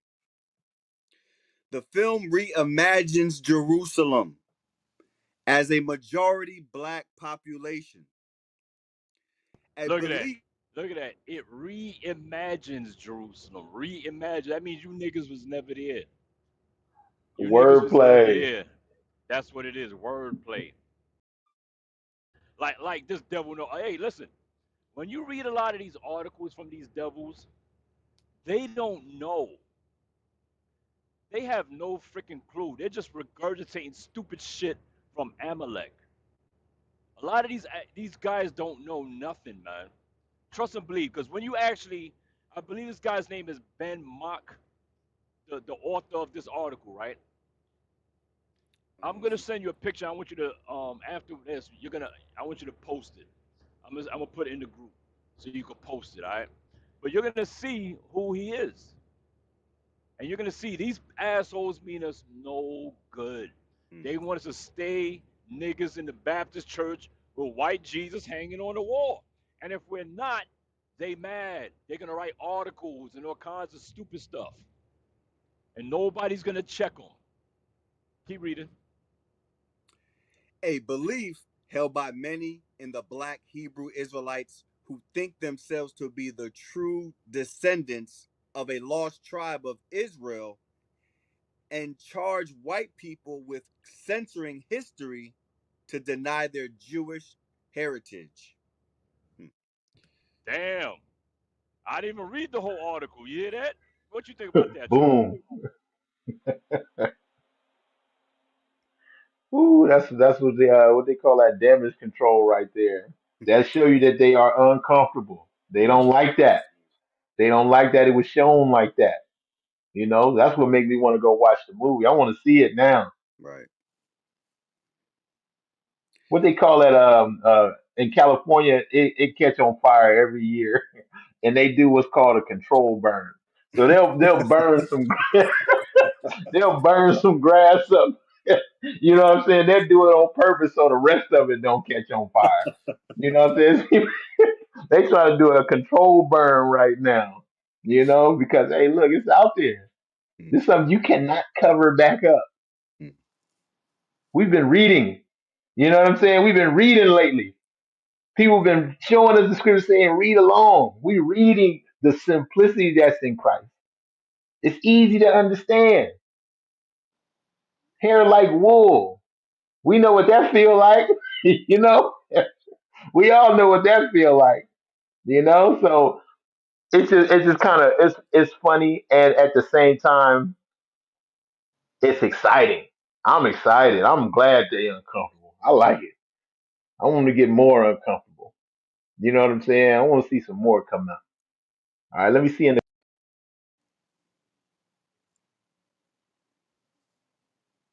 Say that again, Big.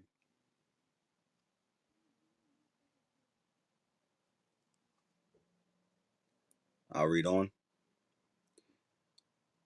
In an interview with Yeah, yeah. Ebony, In an interview with Ebony, Samuel emphasized how important portraying ancient Israel as black is to the narrative of the film, declaring, as much as we love these films, there are no black people in there.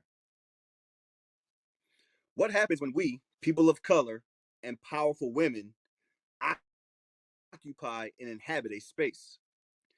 I knew I had to put our right, spin on it.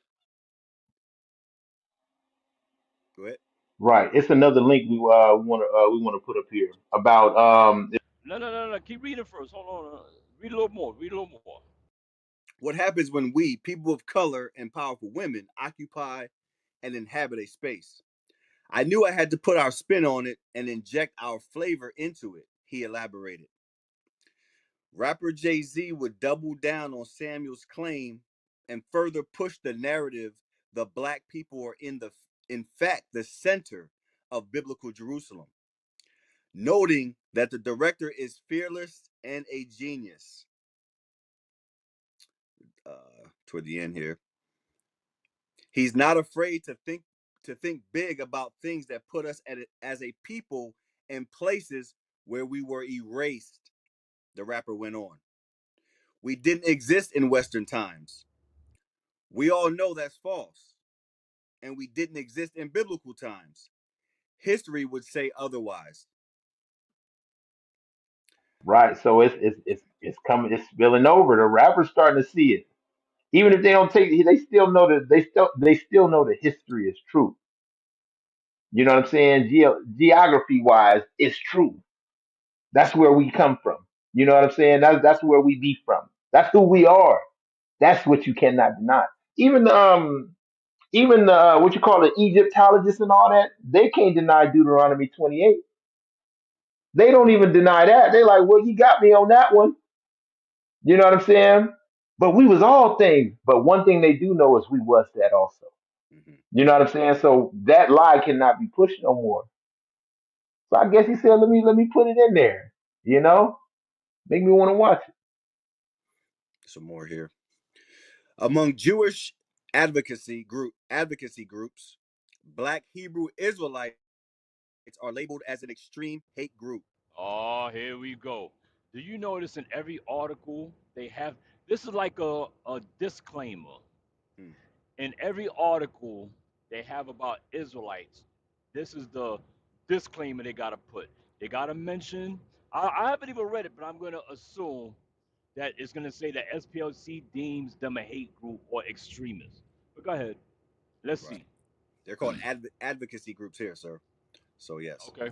Among Jewish advocacy groups, Black Hebrew Israelites are labeled as an extreme hate group that targets white people and white Jews as thieves who stole the true identity of Israel in other nations. Hey, guess what? Go to Daniel 11:14. Did the quote unquote black Hebrew Israelites make that up? Hey, before you read that statement again. What do they claim? That targets white people and white Jews as thieves who stole the true identity of Israel. Yes, yes, you did. You stole our identity, our culture, and it's not just us that say it. Other white historians say it. Black historians say it. They ain't just us. We didn't come up with this on our own. Your own scholars say it. We got other Ashkenazi Jews that say it. You got regular white people like Michael Bradley say it. Okay? You got Arthur Koestler say it, who was an Ashkenazi Jew. Okay? You got black historians like John Henrik Clark say it. We didn't come up with this on our own. See how they lie? Bunch of liars. Is that it? Racial hatred isn't the only concept driving this project, though. That's it on that. Oh, racial hatred. They call it hatred. I want y'all to see that. When black people are not in the Baptist church worshiping a white Jesus and you want to have your biblical depictions, they call it hatred, y'all. I want y'all to see it. Hmm. I hope y'all see it. They call it hatred. You understand? When you want to stand up, because guess what? When you depict black people as the real Jews, which they are, that includes Christ, Moses, Joshua, Caleb, Isaiah, Jeremiah, the prophets, the apostles, Paul, John the Revelator. That takes away everything from them because it's bringing us closer and closer back to our true identity to gather together. And once we know the truth, we're going to look at them as the liars they are. That's the point. We're going to see these people for the liars they are. They're not Christians and they're not Jews. They're thieves and robbers. Read it. Daniel. Come on, read. Daniel 11. The book of Daniel, chapter 11, verse 14. And in those times there shall many stand up against the king of the south. Read. Also, the robbers of thy people shall exalt themselves to Stop. establish. Stop.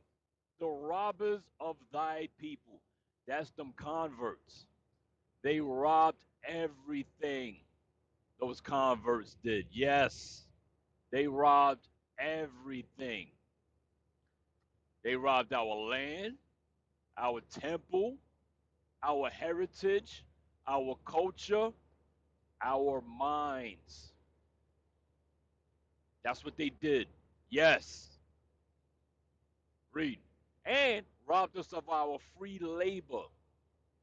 Let's not forget, they enslaved us for 400 years. How the hell can we forget that? Read.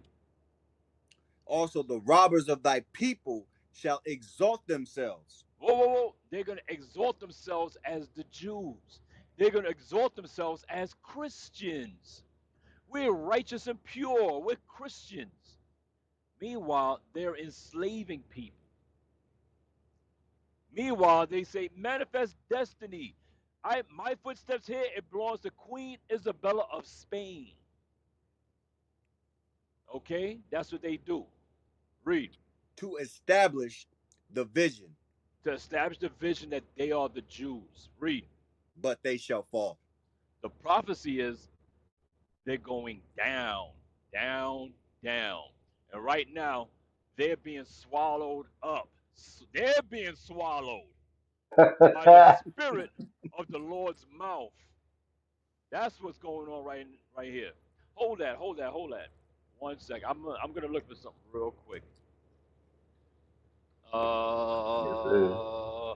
Give me one sec. Somebody talk real quick.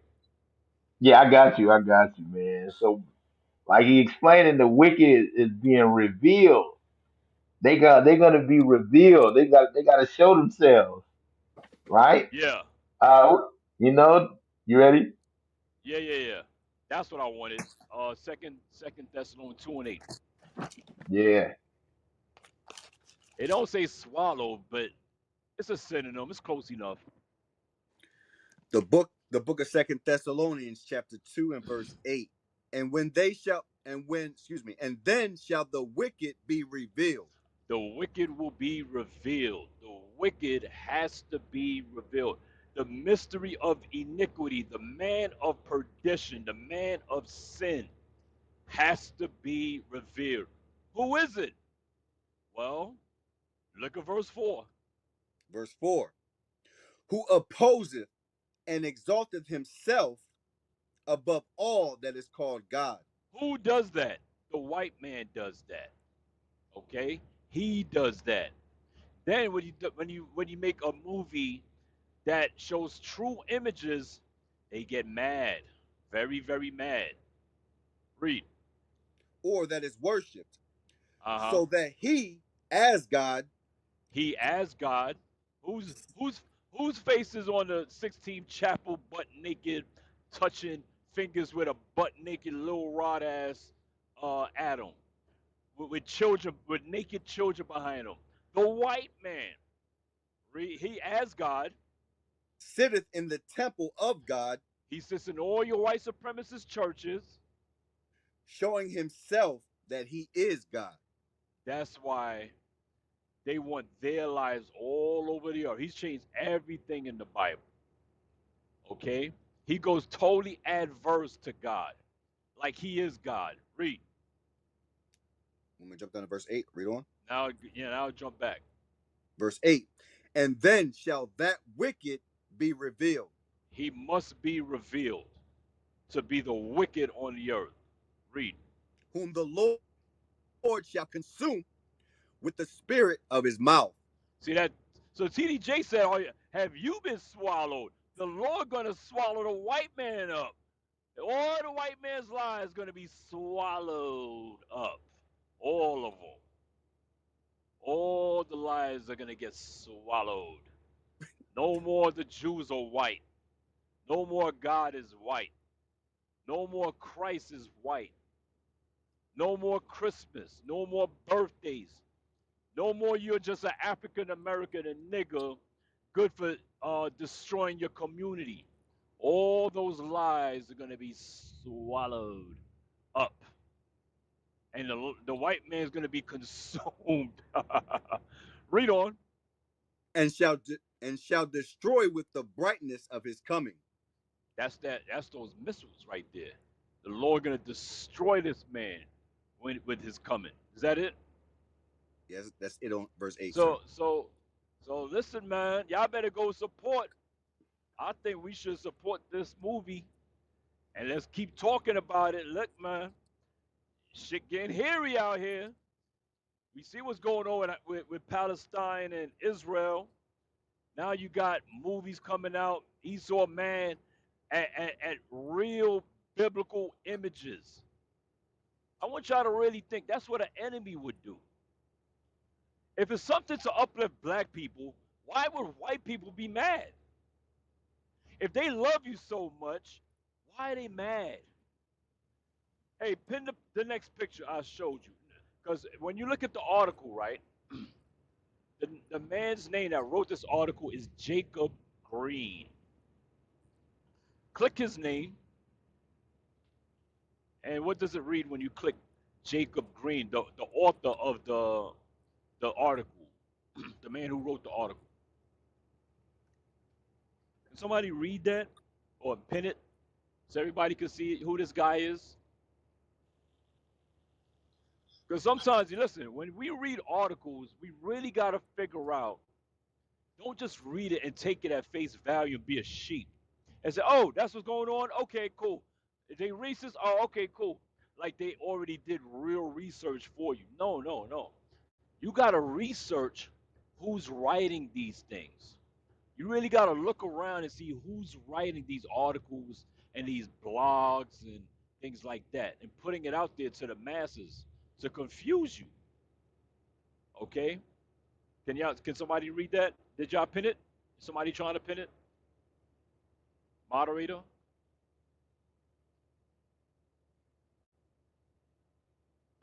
Big My Truth. bad. I'm trying to. My bad. I'm trying to pin it. I'm trying to find it. I see it in the chat, but I don't know how to get it from the chat to there.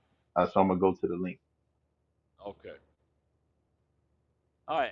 Everybody that's looking at the article can just click on, go to the top and click the guy's name, Jacob Green. Just read it, moderator. Reader. You got it big. I don't have it. Click the article and click his name.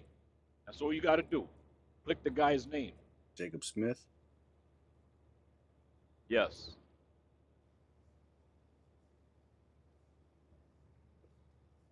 You see it?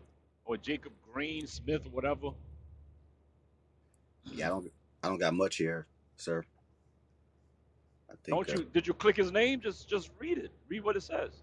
yes, sir. It says there we go. It says Jacob is the editor and founder of Society Reviews, a right-wing Christian film critic and entertainment commentator who is mean to Hollywood 95.4% of the time. So this guy is a right wing Christian film critic. He's one of these evangelist kind of dudes that loves and believes in white Jesus. This is your good Christian. And comes from he's a descendant of other white Christian settlers, thieves, robbers, and genocidal maniacs. That's who this guy is. Okay? So when they want to come now and talk their trash, that's what they do. They come in these articles, you don't see their face, you don't think to go research who they are, and they're putting out these type of articles, and they'll sway our sheep, our people's mind who are sheep. You understand? That's what these people do.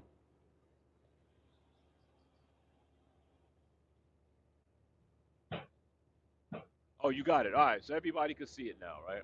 Yeah. There you go, Jacob Yeah. Smith. All right. So y'all can see it for yourself.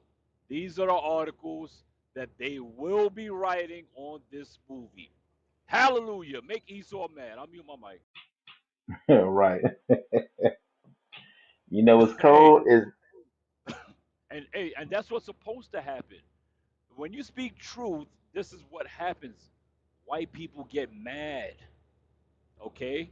When if you're not if white people are loving on you like your Kevin Hart or Tiffany Haddish years ago, something is wrong.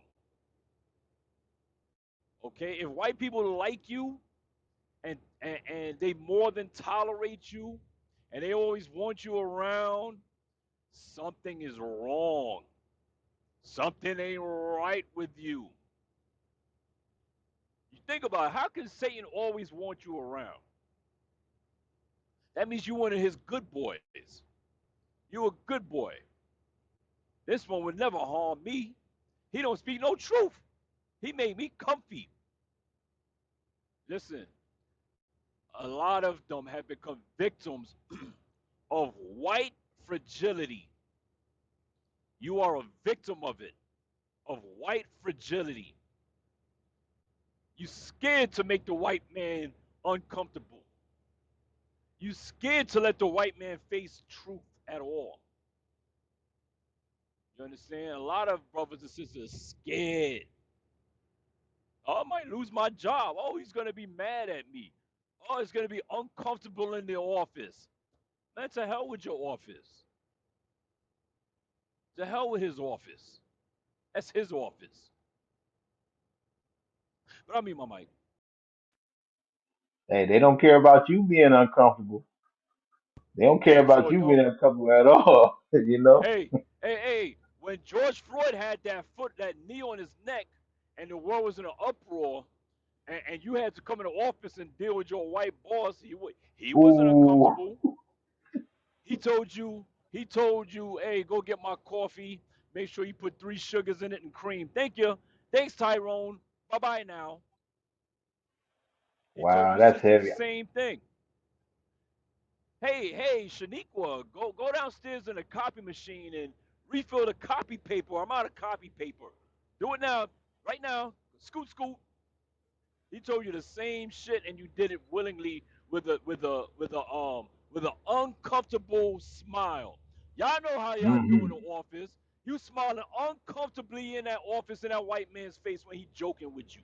You don't want to laugh at his corny ass jokes, but Yeah, you you know right on that. you gotta play the damn game. You uncomfortable as hell in that office. Facts. You know you That's so uncomfortable true. knowing what you know. That's so true. That's why when the niggas get together at the job and they want to talk about some real shit, their voices get real low and they talk in the corner. They talk amongst themselves in the corner real quick till the white boy pass and then they start talking loud again. Covering what they were really talking about. Y'all know how y'all do. That's why I work alone. I mean my mic. Right. I remember that day. I remember where I was. I remember that day. I got up that morning, got to work, and I just happened to flip through Facebook and seen that, and something made me watch the whole video. And I was pissed off at work, and I had a bunch of Edomites just smiling in my face. I was uncomfortable that day, just like you said. Yeah, That's bro. so crazy, Hey, man. hey, bro. I don't miss those days at all. Mm-mm. You know You how gotta you gotta fake it. Yeah, yeah. you have You know what's to. crazy?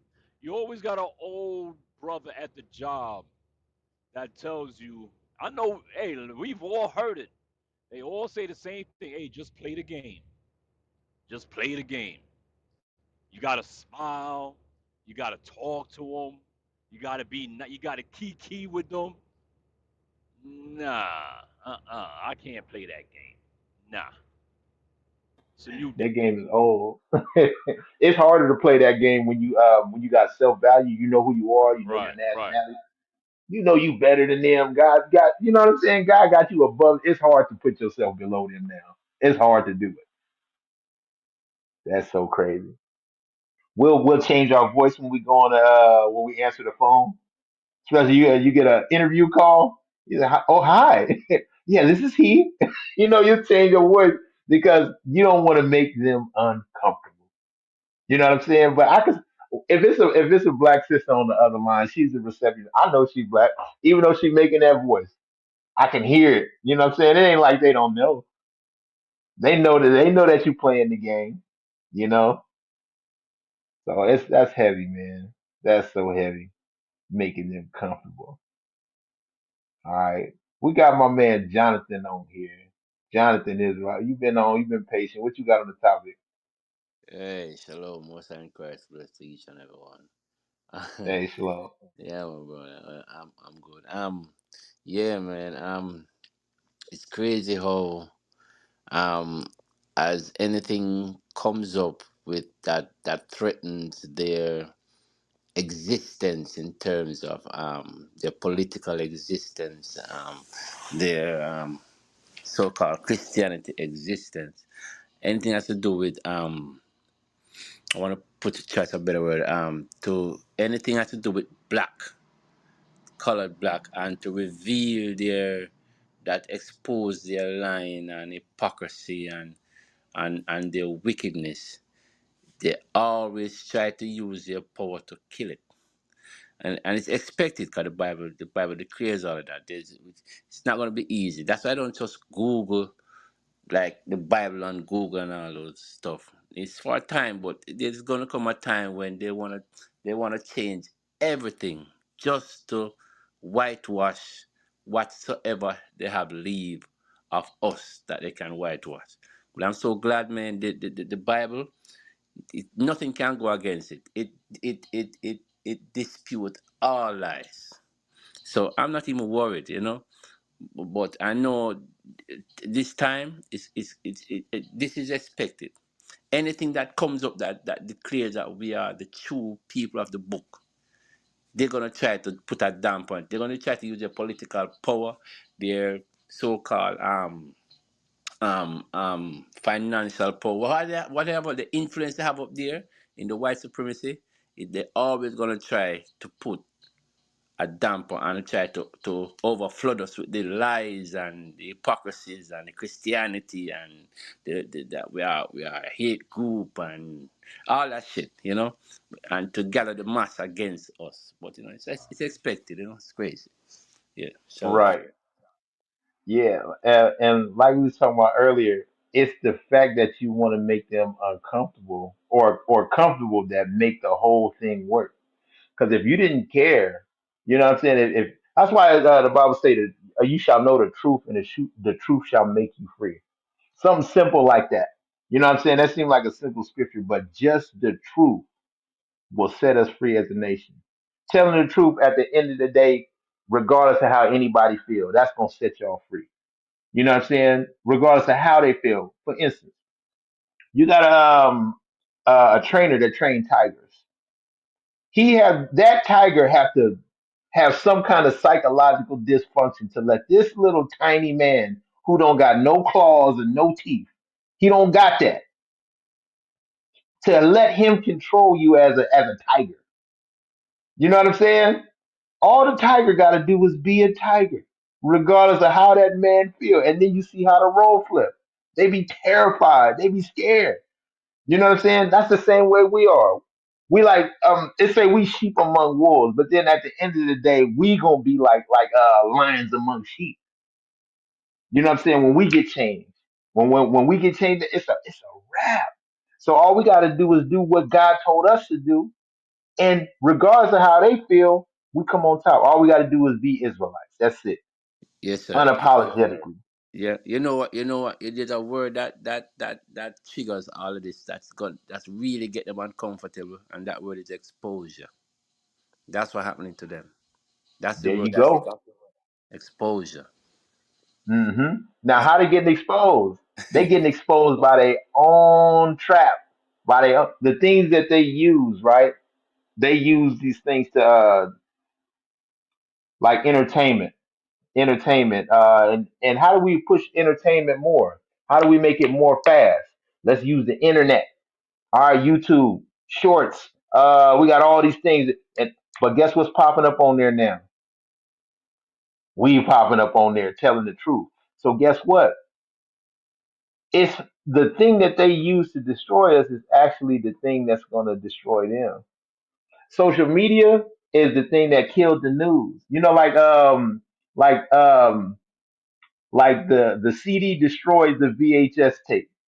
You know what I'm saying? And and the VHS tape destroyed the Betamax. Yes, You sir. know, the internet destroys the news because they cannot control what's being uploaded. You know what I'm saying? The content that's being uploaded. So the words, the lies they have need a backing. You see that? And what people are seeing online is not backing the words. Yes, sir. You, Yeah. you know, so like you said, that exposure is everything. That exposure is killing them. For instance, you look on the news, right? I look on the news every morning, and they say they talk about Hamas and Israel, you know, and they exchanging hostages and stuff, right? They say, well, Hamas has they have 16 Israeli hostages, right? And then they'll say in Israel has 16 Hamas prisoners. Something simple like that. The word hostage and prisoner. That means good guy, bad guy. And you Right, wouldn't even right. pick up on it. You see that? You wouldn't even pick up on it. Hey, But then, here's another yeah, you got it. here's another thing. Have you noticed since October 7th with the hostages for the Israelis, they have interviewed them, they've let the Israelis tell their story of being captive. There's no stories of the Palestinians being captive. Why have they not spoken to the Palestinians of being captive? Because the Palestinians are looked at as the same as Hamas. They're looked at as the bad guys. The same thing. So you will not empathize with the Palestinians at all. You're going to empathize with Right. the fake Jews. You're going to empathize with Amalek. That's why they don't give them a voice. They don't let them. They don't give them a voice and get both sides because one side is demonized. One side is not human. Okay, this is war. That's how a nation does in a war. You know, me and my mic. Right, right. And what's killing them though is like we said, the internet. They are making videos over there saying it ain't no damn Hamas over here. While they holding their babies in their arms, lifeless. You know what I'm saying? And the news cannot control that. So even people is like, wait a minute. The narrative that we seeing on the news is different than what we seeing on the on YouTube and TikTok and all that. So it's actually that exposure is showing who they are, even though they all getting the issue. You know, they all getting they just do. You know, but at the end of the day, this wicked is being revealed by that exposure, which is the internet. It put news in every man's hand, which is so important. Control their news, you control their mind, you control their environment, how they think, how they walk, how they talk, you control it. You know what I'm saying? But if they control their own networks, they control their own news and their own information, we got a big problem. You know, it's so much exposure that doesn't happen with the nationality of the biblical Israelites that now a rapper will make a movie about it. If we never been seen, if we never been seen, this would have never been brought up. That's right. People That's wouldn't even be talking about this right now. That's a fact. So it's that's when it's time to do the control burn. It's time to look. Hey, look, y'all got us on the Jews is black thing. Yeah, the Jews were black too. Two, two, something small like that, little word like that. Two. I mean, we still included, and we the authority on who the Jews are. You know what I'm saying? It's not y'all in America, but the ones in Ethiopia and all that. Them, maybe it was some of them, not y'all. And you'll go right back to sleep because we reverence what they say rather than what the Bible says. Man, it's a trick bag. It's a trick bag.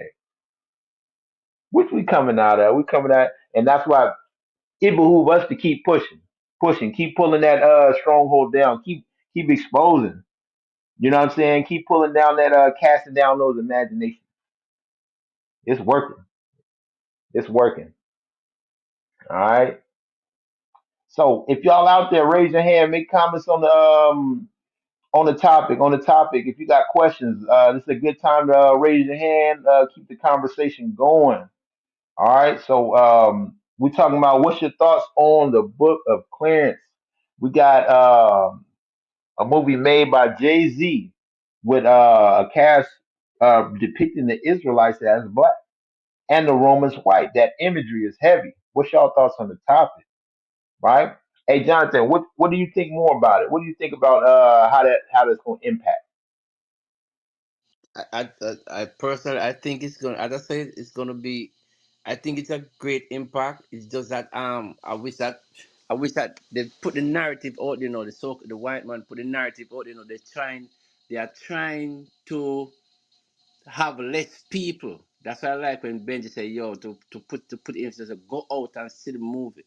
That they're trying to get less people out there to go out and see, because if they go out and see, the imagery is going to put a different perspective and mindset in our people, seeing that it's coming from a, because sometimes we out there with teaching, it's gonna like highlight what we are saying. But that's why they mention black Hebrew Israelite in the commentary, so they know in the back of their mind that this is going to cause a great effect out there. So they're trying to kill it from now, because if they kill it, then they're going to say, okay, we take that out of their mind and let them not, to go out and see that thing. Believe me. But I believe the exposure of them. Now they're naked.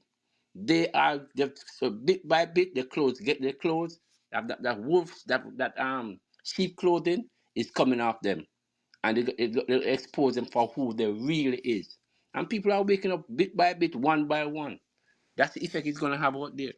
But this not just this movie, but like Tyree Irving, Kanye West, all these guys that a little bit of something inside there, a little bit of spark.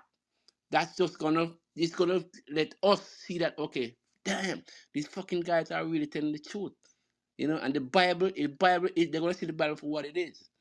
For what we say, we're not lying. You understand what I'm saying? I'm Right. dying for this time to get more and more and more. Something else gonna come up that gonna expose them a little bit more. Not just a move, but something else. The most guys know what it's doing. Little by little. These are the things. Media, I just said media, everything coming together, internet, social, whatever it is, the Most High is going to use it, along with us, the Israelite going out there and teaching and, waking up the people one by one, bit by bit. It's reaching society, higher level, middle age. Everybody got to hear this. And they can't stop it. It's impossible because they can't go against the Bible. It's there. They can't contest it. They can't match it. They can't debate it because it's clear. We're not stupid no more. Make my mind. Right. Hey, Right. hey, let me say this real quick also. See, like how I said we should go support the movie. Cool. But above supporting the movie, you all, let me rephrase, we all need to support originalroyaltyfilms.com. Post the link and donate. So if you want real imagery, which is what we all need, go to originalroyaltyfilms.com and donate. $20 here, $5 here, whatever you could donate, $50, 100, whatever you could donate, because they're making movies with biblical imagery, and it ain't no damn comedy. Yes, sir. It's Right. Right. biblical facts. Yes, So sir. Yes, sir. post the link up there, originalroyaltyfilms.com. You want a serious movie where Christ ain't a joke and Clarence ain't a joke or whatever, and you want biblical imagery, because guess what? Even though this movie got Esau pissed, it's still a mocking. It's still made in comedy form. It's still not real. It's not a real Bible story. You understand? And Jay-Z and them got to put millions of dollars behind it just to get a little bit out. Well, to hell with that. Let's put our money together, our little pennies together, and produce something powerful. You understand? Well, we can have our imagery. And the Jews being black in a movie ain't going to be a damn joke. You understand? Because it's biblical and it's fact. Okay? So let's put our money where our mouth is, because think about this, y'all. Think about this. We could sit here and complain all day about Esau not putting out biblical movies. Now, I want you to think about something. The white man is the damn devil. Let's start there. Why, oh, why would we get mad at the white man, the devil, for being the devil. Think about what I just said. Why, oh, why are we going to get mad at the devil for being the devil? What truth is in a devil? So, why would we expect the devil to do right by us with our image? And right now, the devil puts money, puts hundreds of millions of dollars up to portray our image biblically as nothing. He's biblically the Christ. He's biblically Moses. He's biblically the Jews. He's biblically God. Why? Because he puts his money up. So let's put our money up and control our images. Then we won't have to worry about the white man. I'll mute my mic. That's right. That's right. You got that like in history, in our history, you had what the ABA, that was the basketball league back in the day. All the talent was there. Black League, you know what I'm saying? The Negro leagues. We had all the talent there, and when we merge with them and give them control over what we can't really complain. When you got the benefit of having the actual talent, you got the actual truth. So all we got to do is gather together, like the Bible say. That's unity. To hell with they. That's another thing killing them. That's another thing. That's killing the record companies. The internet, where artists is able to put out their own music and distribute. You know what I'm saying? We can do it our own self now. We don't need them anymore. You know what I'm saying? So let's do it, man. You see the link up there. Joseph's Dream, original royalty films, support, support, support. We don't need no satire no more. We don't need that. We got real black images, accurate, accurate biblical images that your children need to see, your brothers and sisters need to see, aunties need to see. All right, so let's support that thing. Support it. It don't take much. A little bit from each person, it go a long way. What does it say? Many hands make light work. We can do it. All right. All right. So, Jonathan, you got anything else? No, sir. That's it. Mute my mic. All right. Cool. Cool. Cool. All right, brother Marcus, you still there? Yeah, I'm still here.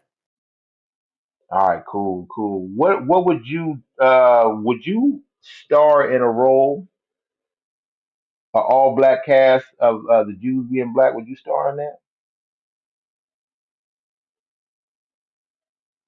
Of course. Of course, right? Now all you need now, because if you let's say you did that and you got blackballed, that would probably ruin your career, right?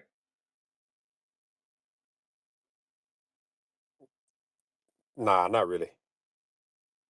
Cool. That's a good You thing. just That's a good thing. you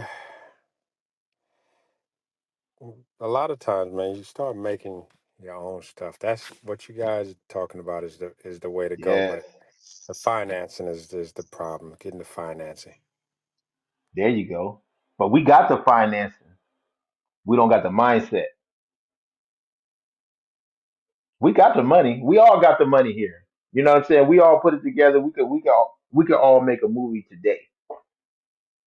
You know what I'm saying? Or we could put a grocery store in the neighborhood today, right? We could buy a plot of land today and start our own community. But we won't do it because that makes white people uncomfortable.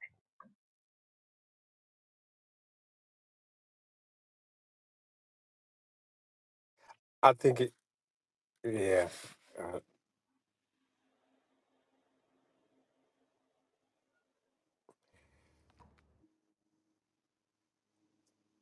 Cowboy Shalom, Most High in Christ bless. I see you on there. What's going on, sir? Oh, snap. You know what he gonna do? Do the thing. Cowboy, Where what's you up, at, man? Cowboy? Where you at? Hey, by by the way, I just donated to originalroyaltyfilms.com because I want to see my images on the screen, images that look like me, real biblical images. How many of y'all donated? How many of y'all just donate? Click the link right now and donate it. Let's see what y'all really about. Who donated? Put it in the chat. Who donated right now since the link's been up? Put in the chat who donated. I know I did. I want to know in the chat who donated since we talking about these biblical movies and these biblical images. Who wants to see their image on a screen, not being a damn comic? Let's put our money where our mouth is, so brothers and sisters could put our real images up, so our children could see that Christ is black, the Jews are black, God is black, and we can have movies and it ain't got to be a comedy spook like Morgan Freeman and what was that Bruce Almighty? Morgan Freeman was a joke in that movie. He had to play a joke. It had to be a comedy. He ha ha. You understand? Nah, man, we gotta have our images out there. So let's see. Not one, I don't see not one name that said they donated. All right, doing it They now. doing it. Oh, you Hmm. see that? You see that? Are y'all really about community building or what? I want to see. Ashley says she did all praises. I'll donate right now. I want to see our images. Let's change the faces and all praises. Hanya said I got an automatic monthly donation or praise. Yeah, that's what we need, y'all. So when we get in an uproar about, one of these celebrities, because we've been going in on the celebrities for like the last, what, week, 2 weeks? Because they full of shit. Now, somebody attempts to put out a little bit of truth in the comedy. You try to sneak the truth in there. But why go through all of that? You understand? Let's put our money together and do it our damn self. Because we could complain all day. Oh, Esau got white Jesus all over the earth. Well, he puts his own money behind his own projects. And he puts his own money behind his own images. What you niggas doing? You understand? There comes a time where we're going to have to stop complaining and do something about it. Thank God for the men of the Lord that set this up for us to get it done and control our images. Because white Jesus has been a weapon of mass destruction against black people from its inception. I'm going to say it again. White Jesus has been a weapon of mass destruction against our people from its inception. Now, guess what?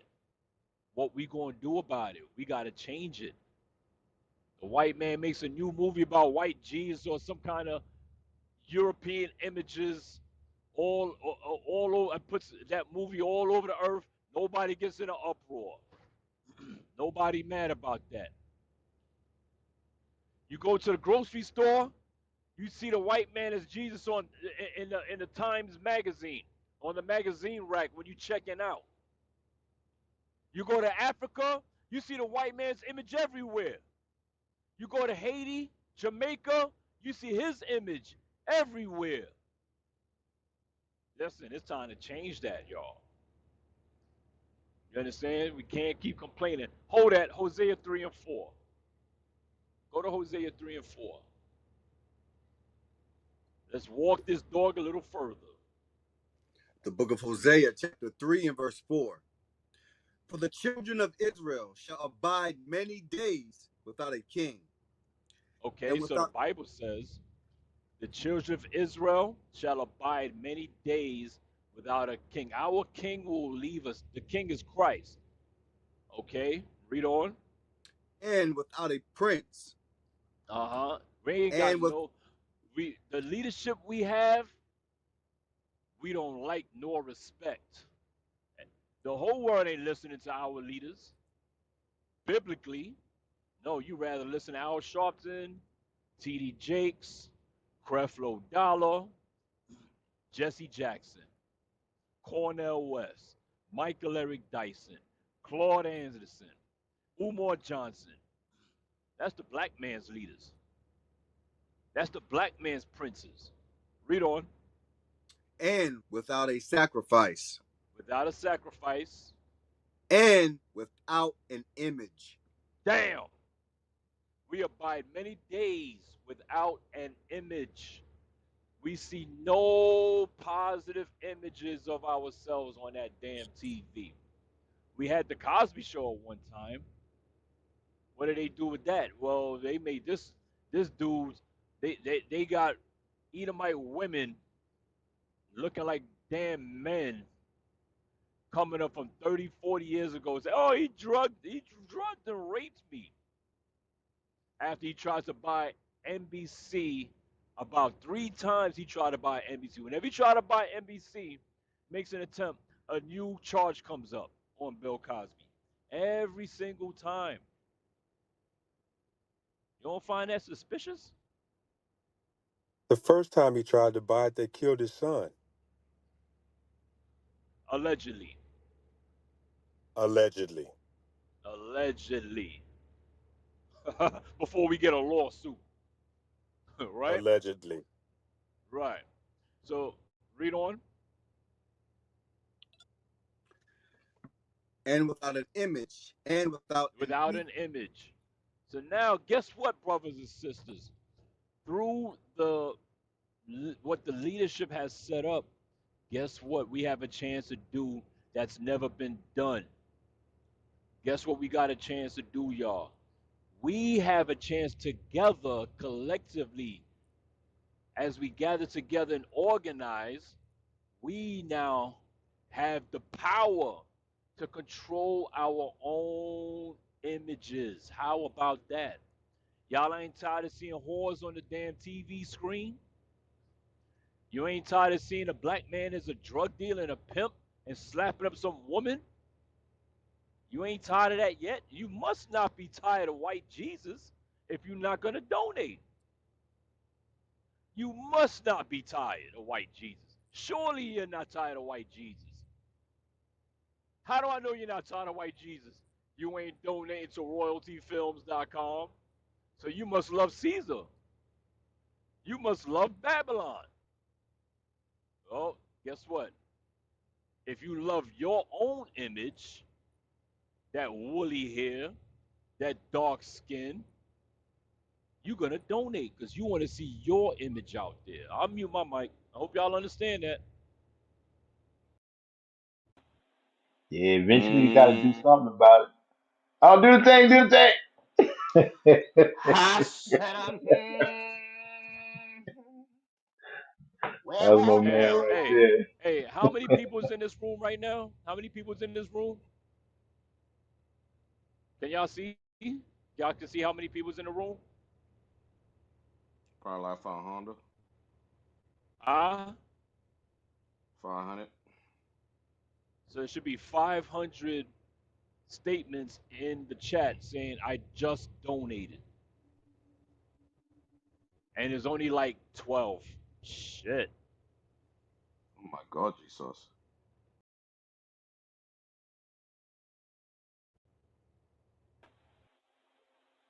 Damn, damn. Yeah, So yeah, it we've just been. shows a lot of us are full of it, man. A lot of us are full of it, bro.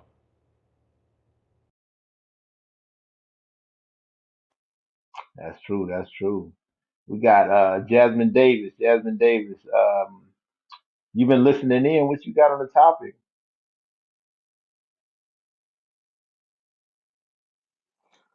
It looked like she ducked out. Yeah, I gotta refresh this then. Let me see. Yep, yep. So we just doing a little circle. Then we doing a circle. We still got Yvette on the stage. Yvette, you still there?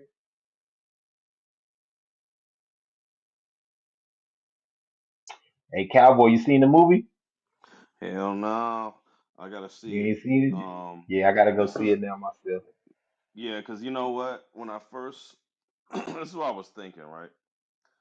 I initially saw it, the first trailer, and the first trailer was like complete, like what the hell is this shit? Just comedy and like not taking it seriously. But I have to remember that when we dealing with our people in the world, so there's that. But then I saw the second trailer and it wasn't as comedic. I'm like, okay, maybe he switched up the narrative. I don't know, right? Um, but I mean, it was still put out as like a joke. You know what I mean? But I understand that our people still have to move a certain way in Esau's world. So maybe he had to do it that way because of it. I don't know. Obviously, we know he don't believe. Um, but the scripture says you can do nothing against the truth before the truth. So, and what's so crazy about Esau trying to complain about it, white man, all these articles and shit, is like if you just shut your ass up, it would just be fine. But you just exposing yourself. They exposing themselves because they mad about it. Why couldn't you just Yep. stay quiet? Just stay quiet. But now you got to complain about it, and there's something wrong with it now, right? And it's like even in the article it said, um, even in the actual movies that say based on a documentary or whatever, they don't even portray the Egyptians the right way, and the Egyptians had to complain to America about it. So if they don't get the Egyptians right or the Africans right, what the hell we think they gonna get Jesus right? What else did they get Right. wrong? You know what I mean? So, like I said, that's why Bible said he's gonna turn the recompense on his own head. So, that's what has happened. This media, like he was saying, is turning on himself. He just can't help but to say something. Damn, just shut up. Right. They looking guilty now. They Yeah, looking guilty. yeah, yep. It's like, who stole that thing? What, me? Right, Like, wait a right. minute. And It's looking and like then you now. right, and it's like they throwing the black Hebrew Israelites, and they don't know that they just setting themselves up because all that's all that the Lord needs. Now somebody gonna read this article. Well, they gonna watch the movie. Okay, they gonna say, oh, well, there's black people in Jerusalem. Okay, they may a few laughs or whatever, but something may spark interest. Then they're gonna see the article, and then they're gonna read Black Hebrew Israelite in the article, and then they're gonna search Black Hebrew Israelite, and then they're gonna be Right. like, oh, and then it starts. It's over. It's too late. It's too late. Right. So it would have behooved you, white man, to just shut your red ass up. But you just can't They do it. couldn't do it.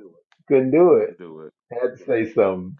This is blasphemy. I dare. I listen. I tell you one thing.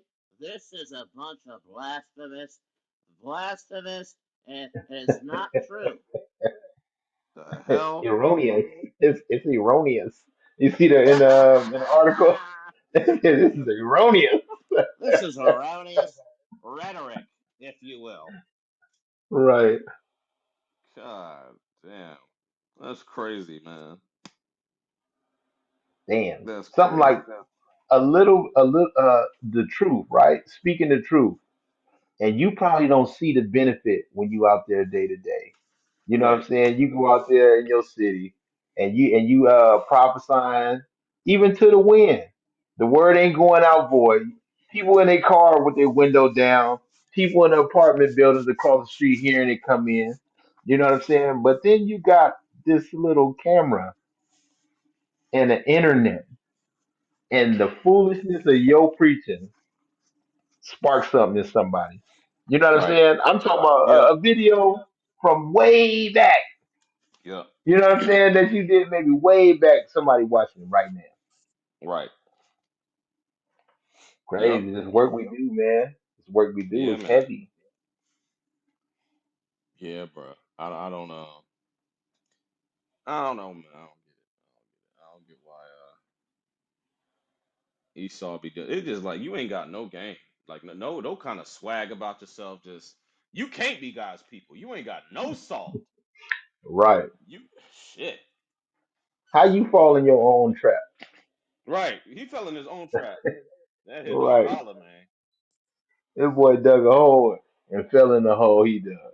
Yeah. It make no And that's sense. why yeah, what did Jay-Z say? Jay-Z said, "You mean to tell me you're trying to make me believe that there was no black people over here during that time?" I can't believe that. You mean to tell me there was no black people on this side of the earth during that time? They were all white? He said, I don't believe that. I Right. refuse to believe that. So, and that's just logic. That's just logical. Like, what are we talking about here? That just makes sense logically. Of course there's Yeah. black people over here. Who the hell? Black Africans? We was over here. That's what they took us from the west coast of Africa, did they not? The hell? It's crazy, man. That just shows you Right. who the that man of sin is, man. He's gonna reveal himself. He's gonna reveal his own self. Yeah. We preaching, you know, and he gonna tell on himself, unfollow his own self. It's, man, it's like I wonder, like you had like Kanye, he said something and they whooped his bank account. Nick Cannon said something and they threatened his career. You know, I wonder what they gonna try to do to Jay Z for doing something like that. They gonna try to make him apologize or some BS like that? Because usually they'll do that. They say, well, you got to talk to a rabbi and apologize publicly, you know, kind of to try to nullify the damage done. You know, I wonder if what they gonna try to do to Jay Z if they can do anything to him. Shit, you Maybe he can't. got enough money. You know, Shit, yeah, he already maybe in the he club. good. He drank the blood yesterday. He all up in Right? there. He in there. Yeah, ain't no It's telling. yeah, man. But they gonna do something. I mean, what was he? A producer, a director, producer, I think so. influence. I think he paid for it or something. He Yeah, financed it or because something. the director was the black dude. I don't know what his The name. dude from The Harder They Fall. That was Yeah, a good yeah, the one movie that too. made. Yeah, that was a good movie. I didn't know that until I read on it today that he Yeah, made The Harder They Fall. the director is Oh, the singer Seal's brother. oh wow, Yeah, that's look just I like crazy. didn't him. know that. Look just Yeah, like they him. do look similar now. Now that you say that. Yeah, so yeah, man.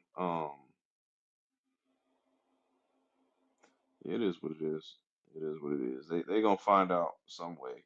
Yeah, 'cause all they had to do for Kanye is give his money back and give him a new white woman, and he was out of there. Yeah, You we know. ain't heard nothing from since, huh? Yeah, yeah. But it is what it is. We understand that the Lord used him for that. The Lord's a mastermind. Um, A get that in mastermind, yeah. what was it? I just quoted it. 2 Corinthians 13:8.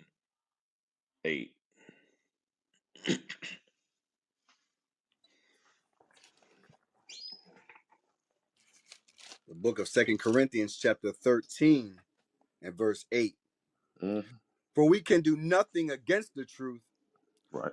but for the truth. Right. So ain't nothing Esau, so-called white man, this society, ain't nothing that they can do against this truth without it benefiting the truth in some way. It's going whatever they try to do, it's going to turn on them.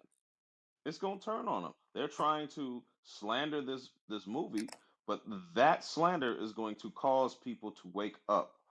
It's going to cause our people to wake up and start researching who are the Israelites, who are the Black Hebrew Israelites. Because he ain't said nothing about no Black Hebrew Israelites in the movie. I mean, maybe he did. I didn't see the movie, so but I doubt they saying Black Hebrew Israelites in no damn movie. So what made them bring that up? What made them bring that up? So like I said, that's just going to be a device the Lord is going to use to wake His people up. It's gonna hit a few of them, so Watch the Lord work, man. Watch the Lord work. Right. Even like we talking about, they setting these traps, these snares, they digging these holes and pits, and then they falling into it. So everything they try, right? Let's do a little population control. We put a disease out there, right? Like the one we just recently had. Everybody getting sick, people dying, right? People got to stay home. Guess what they doing when they at home? Surfing the internet. You know what I'm saying? And that backfired. More people seeing more exposure. That's when a lot of it start happening. You start Yep. seeing these celebrities speaking out. People can't go nowhere. They Hmm. what they gonna do? Watch social media where the truth is Yep. popping. The truth is popping on social media. Yeah, You man. can not see it. I know when I found the truth, I was not looking for it. I was not looking for it. I think I was looking for like how Rome fell. Right. You know what I'm saying? I was just Googling some history or whatever. And it Yeah. just popped up. Then it just sparked. And once I followed along, that was a wrap. I Right. opened up my Bible and followed along. I said, ooh, it really say that. It really mean that. Yeah, man. You know? It's a little spark. Yeah. Hey, get that in Psalm 64 and 8. I think that's the one we've been talking about. The book of Psalms, Start up wherever it starts. Not looking at it. um, Psalm Just one 64. scripture. Yeah, bro. Just one Oh, yes, scripture sir. I got you. I above it, got you. I bro. got you. Come on, man. The book of Psalms, chapter 64, verse 3. Who wet their tongue, who wet their tongue like a sword, and bend their bows to shoot their arrows, even bitter words, that they may shoot in secret at the perfect. Right? Because Esau, the so-called white man, shoots in secret at the perfect, which are God's elect, the Israelites. They shoot in secret. They lay these traps in society to try to get us hemmed up, to try to paint us as a hate group, when all we're doing is teaching our people how to get the hell out of captivity, how to change their life, how to correct their errors, how to get your family together, how to get in marriage and stop this boyfriend girlfriend stuff. Stop sleeping around. Get married. We bring marriages together. We keep marriages together. These are the things that we're doing for the community. We're cleaning up the community, but they paint us as a hate group. Read. Suddenly do they shoot at him and fear not. And this They is why they don't care what kind of slander they have for us. They don't care. They don't care. Read. they encourage themselves in an evil matter. Exactly. And they're going to keep pushing the narrative against the Israelites. They're going to keep pushing that narrative until the insurrection starts. And then they turn popular opinion against us, just like they did in the Spanish Inquisition and all the Inquisitions that happened throughout history. There will be another Inquisition here in America. And wherever we're scattered, there will be an Inquisition against God's people, those that keep the commandments only. Right. Read. They commune of laying snares privily. They commune and they agree to lay traps privately for our people. Read. They say, who shall see them? Mm. They search out iniquities. They accomplish a diligent search. That's it. Said, "Who shall see them?" They really think in their mind, don't nobody see them. That's the type of pride that they have in the way that they move, because they think that they God. Ain't nobody gonna do nothing to us. We run everything. Read on. They search out iniquities. They accomplish a diligent search. Yeah. Both the inward thought of every one of them and the hmm heart is deep. It says the heart is deep. The mind of the so-called white man is deep. Esau, his mind is very, very deep. He's like 10 steps ahead of you in evil and in everything. Read. But God shall shoot at them with an Mm. arrow. But he said God's gonna shoot at them with an arrow. Read. Suddenly shall they be wounded. Damn. And that arrow gonna be that nuclear bomb. They're gonna be wounded with that damn thing. Come on. So they shall make their own tongue to fall upon themselves. And this is what we see now. They are going to make their own tongue fall on themselves, which is why every time we look at their media, they can't keep their mouth shut when it comes to the Israelites. They just uh giving too much information out, and that is causing our people to wake up because they're bringing the information out to the people. Come on. All that see them shall flee away, Hmm. and all Say that. men shall. That was it on verse 8, sir. Okay, read the rest of it. And all men shall fear and shall declare the work of God, for they shall wisely consider of his doing. That was it. So the point is that they word is gonna turn on them. Whatever they doing, it's gonna turn on them, and that's what we see now. The Lord is a user. Okay, so He's gonna use this to cause a lot of our people to wake up behind it. So all praises. It's like a moth to a flame. You know what I'm saying? One moth go into the flame and then the next one go. It's like they can't help it. You know, God's plan is what it is. They cannot help but to make the atom bomb. Even though they know it's their destruction. They cannot help Man, but to go to war with other nations, even though they know this is how it ends. You yeah. know? And you know what's crazy is because the Lord sent that instruction to Satan to go tell Oppenheimer. He's like, "Hey, Yeah. it's time. Go tell Oppenheimer. Go tell him it's time." Got him in a dream. He said, "You gonna put some hydrogen in this bomb." And he he's did it, seeing you know? he's seeing lights. He's seeing lights, and it's like, what the hell is that? The hell? It's funny. It's funny, man, because it's the like you said, the things that they're trying to do to to hinder it and nullify it is actually making it worse. Like scratching a wound. You know what I'm saying? Right. Just It's so scratching a much wound, it worse. make it worse. He's It's making it making it so much worse. worse. It's terrible, bro. That's sad. Po baby, po baby. Man, Bless his man. heart. Don't scratch it. Leave it alone. That's crazy. Bless his heart. Leave it alone. Po little tink tink. He made the Smith that blow up the coals. You know what I'm saying? They gonna make it anyway. That's crazy. That's crazy. Well, that's where we at though, man. That's where we at, and now we at a point to where the word then got out so much. The celebrities is speaking about it, and once a celebrity speak about it, he has so many followers, and they have more followers than the newscasters. They got more followers than the president. So people gonna see.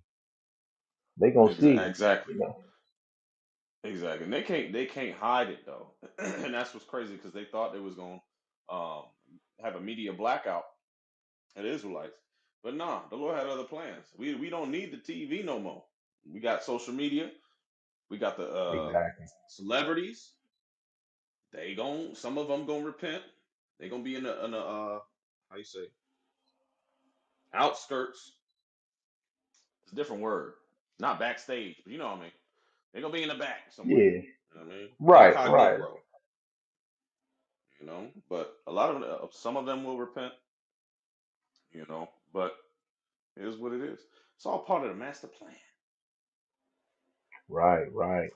Look who we got here. We got Hebrew the Jew just came on. Hebrew the Jew. What you got on the topic?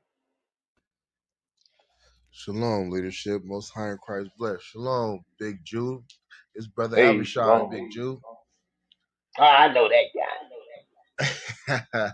I just got What's up going on?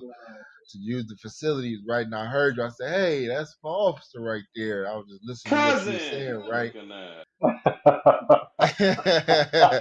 and I was listening to what you were saying, and that's man, you spot on. You spot on. There's nothing they can do against this truth. Nothing. The more they try, the more they gonna hinder themselves. And just Right. like you, I was not looking for this truth when I ran into it in 2015. I was studying the Nephilim, that crazy Nephilim doctrine, Genesis 6:4. I'm on the He look, was in look, there. I'm on the internet. Oh my God. I'm on the internet looking up the giants from Genesis 6:4, and the brother Yerushalayim, Secret Identity of Blacks in the Bible video popped up. I watched the whole video in tears because I'm like, these been lying to us this whole time. Come to find out, then from there, it put up related videos. It shows videos related to the video you just watched. I started scrolling. I see the purple and gold. I click on one. It happened to be Deacon IBL. Dick was going in on some professors, on some Bible professors. Two dudes, two Edomites and a Shedemite. And the way he cut them to ribbons, and I'm following along in my Bible, the way he cut them to ribbons, I said, man, this is it. This is what I've This been looking it. for my whole life. This This is is it. it. This is it. Go. Yahtzee. That's how it happened. They That's how it happened. and that's because they cannot stop it. It's like almost, I hate to use this reference, but it's almost like the Magneto, or the Professor X, when he get into your mind and you see start making you do what he wants you to do. There ain't nothing you can Right. do to stop it. He in your brain. He in your brain, and it all starts with, is your repentance. Once you wake up, your repentance. And I learned this from you, Big Jew. You gave me this, Jew. Well, the Most High, and put it in you to teach it to tell me. Must fear the Lord.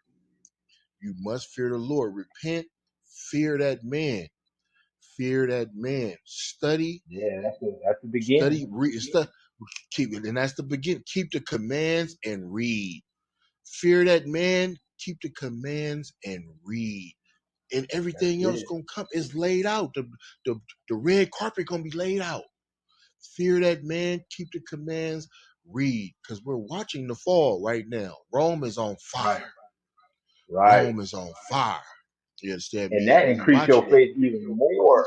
That increase That your increased faith mine. even When I more. see this stuff, the Bible's safe and happen, and I can turn on the news and it's happening live. Oh my God.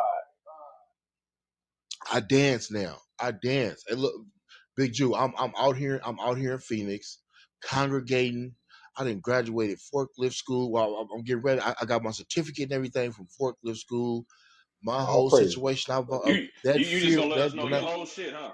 You just gonna tell us your whole setup. You gonna let the He people doing know good now. He everything. doing good. He I doing good. live look, look, 2333 look, in Phoenix, because Arizona, apartment 3. damn, I didn't look at it like that. I might as well put my address out there. You right? Shit. This brother, man. Stay in the spirit, he's man. a, You're gonna be he's all a, my right. You're gonna social. be all right.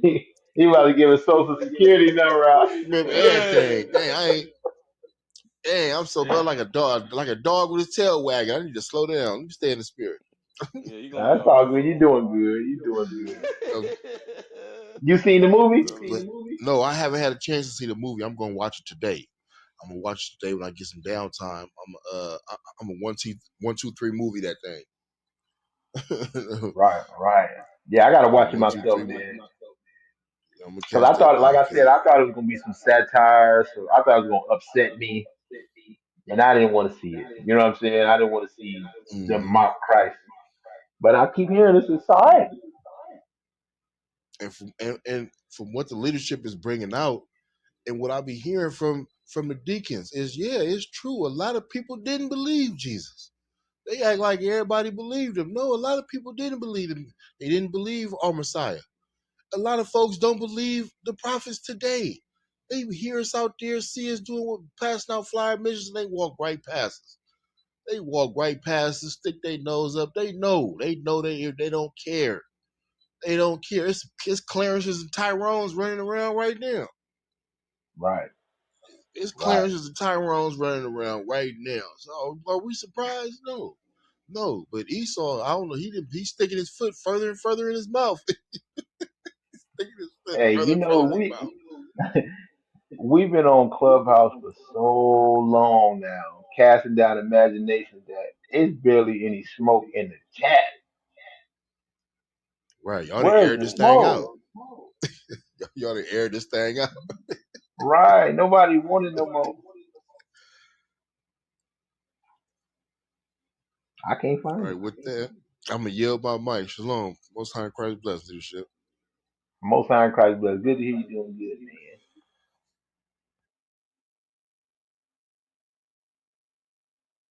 All right, cool. I mean, how you doing, cowboy? Man, it is what it is. They don't want the smoke. They They don't can't want it. handle the smoke.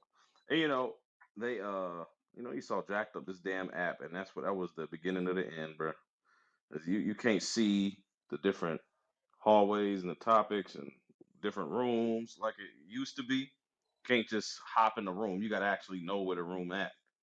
You know what I mean? Right, right. So And the only thing we getting is people that know, and then people that the haters that know that know where we at. right, because they've been here before. Yeah, yeah. So Right. you know what I mean? Is it like Shadow that with all the bans. rooms? You say it? Say what? Is it like that with all the rooms, or is they just doing it to I mean, probably, but I mean, we probably made that happen. He for probably did sure? that because of us. Yeah, Ain't want we've nobody been on the damn this app like that. right, right. So I be seeing like little channels like how to level up 2023. right, 16 people in there, you know? And Biblical yeah, Smoke being consistent, 1,000 plus people every night, yeah, you know? So yeah.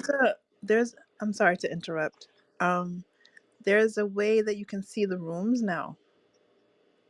Oh, really? Yeah, so if you go to the magnifying glass and then there's a world below your profile picture.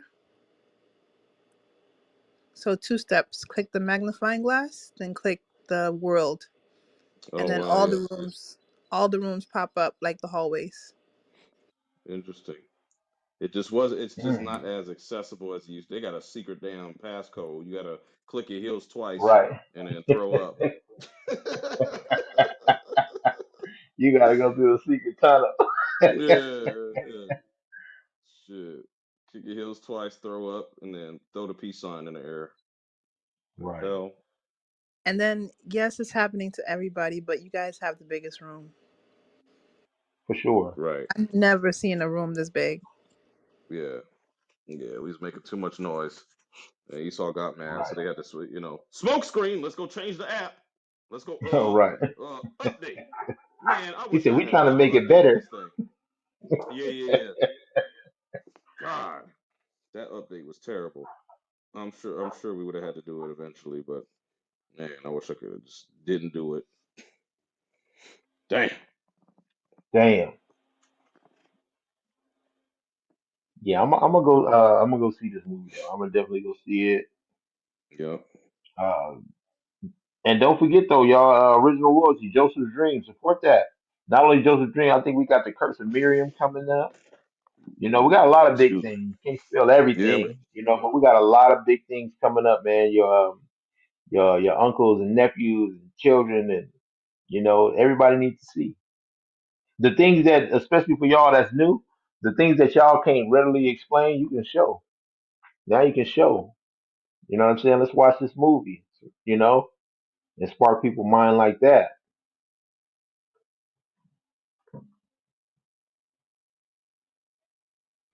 Hey, every Can I other speak on that? Can I speak on that leadership? I do that often when I'm out and about on my daily travels. I'm taking public transportation right now, right? And as I'm out and about, I got original royalty on my Bluetooth speaker. And people hear it at these bus stops, but you know what I'm saying, me waiting for the bus, they hear the music. I can't tell you how many people walk up to me and ask me, what you listening to? Who is that? You know, Right. I've been trying to whatever that little app is where they can play it, they can listen to the music and it pop it up on their phone. It's not pulling it up. Who is that? Oh man, this is Sons of Thunder. You know what I'm saying? Or this is Hezekiah. Or you know what I'm saying? This is woo woo woo. You know what I'm saying? It's like, what's that? I'm like, it's a new genre of music. It's called truth music. You know what I'm Right. saying? So you don't have to necessarily be out there with your Bible, especially like if you're new to this truth and you can't break the Bible down like leadership break it down. You could just be playing your music, and that's drawing people in too, as well. Just tell them, look, original royalty music, and people is waking up from the music as well. It's all, the Most High God. He's the mastermind. Mm-hmm. Every way is His way. Every way, every righteous way is His way, and we don't know how many ways that is. So let's just keep doing what we do. Hell yeah. I think Clutch wanted to say something.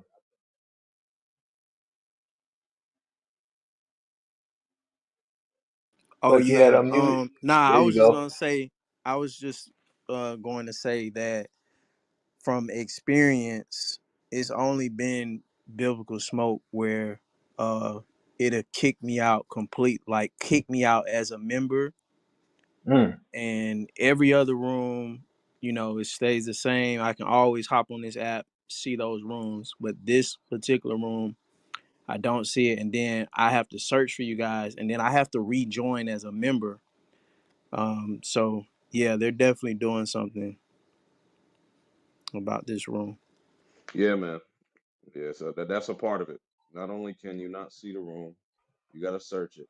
And then there's glitches. You get kicked out. Last week, I was getting kicked out while on stage a lot, more than ever. And it was just like taking me out at random times. It's never happened before. So, they doing whatever they can to try to stop this, but it ain't gonna work because we just gonna keep it moving, whether it's this platform or another platform. We're gonna go out. Oh yeah, and people are going to follow.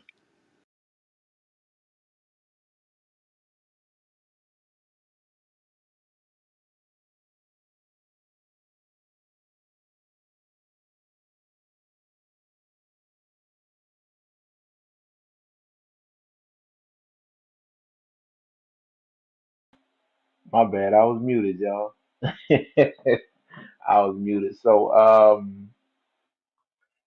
we talking about basically we asking people what's their thoughts on the Book of Clarence, right? And I like to hear more if anybody actually seen the movie, to raise your hand and tell us more about it, because I haven't seen it personally. I want to go see it now, but personally I haven't seen it. But from what I hear, it's pretty all right. You know what I'm saying? I've seen movies like that, like the Black Jesus. That's trash. I hate that. I hate that show. Um, The Day Shall Come. I hated that. The way they depict us is irritating. But we don't got to stand for that if we do donate to our own filmmaking. Support your own music and what come out. What you essentially taking back your image doing that, because right now they set your image. They set the black man as the drug dealer, or like baby boy, he lazy, or basically no good. And then on the flip side, they paint the black woman as ratchet, ghetto, and don't get me wrong, it's a lot of that, but that is not the majority of us. That's not the majority of us. I don't see my Uncle Clee's image in entertainment. This man bought 3 houses. Um, always worked to provide for his family. He can he a handy type dude. He could build something. He could paint something. He know about business. But I don't see that image portrayed. And I know like a lot of us got that in our family. We got the ratchet. But I'm talking about the one in your family, or maybe the few in your family. that trying to do right to the best of their ability. You don't see that image. So we could portray that. What do they portray? The loud grandma, Medea. You know what I'm saying? That's not most people's grandma. That's not the majority. You know what I'm saying? So we can take that back. We can take that back with get Zephaniah 2:1. Something simple like this.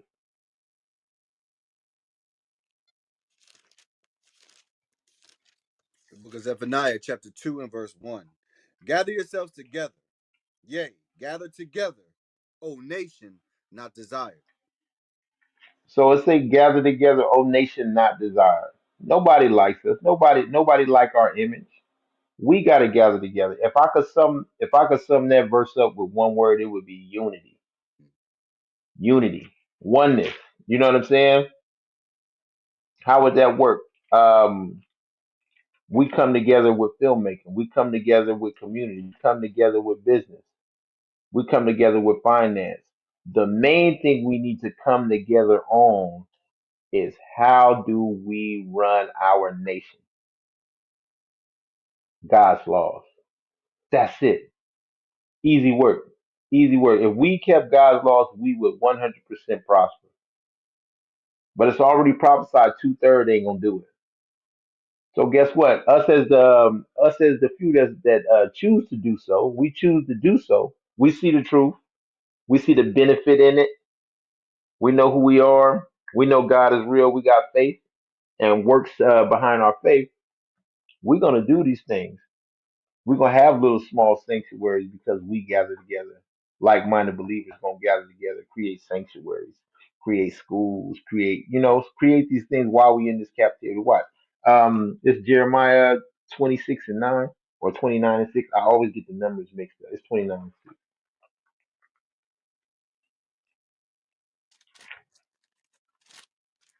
The book of Jeremiah, chapter 29 and verse 6. 26 and 9, probably. 26:9. Yep. The book of Jeremiah, chapter 26 and verse 9. You want to build the houses? Yeah. Okay, 29 and 6, my bad. The book of Jeremiah, chapter 29 and verse 6. Take ye Start at wives. 4. Start at verse 4. Thus Yeah. saith the Watch this. Lord, Yeah. thus saith the Lord of hosts, the God of Israel, unto all that are carried away captives, whom I have caused to be carried away from Jerusalem unto Babylon. So Build we ye carried houses, away captive, right? We carried away captive. What are we supposed to do in our captivity? Right? Read. build ye houses, and dwell in them, and plant gardens, and eat the fruit of them. Take ye wives, and beget sons and daughters, and take wives for your sons, and give your daughters to husbands, that they may bear sons and daughters, that ye may be increased there, and not Mm-hmm. diminished. Read on. And seek the peace of the city, whither I have caused you to be carried away captives, and pray unto the Lord for it. For in the peace thereof shall ye have peace. So what is that saying that we're supposed to do in our captivity, right? First and foremost, it said build ye houses, right? In your captivity, right? We cannot build houses or communities without money and finance, so that's in there, right? And dwell in them, right? Then plant gardens, meaning start to do your own food, start to take care of your own self, right? It says, and to eat the fruit of them, right? We can do that. That's possible. Verse 6 says, take ye wives, meaning make sure you get married, no fornication in captivity, right?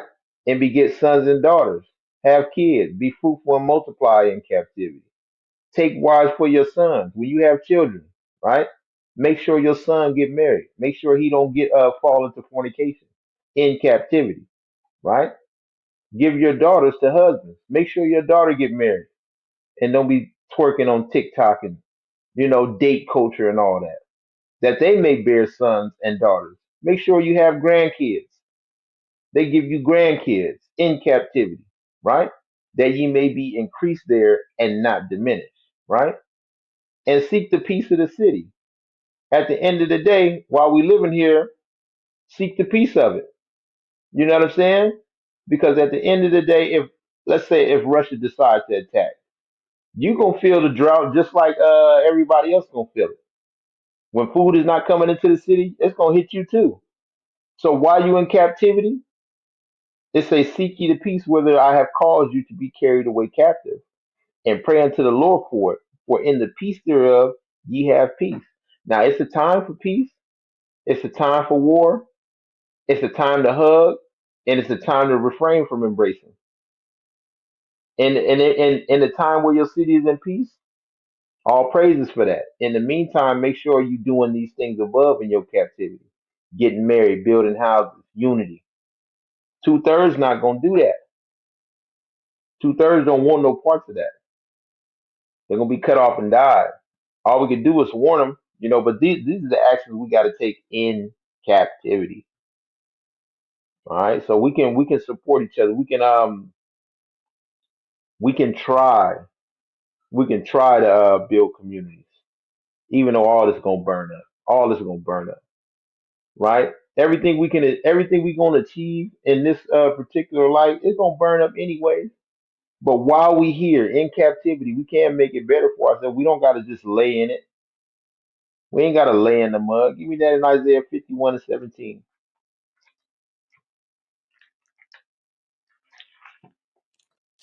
The We book just of gotta lay there Isaiah, and take it. the book of Isaiah, chapter 51 and verse 17. Awake, awake, stand up, O Jerusalem, which has drunk at the hand of the Lord the cup of his fury. Thou hast drunken the dregs of the cup of trembling and wrung them out. Right. So guess what? It didn't say stay asleep. It said awake, awake, and stand up. Right? We're not supposed to just lay in the mud. Jump down to verse 23. Verse 23. But I will put it into the hand of them that afflict thee, which have said to thy soul, bow down that we may go over. And thou hast laid thy body as the ground, and as the street to them that went over. Right. The it that is talking about in verse 23, it said, "But I will put it into the hand of them that afflict thee." That it is the cup of trembling, the dregs of it that we drunk in verse 17. He said, that same cup that y'all drunk, I'm gonna put it in the hand of your enemies. And your enemies are the people which told your soul to bow down. Right? How do they tell us to bow down? How do they tell your soul that? Like this: we're not hiring. You don't meet the requirements. You know what I'm saying? They tell you that by they'll put an image of Jesus as a white man and tell you to bow. You better not say nothing about it. They tell your soul to bow down like that every day, right? That they may go over me, and they just walk all over you, right? You cut your eyes down when they walk by. Back in the day, we used to have to step off the sidewalk so they could walk by. Out of fear, we would do these things. They take advantage of you at work. You can't even wear your own hairstyle. You can't talk like you want to talk on the phone. You know what I'm saying? You got to make them comfortable. You got to bow down so they can walk over you, right? And it says you have laid your body as the ground, meaning we did it. We laid down as the street, right? But then read Isaiah 52:1. The book of Isaiah, chapter 52 and verse 1. Awake, awake, put on thy strength, O Zion. Put on thy beautiful garments, O Jerusalem, the holy city. For henceforth there shall no more come into thee the uncircumcised and the unclean. Read on.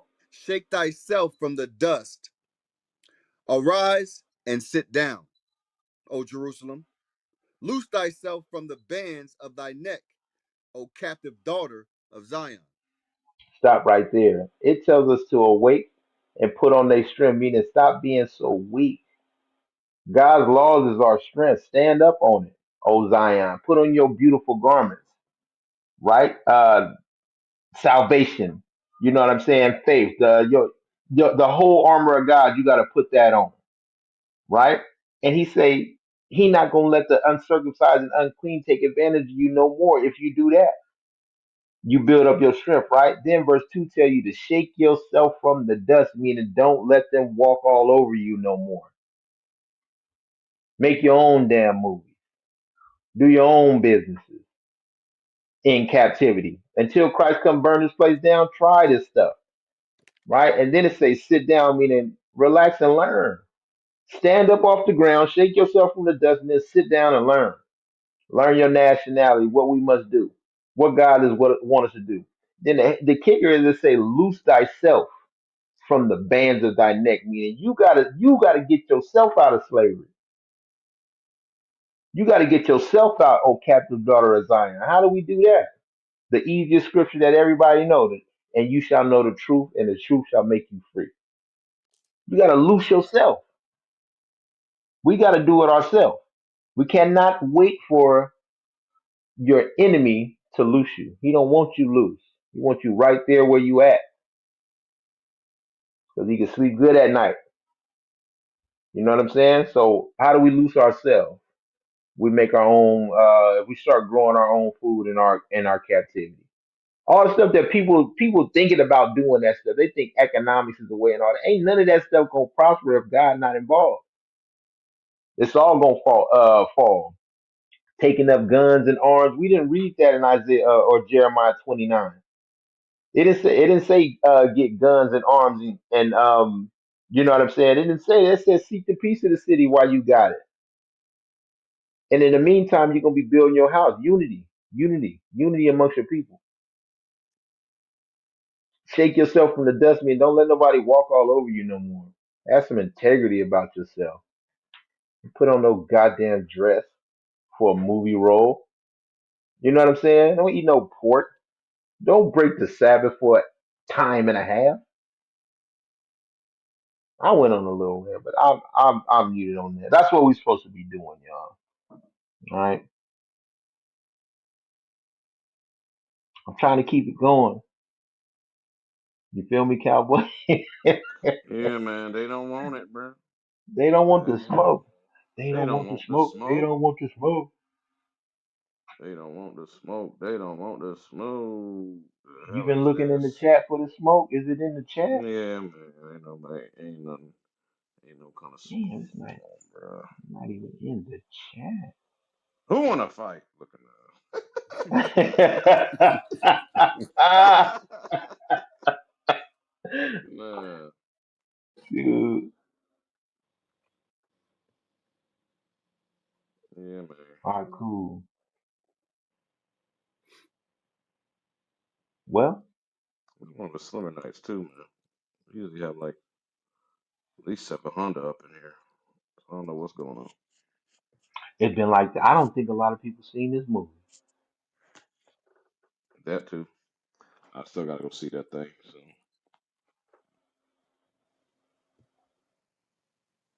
All right. Well, okay. Well, if don't nobody come up, we're gonna wind it down.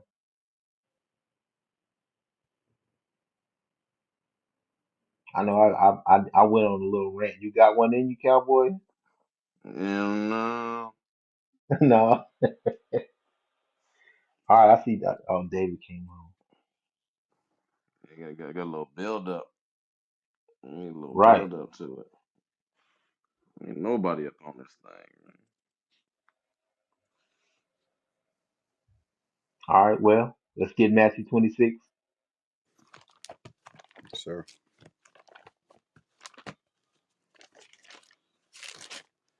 The book of Matthew, chapter 26, and verse 6. Now, when Jesus was in Bethany, in the house of Simon the leper, there came unto him a woman having an alabaster box of very precious ointment, and poured it on his head as he sat at meat. But when his disciples saw it, they had indignation, saying, to what purpose is this waste? For this ointment might have been sold for much and given to the poor. When Jesus understood it, he said unto them, why trouble ye the woman? for she hath wrought a good work upon me. For ye have the poor always with you, but me ye have not always. For in that she hath poured this ointment on my body, she did it for my burial. Verily I say unto you, wheresoever this gospel shall be preached in the whole world, there shall also this that this woman hath done be told for a memorial of her. So we mention this woman every time we preach the gospel. The gospel is the good news, the glad tidings. Hey, the good news is you're not black, you're not Hispanic, you're not Native American. You're the Israelites the Bible speaks of, and your God is alive. He reigned, and everything He said gonna happen. You all the promises belong to you, right? So, Lord's will, we get a chance to speak with y'all again. Shalom, Most High in Christ bless. Hey, big. Yes, sir. Hey, real quick, just wanted to let y'all know a lot of our people do not want to go out and watch these movies. Go out and watch the movies. I know it's hard to watch, it's very difficult to watch them, but watch them because this is our heritage. This is where we come from. So, yeah, y'all. I mean, we come with topics that are powerful, but if you ain't watching the movies, you can't follow along.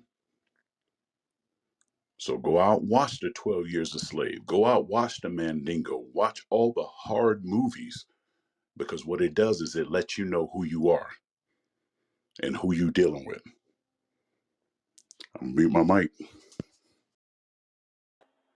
Absolutely. On point, on point, on point. All right. Shalom, y'all. Lord's will life last, man. We get a chance to speak with y'all again. Shalom.